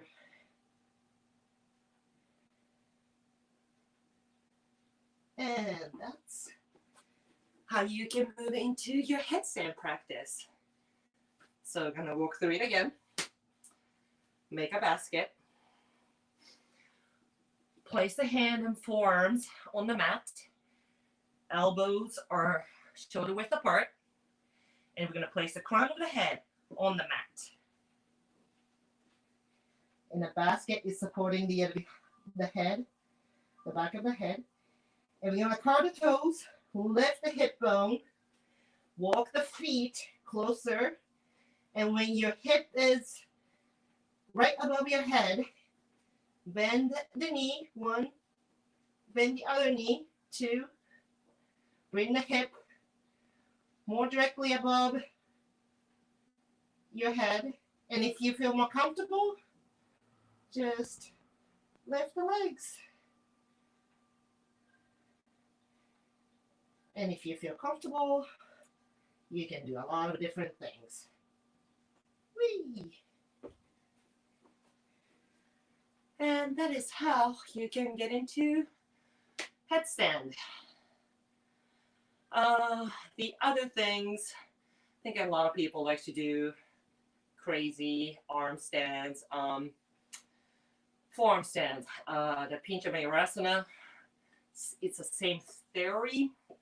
I'm not particularly good at it. Some days I can do it, some days I cannot. But same theory. So Pincha Mayurasana. If you're sitting on your heels, I'm going to bring the forearms, again, shoulder width apart. The hands should be the palms down. Sometimes you want to bring in a little bit in. Then out is definitely not a good idea. The shoulder width or slightly in. From here, you're going to curl the toes under your feet and you'll lift the tailbone up. This might be it. This is a good place. Again, just like the headstand, you want to try to bring the hip above your head. And you can kind of practice lifting one leg up, lifting the other leg up. Try to find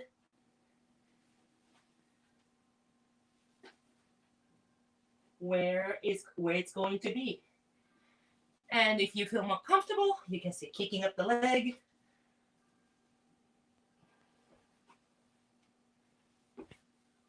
A little bit more. And I am not going to do that today because I wasn't prepared to do that. If you have a wall, it's a great way to practice, but normally my yoga teacher never lets us do that, so we never do it. We have to do it in the middle of the room. But yeah, if you want to use a wall to practice, that's a really great way to practice it. You know, just a few inches away from the wall, just like, you know, I talked about. Place a hand, lift the tailbone up, and kick. And here we go.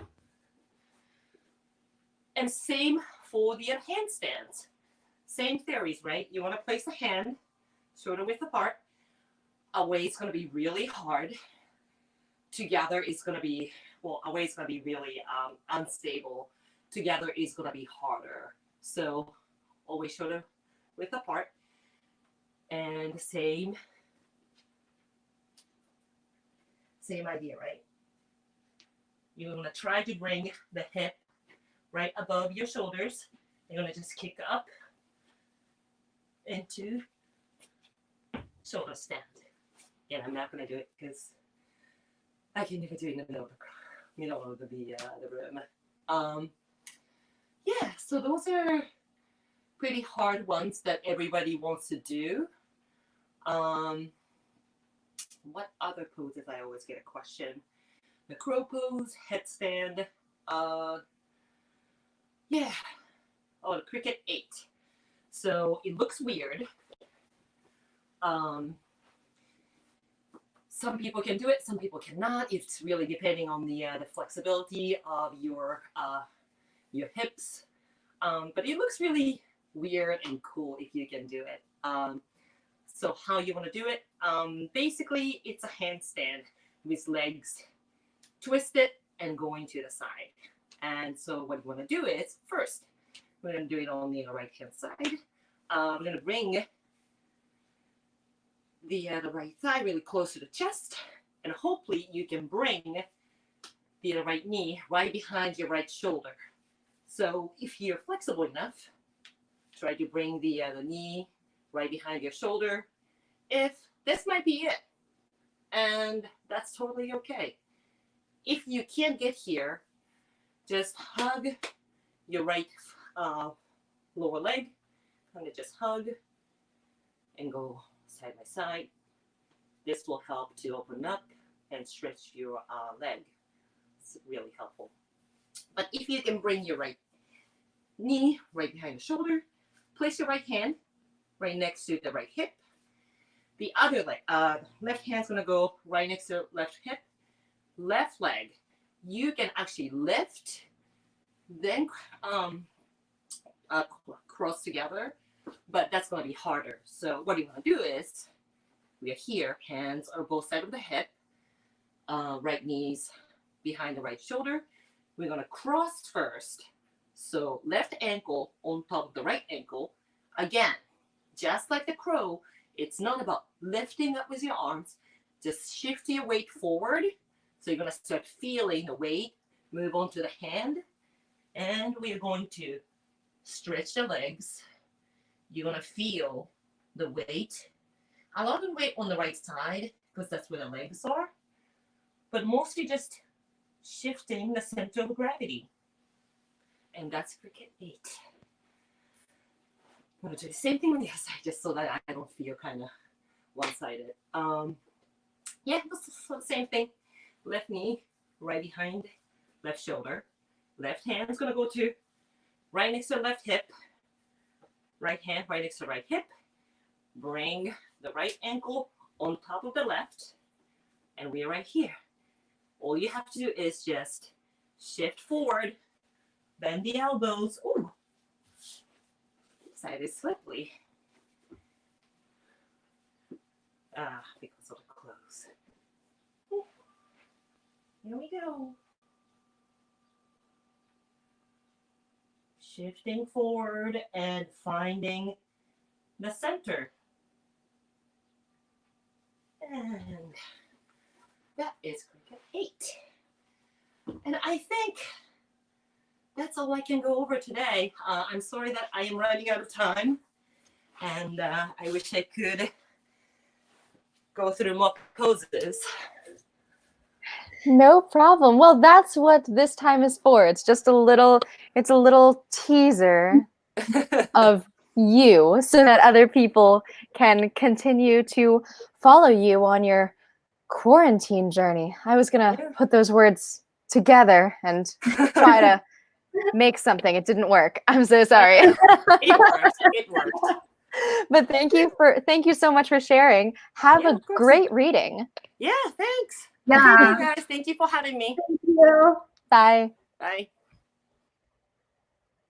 Well, that was honestly kind of a perfect introduction to our next act, which we will get to in a minute. We will be hearing from, or rather watching Ben Kaufman at the same time as listening to Maria Russo accompany him on the viola on obviously, as we said, it's very hard to have two people on at the same time and coordinate, which is why we are making this fundraiser last for 1 week. This fundraiser is not going to end today. No, sir. No, sir. Yes, which means people can watch and you can keep donating, and this is going to be around all week. That doesn't mean slow your roll on donating now, because it's still rolling in and we want to keep that moving. But it means tell more friends, tell more people, tell more enemies, tell more frenemies. 100%. Just don't tell the murder hornets. Anyone but them.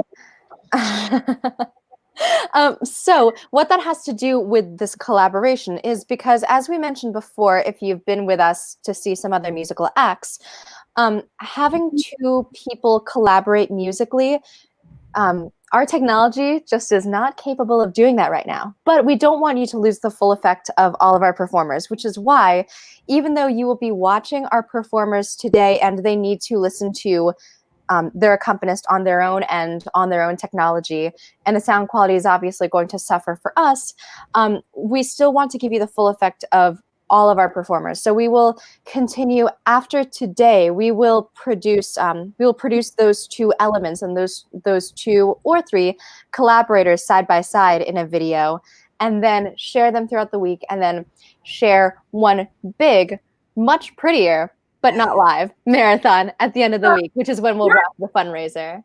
Not much prettier. I mean, not on our part, but we're not doing anything. I did a side ponytail.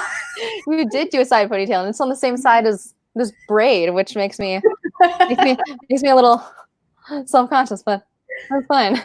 I want to just like imitate whatever you're doing.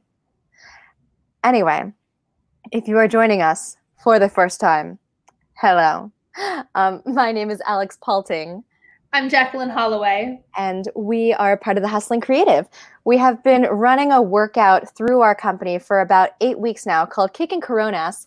And it's been so fun. It's a stage combat workout, and we're really just getting to connect with folks in a really interesting and meaningful way during this time. And we were like, well, how can we continue to use movement and art to bring people together and just put some good out into the universe? So today is a celebration of ourselves. It's a celebration of our bodies. It's a celebration of the arts and collaboration, even across countries and even continents for some of our performers today. But we are also donating today's proceeds to RAINN, the nation's largest anti-sexual violence organization. There has been a spike in reporting to the National Sexual Assault Hotline since COVID-19 started, and unfortunately, about half of the reported cases are related to minors, which is why it's so important that we're just using the platform that we can and the collaborations that we can in order to support those who are on the front lines in giving support to others. So thank you for coming with us on that journey. And I guess let's go ahead and bring Ben in if he's ready. Yeah, let's do it. I see a smile, so I think that's good. Hi, Ben. Hi there. Hi, Ben. How's it going? Good. How are you all doing? We're good. We're so excited to see what you're up to. So tell us a little bit about what we're going to see today.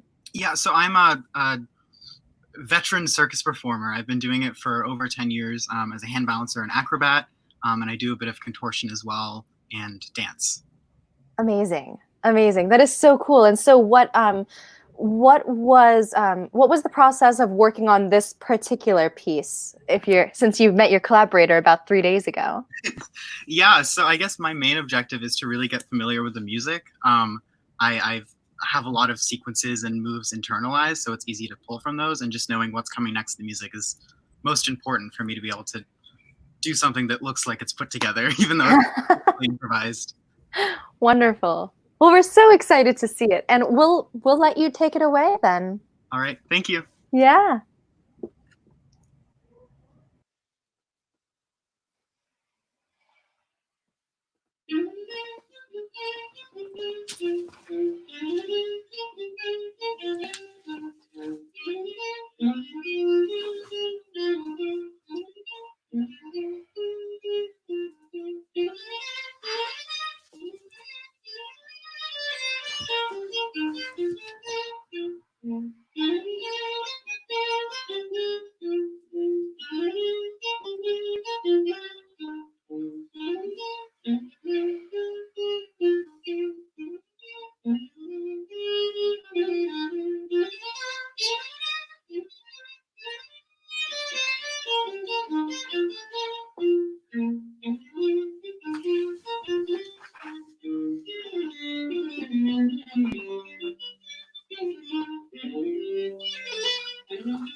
Gosh. Oh my gosh, Jax and I have been. You should have seen us in the green room. We both of us. I looked at us for 1 second. I took my eyes off of you, and both me and Jax are sitting there like, I just want more. Amazing. I do want to give a shout out to Maria as well. She's watching, and she's been posting about this, so she's with us in the audience. Thank you so much, Maria, as well, for your beautiful music. This pairing was incredible. This was a really amazing collaboration. Yeah, it's interesting. I've done a lot of work with live musicians before. Sure. Kind of like duo improvisation between both artists. But it was great to have a piece and honestly to be able to see a video of someone playing that piece kind of mimic her physicality that she put into it in my work as well. Oh, interesting. How so? There's I guess when someone plays viola, there's all these like kind of small head movements, physicalities as well as they really get into the music. And I think that helps me determine kind of what notes and sequences are most important or most emphasized within the piece. That's amazing. And you did specify when we first started chatting about this project, I think you did specify that you usually enjoy working with strings. Is that correct? And is there a reason? Yeah, I guess my only reason is that you're able to sustain them indefinitely, and that can be really beautiful and powerful. And I think I just love the fluidity of the sound, and the way that it sounds. That's amazing. Maria, if you have anything that you would like to add about this this performance and what the audience just saw, then please go ahead and let us know either on Instagram or here on Facebook or YouTube. So let's see. I was going to ask something else, but my mind is just like not even working. the absolute athleticism and grace and strength and flexibility that is absolutely incredible. And then to hear that music on top of it, which is just so like, I don't know, it makes my heart beat faster and I get really excited. I love strings, and they're just together. It was just such an incredible experience that I just had sitting in this room watching the internet. Can I ask how one joins the circus or decides to join the circus? That's a great question. I actually started out as a kid. I did theater, gymnastics, and dance, and kind of enjoyed all three of those things, but was frustrated that there wasn't anything that kind of combined the three until I found circus. There just happened to be a circus school in my town, so I was lucky enough. Of course, there are all kinds of camps and programs and summer stuff, but I guess I kind of fell into it in that regard, looking for something that had all of those elements. That's amazing. That's so cool. That's so wonderful. So so you're an ex-circus performer, you said. What's up now? So I'm taking a bit of a break while I'm going through school, and then Gotcha. I'll be graduating next spring, and I'll go right back into it full time as my career, assuming that the world is open and looking for performers at that time. Amazing. The world always needs performers.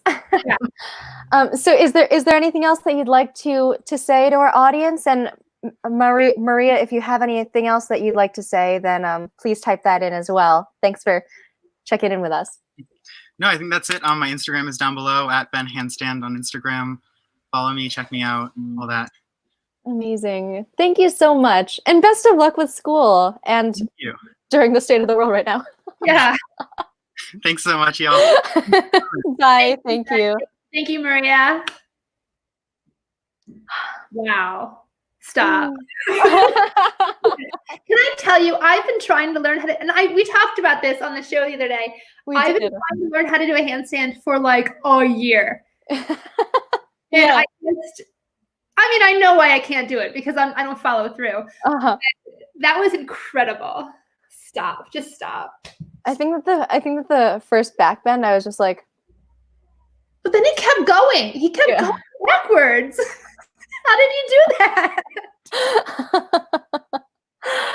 Thank you so much, Maria, as well, for just being so supportive and so generous with your music. Oh my gosh. We were just like, oh, can you do this thing? And she's like, yeah. I was like, can you do it this way? And she was like, yeah. And this was like 12 hours ago. That was incredible. Yeah, like that's not that. Yeah.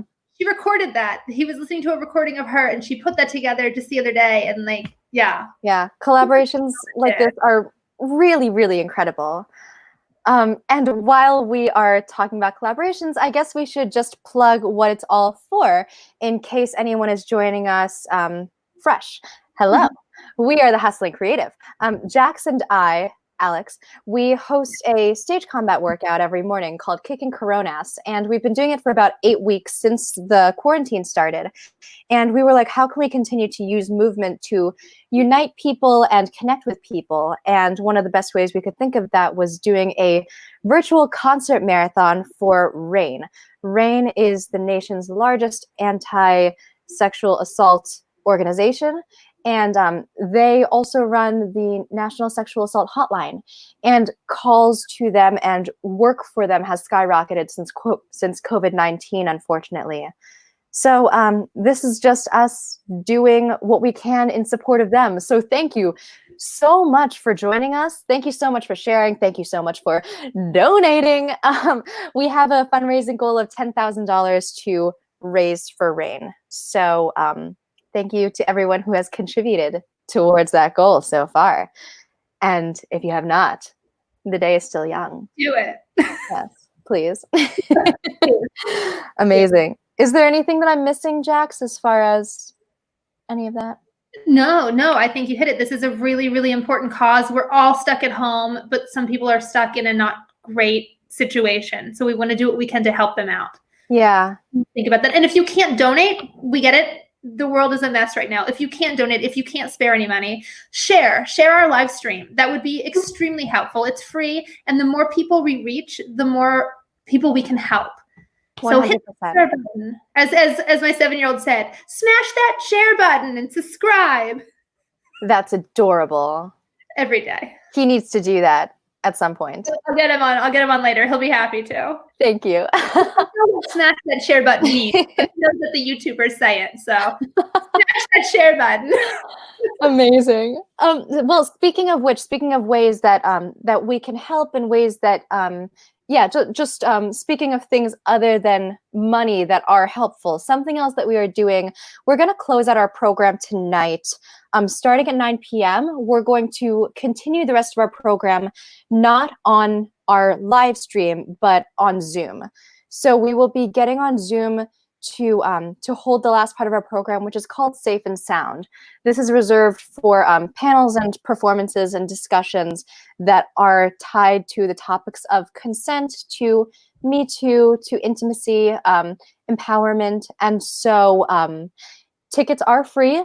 but they are first come, first serve. We probably are about at 50% capacity right now. So yeah, if you would like to join us over Zoom, I'm very excited. We have some really wonderful panelists who are coming on and who are sharing their wisdom and their perspectives with us from IDC and from Honey Tree Evil Eye, some other organizations as well. And yeah, we're really excited to share it with you. Thank you for joining us today. Yeah. Yeah. All right. Is it time to see something else? I don't know if I'm ready. I don't know if I'm ready to watch something else. Yeah, always ready. Amazing. Yeah, come on. We're gonna have some more music. We're gonna have some more dancing. Anu is in our green room. I'm gonna wait until we get a thumbs up, see if they're ready to go. Anu, just give us Anu's ready. Let's bring them on. Alex, you go ahead and click it. Oh, okay. Keep clicking the same buttons. Hi, Anu. Hi. How's it going? Good. Thank you so much for joining us. Happy to be here. So where is here for you? Here is San Diego, California. Oh, amazing. Yeah. And I will be performing a selection of Bharatanatyam. So let me just give a quick intro to our audience here. First of all, my name is Anu. Thank you so much for having me. My pronouns are she and hers. And I will be performing Bharatanatyam, which is a form of Indian classical dance that dates as far back as 3000 BCE. It originated in the Hindu temples of South India, and it is characterized by rapid footwork, intricate hand gestures, and vivid facial expressions. It's a medium of storytelling that doesn't use words. And what better way to celebrate and use movement as a source of empowerment than celebrating the god of dance himself, Lord Shiva. Now, Lord Shiva is one of the three main gods in the Hindu pantheon. And like any god, he has a lot of swag. So let me tell you some things here. Shiva has several poses that you're going to see throughout this dance. Here's one. Here is another one. In total, you will see 5 poses of Shiva. Now, Shiva has a small drum in his hand. This is called a damaru. And when this drum shakes, it's a representation of Shiva dancing. And when Shiva's dancing, the entire world is dancing with him. Now, Shiva has his consort and wife, the goddess Parvati. And he also has his son, the elephant god Ganesh, who comes in playing a dhol, which is a small drum, alongside his father. Now that's our first verse. However, our second verse gets a little more serious because Shiva sometimes gets mad when people are evil, right? So you don't want to make Shiva mad. His third eye holds sacred fire. Now, if that opens, everything in his path is destroyed. And that's going to look like this, right? So if you have fire coming towards you, run the other way because the sky will shake, the earth will tremble, the oceans will be in turmoil, and even Mount Kailash, which is the abode of the gods, will be trembling, all to represent the anger and power of Shiva. Now, in between these 2 verses, I will be doing what we call pure dance, which is a collection of steps of Bharatanatyam that don't quite tell a story, but are simply to represent the characteristics I mentioned before of Bharatanatyam and to celebrate the power and the beauty of Lord Shiva. So Shiva, whose body is the entire universe, who speaks all the world's languages, whose ornaments are the moon and stars. We bow to you, Lord Shiva. Please enjoy Jai Shiva Shankar.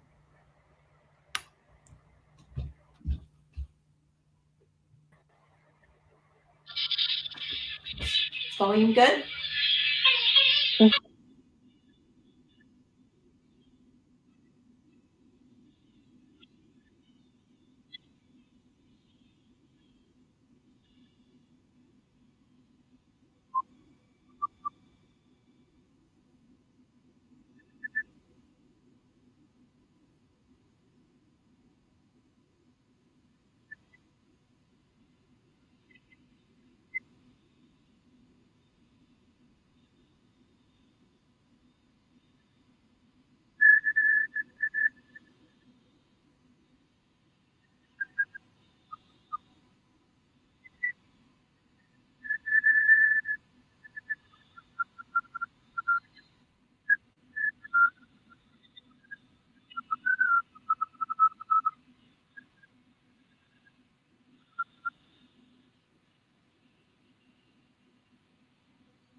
Anu, I am so sorry. I'm so sorry. I'm going to stop you because we've just been notified that some people aren't hearing your sound. Ah, okay, great. Yeah. So let's I'm so sorry. I did not want to interrupt you, but let's try again. I don't want anyone to lose out on how things are going for you.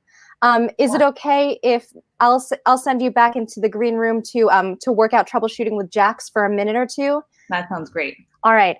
Thank you so much. I'm so sorry. I hate being that person, but thank you so much to everyone who notified us of the technical difficulty. This is why dialogue is important.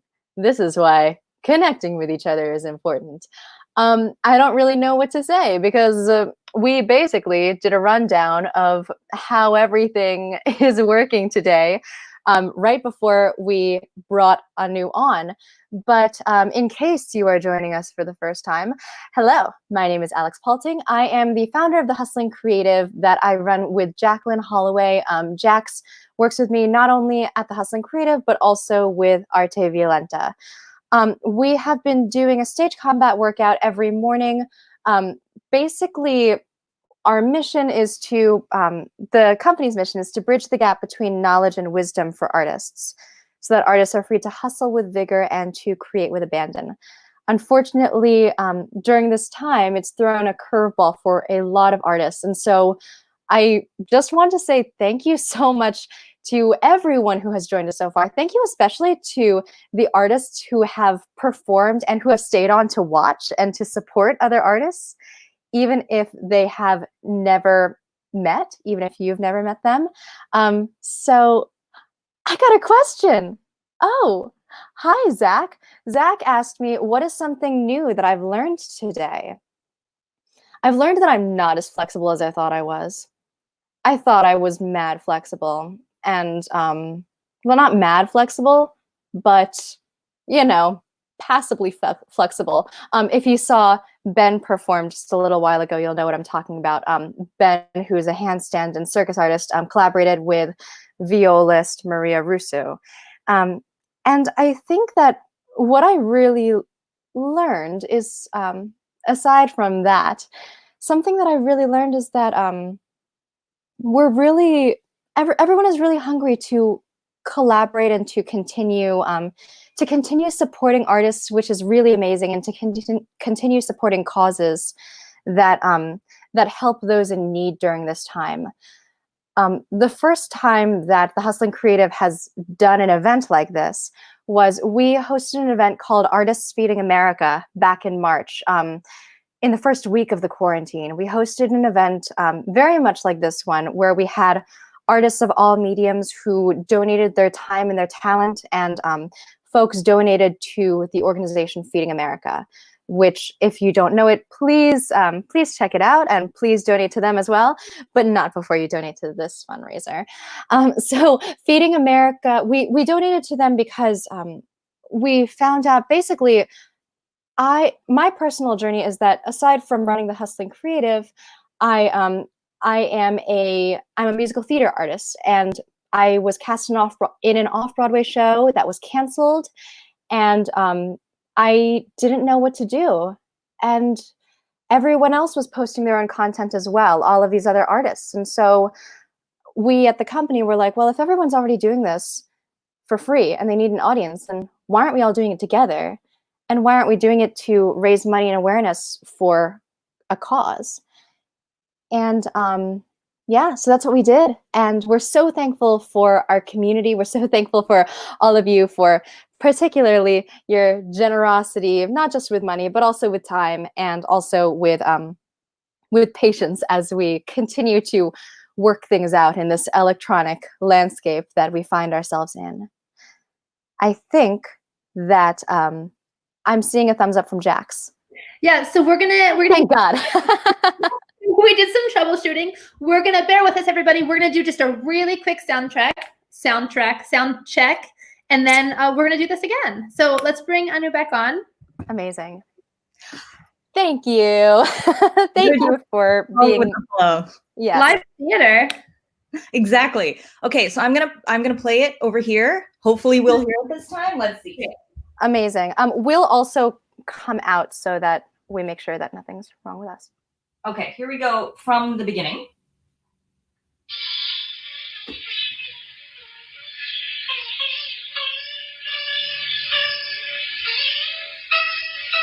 I'm gonna fast forward.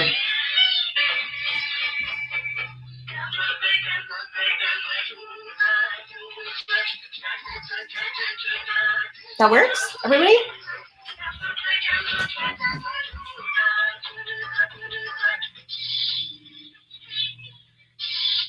All right. I hope everybody can hear. Last resort, I'm just gonna dance without music. But I think everybody can hear, so we're gonna go from the beginning. Yay, okay.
That was so gorgeous. Oh, I'm so glad we started over with the music. Yes, I'm so glad we started over as well. You're getting, of course, you're working too hard to see it, but you're getting so much love from viewers.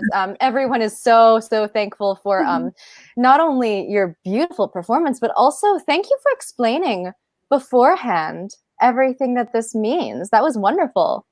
Yeah, it's always good to have a dance that's considered very traditional and almost esoteric to be accessible to people, because often I think we think about classical dance in all genres as this foreign thing, and it's always nice to say it's relevant, it's telling stories, it's like we do in theater or anything else, it's just a different medium. Is there anything about this particular story or these particular characters that you find particularly relatable or relevant? Well, I have learned dance since I was a kid, and Shiva being the kind of the patron god of dance has always been really special to me. The dances that represent him have always been very active and fun and strong, and those are all things that I really aspire to. So I've always really enjoyed doing Shiva dances. So this is one of my favorites. That's amazing. Before we keep talking, I just want to say we've talked to a lot of dancers after they've performed, and not gonna lie, you're doing really well with speaking normally after dancing. Thank you. It's my Linklater acting breath control. It's amazing. I'm like, okay, I see you. Maybe the lighting, you won't see the sweat on my brow. Sunshine from San Diego. Yeah. Sure. So could you just very briefly, is there anything that you'd like to share with folks about the meaning of the words that we heard or how that relates to the story? Yeah, I'd love to. Great. So as I said, the names are there, right? Shiva, Parvati, Ganesh. But the song has a lot of different terms for Shiva, because in Hinduism, there are always a lot of kind of affectionate terms for gods. So we have Jai Shiva Shankar. Jai is long live. Jai Shiva Shankar. Jai Parameshwar. Parameshwar is another word that means ruler of the world. Uma and Mahesh. Uma is Parvati and Mahesh is Shiva. Jai Parame, Tripuvana Sundar, Jai Gangadhar. So this here, Jai Ganga, with the moon and the stars, Shiva also has the river Ganga, or the Ganges, flowing from his hair. So all of these words are basically talking about the beautiful characteristics of Shiva. And as I said, the middle parts are not so much about meaning, but more so much about, celebration and storytelling and that kind of thing. Yeah, and it's more like, you know, these wonderful characters live in our hearts, and it's that kind of a celebratory dance. Yeah, I love it, and I love knowing the movements actually mean something, and knowing what some of the words mean. It makes the whole thing just come together so beautifully.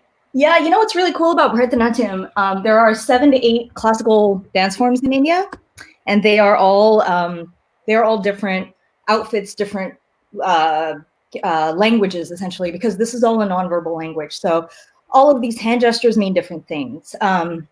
This could mean multiple things. This could mean the sun. This could also mean a flower. This could be a crab. This could also be handing a flower to you.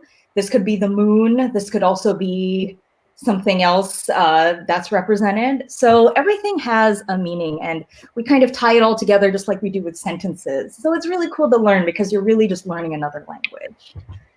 Yeah, and I love how specific the hand motions are too. Like there's nothing just kind of out there in space. Everything seemed very specific. Where it was, how it was held, how you were held.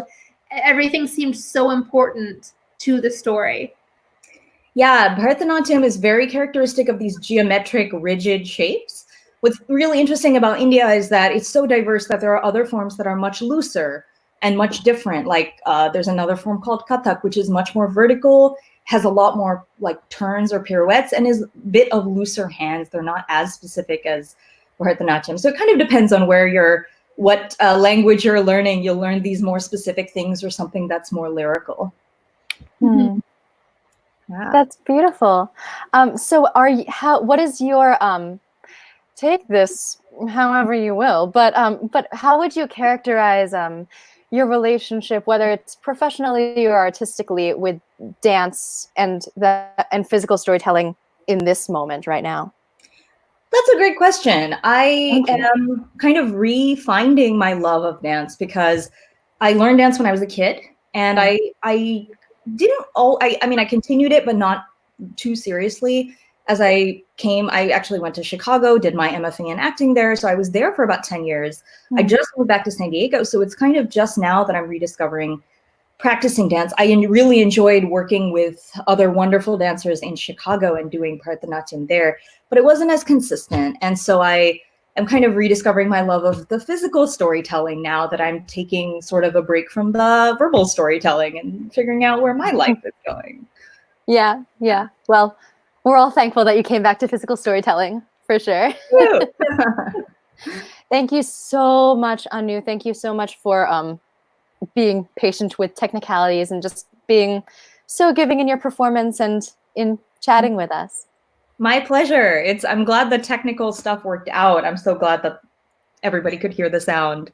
Yes. Yeah. And thank you to everyone who pointed our attention to things we needed to fix. Thank you so much, Anu. Have an amazing day. You're welcome. And just to let you know, you can, if you're curious about finding more about me, you can look me up on Instagram at I am Anu Bhatt, or my website is anubhatt.com. Great. Thank you so much. Thanks, everyone. Bye. Bye. Everybody's so talented. This is so fun. This is so much fun. I know that we have her Instagram, so I'm gonna just real quick throw it up on the screen. Just give me just a moment. Yeah, sure thing. Yeah, absolutely. That was so amazing. I want more of that. I love that kind of physical storytelling. And I know that a lot of what we do and all these different disciplines are all physical storytelling, but there's something about the movements that are so, I know I said this early, but so specific and so exact that really speaks to me in a way. And I don't know, because I did marching band for so long and everything was like perfect, but it really draws me in and helps to tell the story and helps to understand the story so much. And God, the training that takes to be able to do something like that, I can't even. 100%. I think it's really amazing too. This is something that I never really noticed before, but for how do I say this?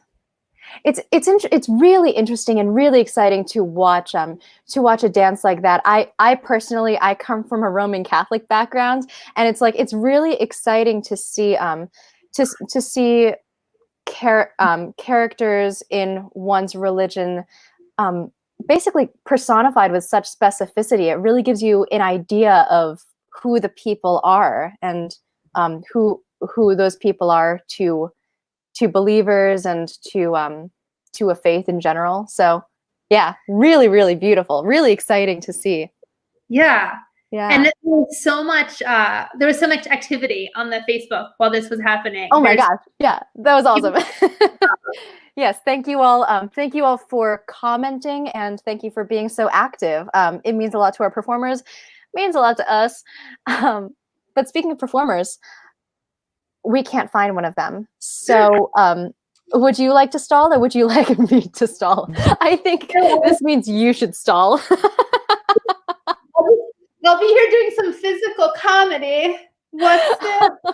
Somewhere in the physical comedy, can you I'm so sorry. I regret all of that. I regret none of it. What if I just told you I was lying and I just wanted to see what you would do? Anyway, I'll panic and I'll just start doing stuff. Well, I'll leave you to that. Audience, good luck. I'm gonna hunt down our performer, and I'll be right back. Okay, awesome.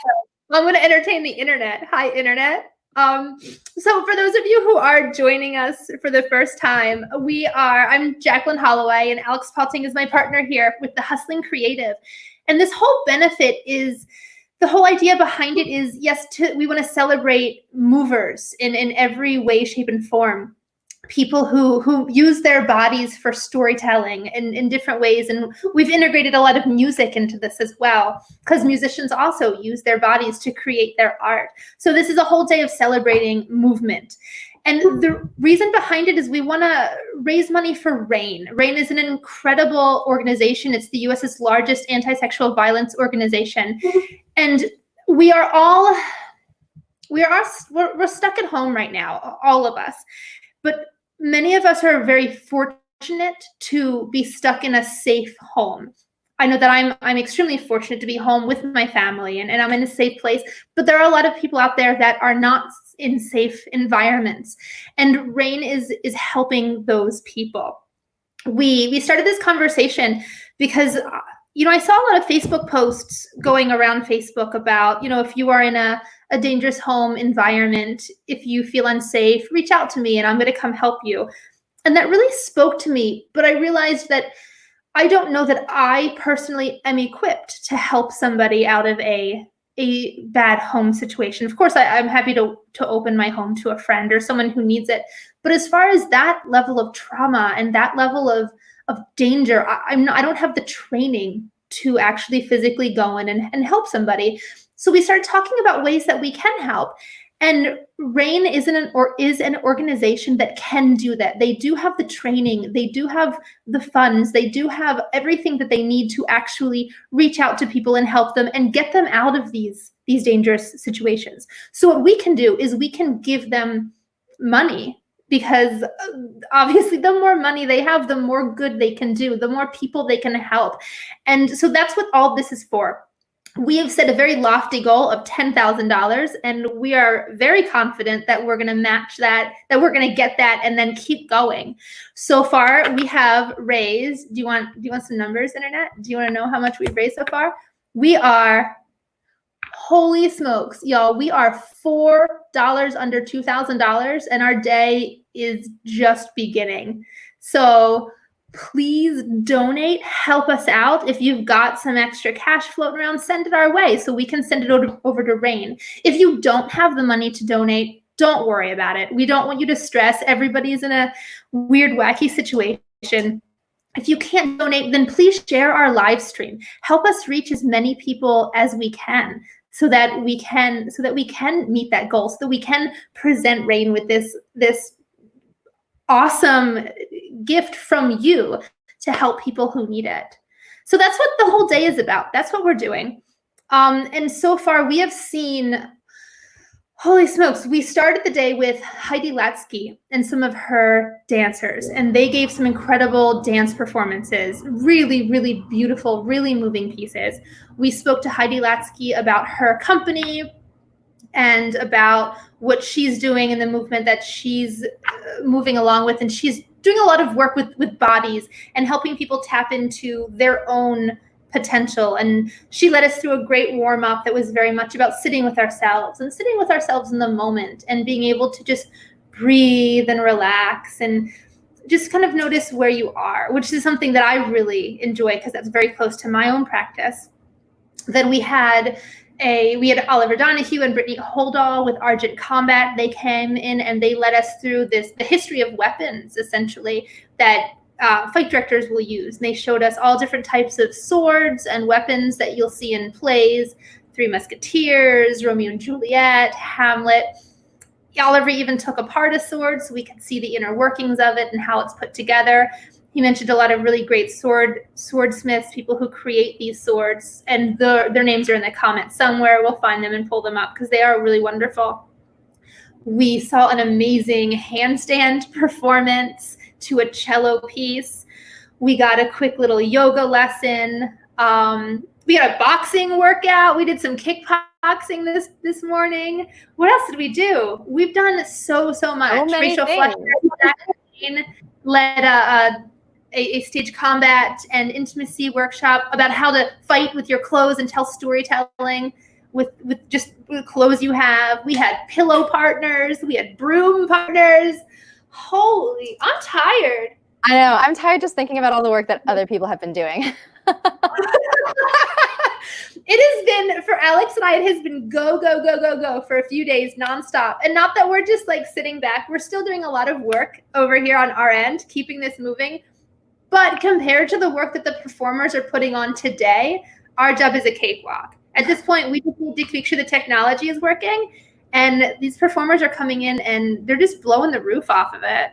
100%. Well, so our performer actually had an emergency and he's no longer able to join us. So this is us rolling with the punches. We actually have a few people who were totally. We actually did have a few people who submitted videos who just said, hey, we can't be there, but please show our footage whenever you need it. So we would really love to introduce you to some of the folks who can't be here. Maybe some of Nancy's stuff, Jax. I'll leave you to pull it up. And in the meantime, I will just, I'm going to give us a little bit more, well, first of all, I'm going to do a little bit of housekeeping now that we've been talking at you for a long time. So sorry to bore you with this, but I promise I'll be quick. We are actually transitioning at 3 o'clock. We're transitioning to another video, and that is because of time limit. So we'll be transferring wherever you are watching this video right now. We are going to be posting the second one to all of the same exact places. So please go ahead at 3 o'clock. We're going to transfer over to that next video. Wherever you're watching, please join us there. We'll have like a little pause in between those two. So yeah, the links to those are in the comments. So please go ahead and join us at 3. Don't be alarmed when we're like, bye, because we're gonna go say hi somewhere else. But anyway, the other things that we have coming up are at the end of the day, we are finishing off our program. If you have not seen already, we are finishing off our program on Zoom. We're taking our program off of the public platform and going private. And that's because we're going to be presenting informational content and poetry and performances that are topical to themes of intimacy and of consent and of empowerment and autonomy. So registration is limited. So please go ahead and register for that. It's obviously free, but registration is limited. We have that posted in the comments, or rather in the bio of our Facebook page. So go ahead and do that. That is for tonight. That's probably at about 50% capacity at this point. So you'll want to go ahead and register for that because we only have a few. We don't have unlimited slots. So as Jax continues pulling this up, she is done pulling this up. So We are ready for her. Great. Hello. Hi. So there's a couple of things that Nancy sent in, and I want to play one now. And if we have time, I want to play the other, but definitely later on in the program, if not. And I'm going to read just real quick. Nancy was fantastic. Nancy was supposed to be on the show with us today, but she was going to teach us some kickboxing and some fitness classes, but just scheduling wise, we just couldn't make it work. We couldn't nail her down. She's very busy. She's really, really wonderful. So right now I'm just going to read her bio out loud to you, and then I'm going to play this beautiful dance piece that she has. And I'm not going to intro it too much because I want it to really speak for itself. So Nancy Cantine is a performer, producer, SAG-AFTRA stunt performer, and dance choreographer. She's most active on Instagram for creative and lifestyle, and yoga and fitness and social justice means. And I'm going to put up those handles in just a few minutes after we watch this video. But Alex, are you ready to do some internet gymnastics? Yes, I'm ready. Let's do Great. it. Then I'm going to go ahead and set up this live stream so we can share this video. Wonderful. Let me know when it's up and I'll hit play. It is on. Great. Alex, can you mute me? Yep, you're muted.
Yo, she choreographed that too.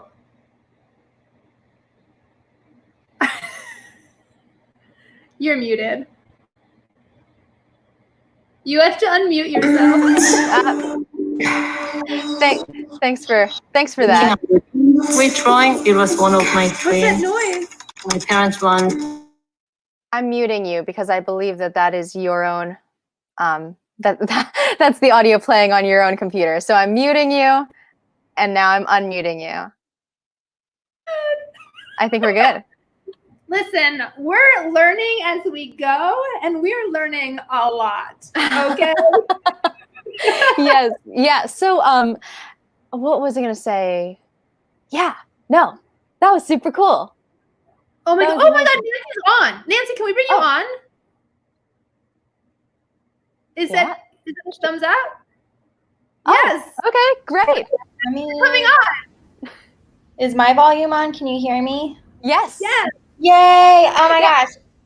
Number one, thank you so much for organizing this. It is like, it feels so good to do good, and to know that there are other people pushing that boulder up a hill with you is like, whew, that is always such a relief. So thank you. That's a really beautiful way of putting it. Yeah.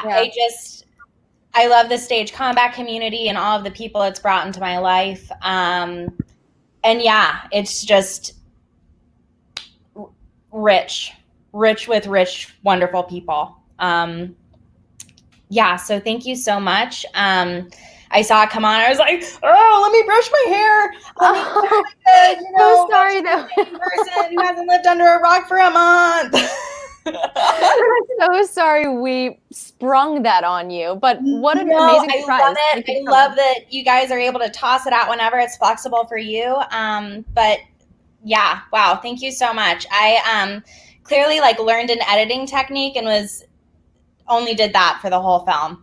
That is a 2014 Nancy Cantine masterpiece. Listen, Lindsay, I thought it was amazing watching it. My mind was blown at your the way you move and your strength and just the beauty of it. But then at the end, when it said you were also the choreographer, get out of here. Tell me everything about this. I'm obsessed with this piece.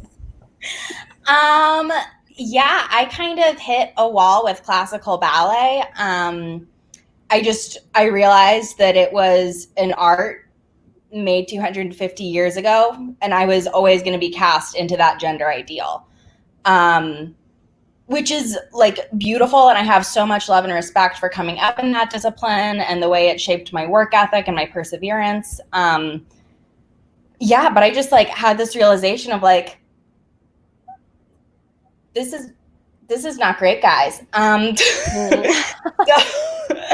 I kind of realized I'd already gotten a lot of positive feedback on being a choreographer. And I've always been more drawn to the film because I'm a control freak. And it just gives you a lot more of that, for better or worse. But yeah, I just realized nobody else was making the art I wanted to make. And I was like, oh, that means make your art, stupid. That's the invitation.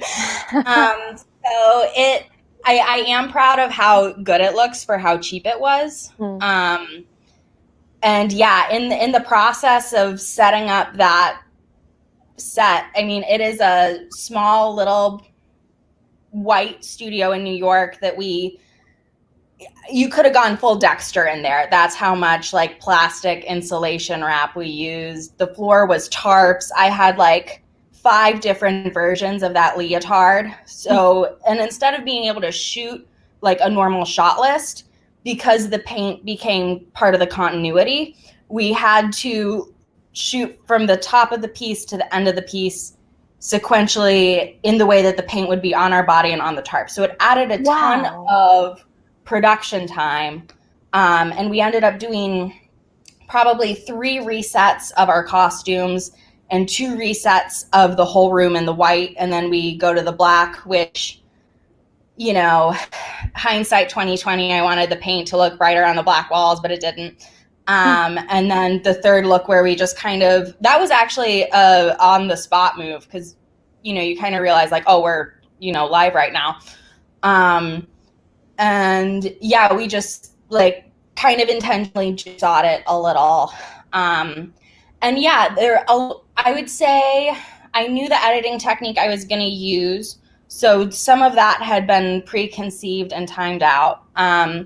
And the majority of the dance is like hyper choreographed, hyper stylized. Andrew Harper, who's the male dancer in that piece, we actually had our first composition classes together at University of North Carolina School of the Arts, and have like a very, very tight bond as dance collaborators and choreographers.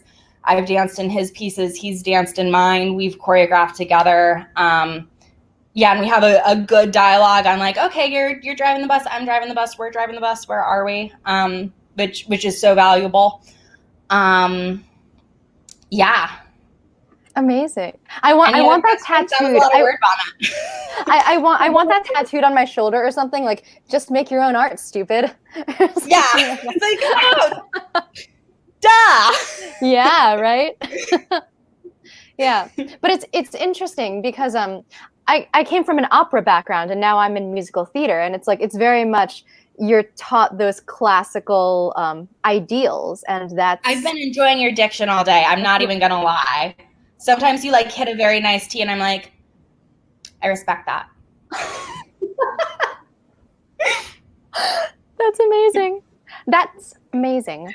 I'm gonna be aware of my T's from now on. But thank you so much. So what does creating and quarantine and all of that other stuff that we're all going through right now, how is that going for you, or what does that mean to you right now? For me, it means putting my own air mask on first and absolutely just taking care of myself, taking care of my, you know, immediate family, and attaching to things that do not feel futile, because we are all going through this trauma together. We have all had this fantasy of control ripped out from under us that we can plan, or we, you know, have, you know, meetings, and I'm definitely a workaholic, and having that part of what my ego usually rests on taken out is like, ooh, ooh, I don't like that. But yeah, it's been a lot of that, a little bit of indulging in like the social media challenges, and truly at the end of the day, like if I'm laughing and we're laughing, we're all gonna be okay. That'll be tattooed on my other arm. Thank you. Oh yeah. my gosh. Yeah, no, you're giving me, yeah, no, thank you. Amazing. Nancy, thank you so much. Thank you so much for your generosity of your video and your other videos that hopefully we can play later. And thank you so much for jumping on. Like, I swear to God, this was not planned. I know that we were like, oh, look who happened to join us. So funny. Like, no. It literally was not planned. I appreciate a good bait and switch. They're lying to you. This was a scheme all along. Oh my God. We can't plan this good. I think our audience knows by now we can't plan this well. Yeah, we don't know what we're doing. But we appreciate you so much for coming on. Absolutely. Thank you. Thank you, ladies. Bye. Bye.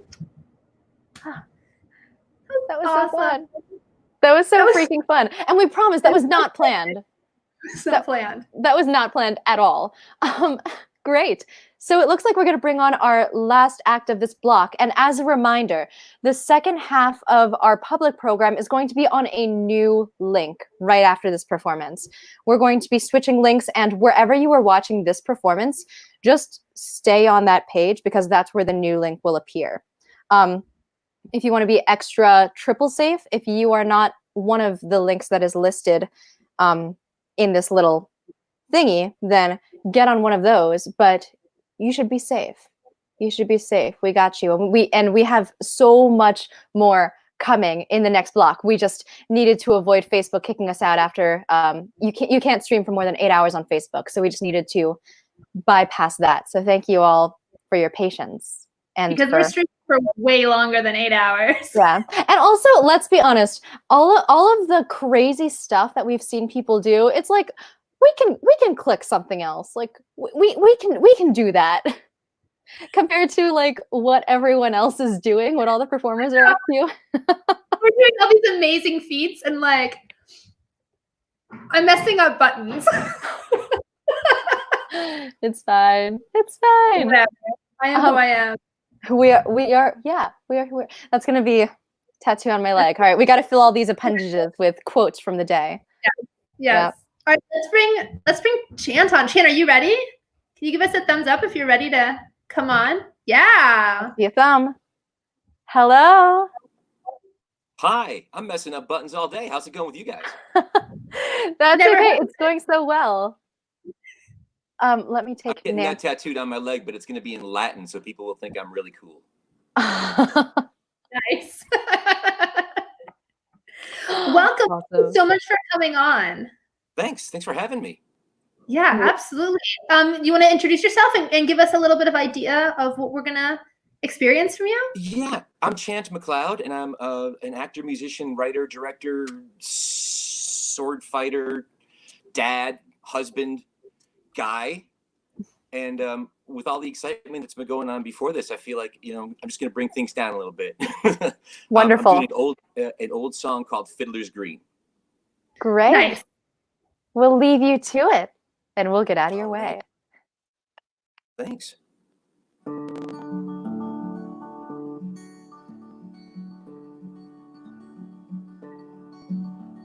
As I walked by the dockside one evening so fair, to view the salt waters and take the salt air, I heard an old fisherman singing a song.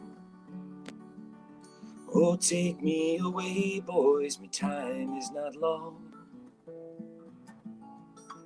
Wrap me up in me oilskins and jumper. No more on the docks I'll be seen. Just tell me, old shipmates, I'm taking a trip, mates, and I'll see you someday in Fiddler's Green. Now Fiddler's Green is a place I've heard tell, where the fishermen go if they don't go to hell, where the skies are all clear and the dolphins do play, and the cold coast of Greenland is far, far away. Wrap me up in me oilskins and jumper. No more on the docks I'll be seen. Just tell me, old shipmates, I'm taking a trip, mates, and I'll see you someday in Fiddler's Green. Where the skies are all clear and there's never a gale, and the fish jump on board with one swish of their tail. The skies are all clear and the dog, you lie at your leisure, there's no work to do. And the skipper's below making tea for the crew. Wrap me up in me oilskins and jumper. No more on the docks I'll be seen. Just tell me, old shipmates, I'm taking a trip, mates, and I'll see you someday in Fiddler's Green. We get back on dock and the long trip is through. There's pubs and there's clubs and there's lasses there too. Now the girls are all pretty and the beer is all free. There's bottles of rum hanging from every tree. Wrap me up in me oilskins and jumper. No more on the docks I'll be seen. Just tell me, old shipmates, I'm taking a trip, mates, and I'll see you someday in Fiddler's Green. Now I don't want a harp nor a halo, not me. Just give me a breeze on a good rolling sea. I'll play me old squeeze box as we sail along, with the wind in the rigging to sing me a song. Wrap me up in me oilskins and jumper. No more on the docks I'll be seen. Just tell me, old shipmates, I'm taking a trip, mates, and I'll see you someday in Fiddler's Green. Just tell me, old shipmates, I'm taking a trip, mates, and I'll see you someday in Fiddler's Green.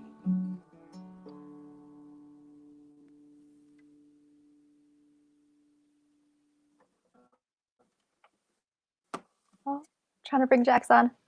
Ah! There she is. Amazing. So, I'm super curious. Why that song? So I was going through a bunch of things that I knew and that I liked and that I thought might be appropriate, and I kind of wanted to do things kind of on a mellow level as opposed to something more up tempo. And my wife said, you should do Fiddler's Green, because she's a dancer, and every time she hears that song, she said it makes her want to dance, and she just thought that would be a really kind of nice thing for a middle of the day number. And so, and I just think it's a beautiful song. I think I've heard people play it very slow and sad, and that's not what the song's really about. It's not a sad song, right? It's a wistful song, but it's about how everything's going to be okay. It's all in the end, you know, we're going to this place where everything is great. Everything's going to be all right. You know, it's not perfect, but it's good. And I really like that song a lot. And I really like the message. And I like the way it says goodbye. And what way is that? Is that in not a sad way? As a way to say don't. Right, not in a sad way. In a way that just says, you know, I'm going, but it's all right. It's okay that I'm going, because I'm going to this place where, you know, I can sail, and there'll be dolphins, and there's beer, and there's music, and there'll be, you know, a breeze in the sails to take me along. It's a really nice way to look at things. Yeah, I agree with you. I think that is nice. It's we get so wrapped up in the, oh my God, what's going to happen next? What am I going to do? And I think it's important to think about, what am I going to do? And let's make plans. But it's also important to take a second and just think about, it's going to be okay. Whatever it is, everything's going to be okay. Yeah. And I think it's also along those lines between being wistful and sad. I think that it's okay to, this is just me speaking personally, like I think that it's okay to miss the way things used to be. I think it's okay to miss seeing friends and going to restaurants and going to the theater. I think that for me, it's like, well, there's a difference between missing something and despairing, you know? So yeah. Thank you. Yeah, it's the world is on hold, right? And yes, we want things to change, and yes, we want things to be different, and yes, we miss people, and those who have lost have missed even more, and those who've been through things that we can't comprehend, right? No matter how hard we try, it all feels like there's a weight, but you can look at this as a journey. It's all a journey, right? It takes us from place to place. And if you feel that the journey leads you somewhere where it's okay to say goodbye. It's okay to go someplace else. It's okay to be in a different space. Then I think that, it's a better place to be mentally. I agree. It's not about denying, it's about accepting. Yeah, thank you. Thank you. Thank you so much. Have any parting words or anything else other than your Twitter where you'd like to direct people if they want to keep hanging out with you? No, but I'm going to point my finger. See my thumb? Point my finger. If you haven't donated, please donate. This has been going on for hours, and it's so wonderful. And so many awesome people are doing so many amazing things. And even people like me that make a mistake in the middle of the song, we're doing this because it's awesome. It's such a good cause, and please just hit the button, donate as often and as much as you can, because we all appreciate it. It's what we're all doing this for, right? So thanks to everybody who's tuning in. Thanks to everybody who's streaming this. Thanks to everybody who's watching this. Thanks to everybody who's commenting, because the chat window is crazy. Yes. It's just so cool to see. And thank you for putting this all together for everyone to have this venue and to have a voice. And I appreciate it. Thank you so much. We appreciate you. We'll throw you back into the audience. Thanks. Bye. Thank you, Champ. Felt like having a talk with my dad. I think he heard that. I don't think he was gone yet. But like in a good way. Like Yes. I feel very like In the best which way. is good timing because we're switching streams. Yes, we are switching streams. So we are starting our next program in just a few minutes, so you don't need to wait too long. I'm going to put an announcement up here so that you see it even as we transfer our video. Please go to whatever link you are watching us on now. Just refresh it in a few minutes because that's where we'll be starting the second half of our public program. So please go ahead and get a snack, use the bathroom, whatever you want. We are coming back. Let's see what we have to look forward to on the next video. We've got some more live dancing. We have oh my gosh, we have 2 really amazing collaborations back to back, which I'm really excited about. I'm really excited to watch these collaborations. Three of the ones some of them I've been really, really excited about all day. 3 back to back. Yes, we're very excited. And if you want to find out why we're so excited, what? No, sorry, I just keep looking at the list and I'm like, no, 4, no, wait, 5, no, 5. It keeps going. Yes, the list keeps going. So please stay where you are. We will see you on the other side. Yes. And by that we mean the other video. Hang tight wherever you are. We're not leaving you. Donate. Tags.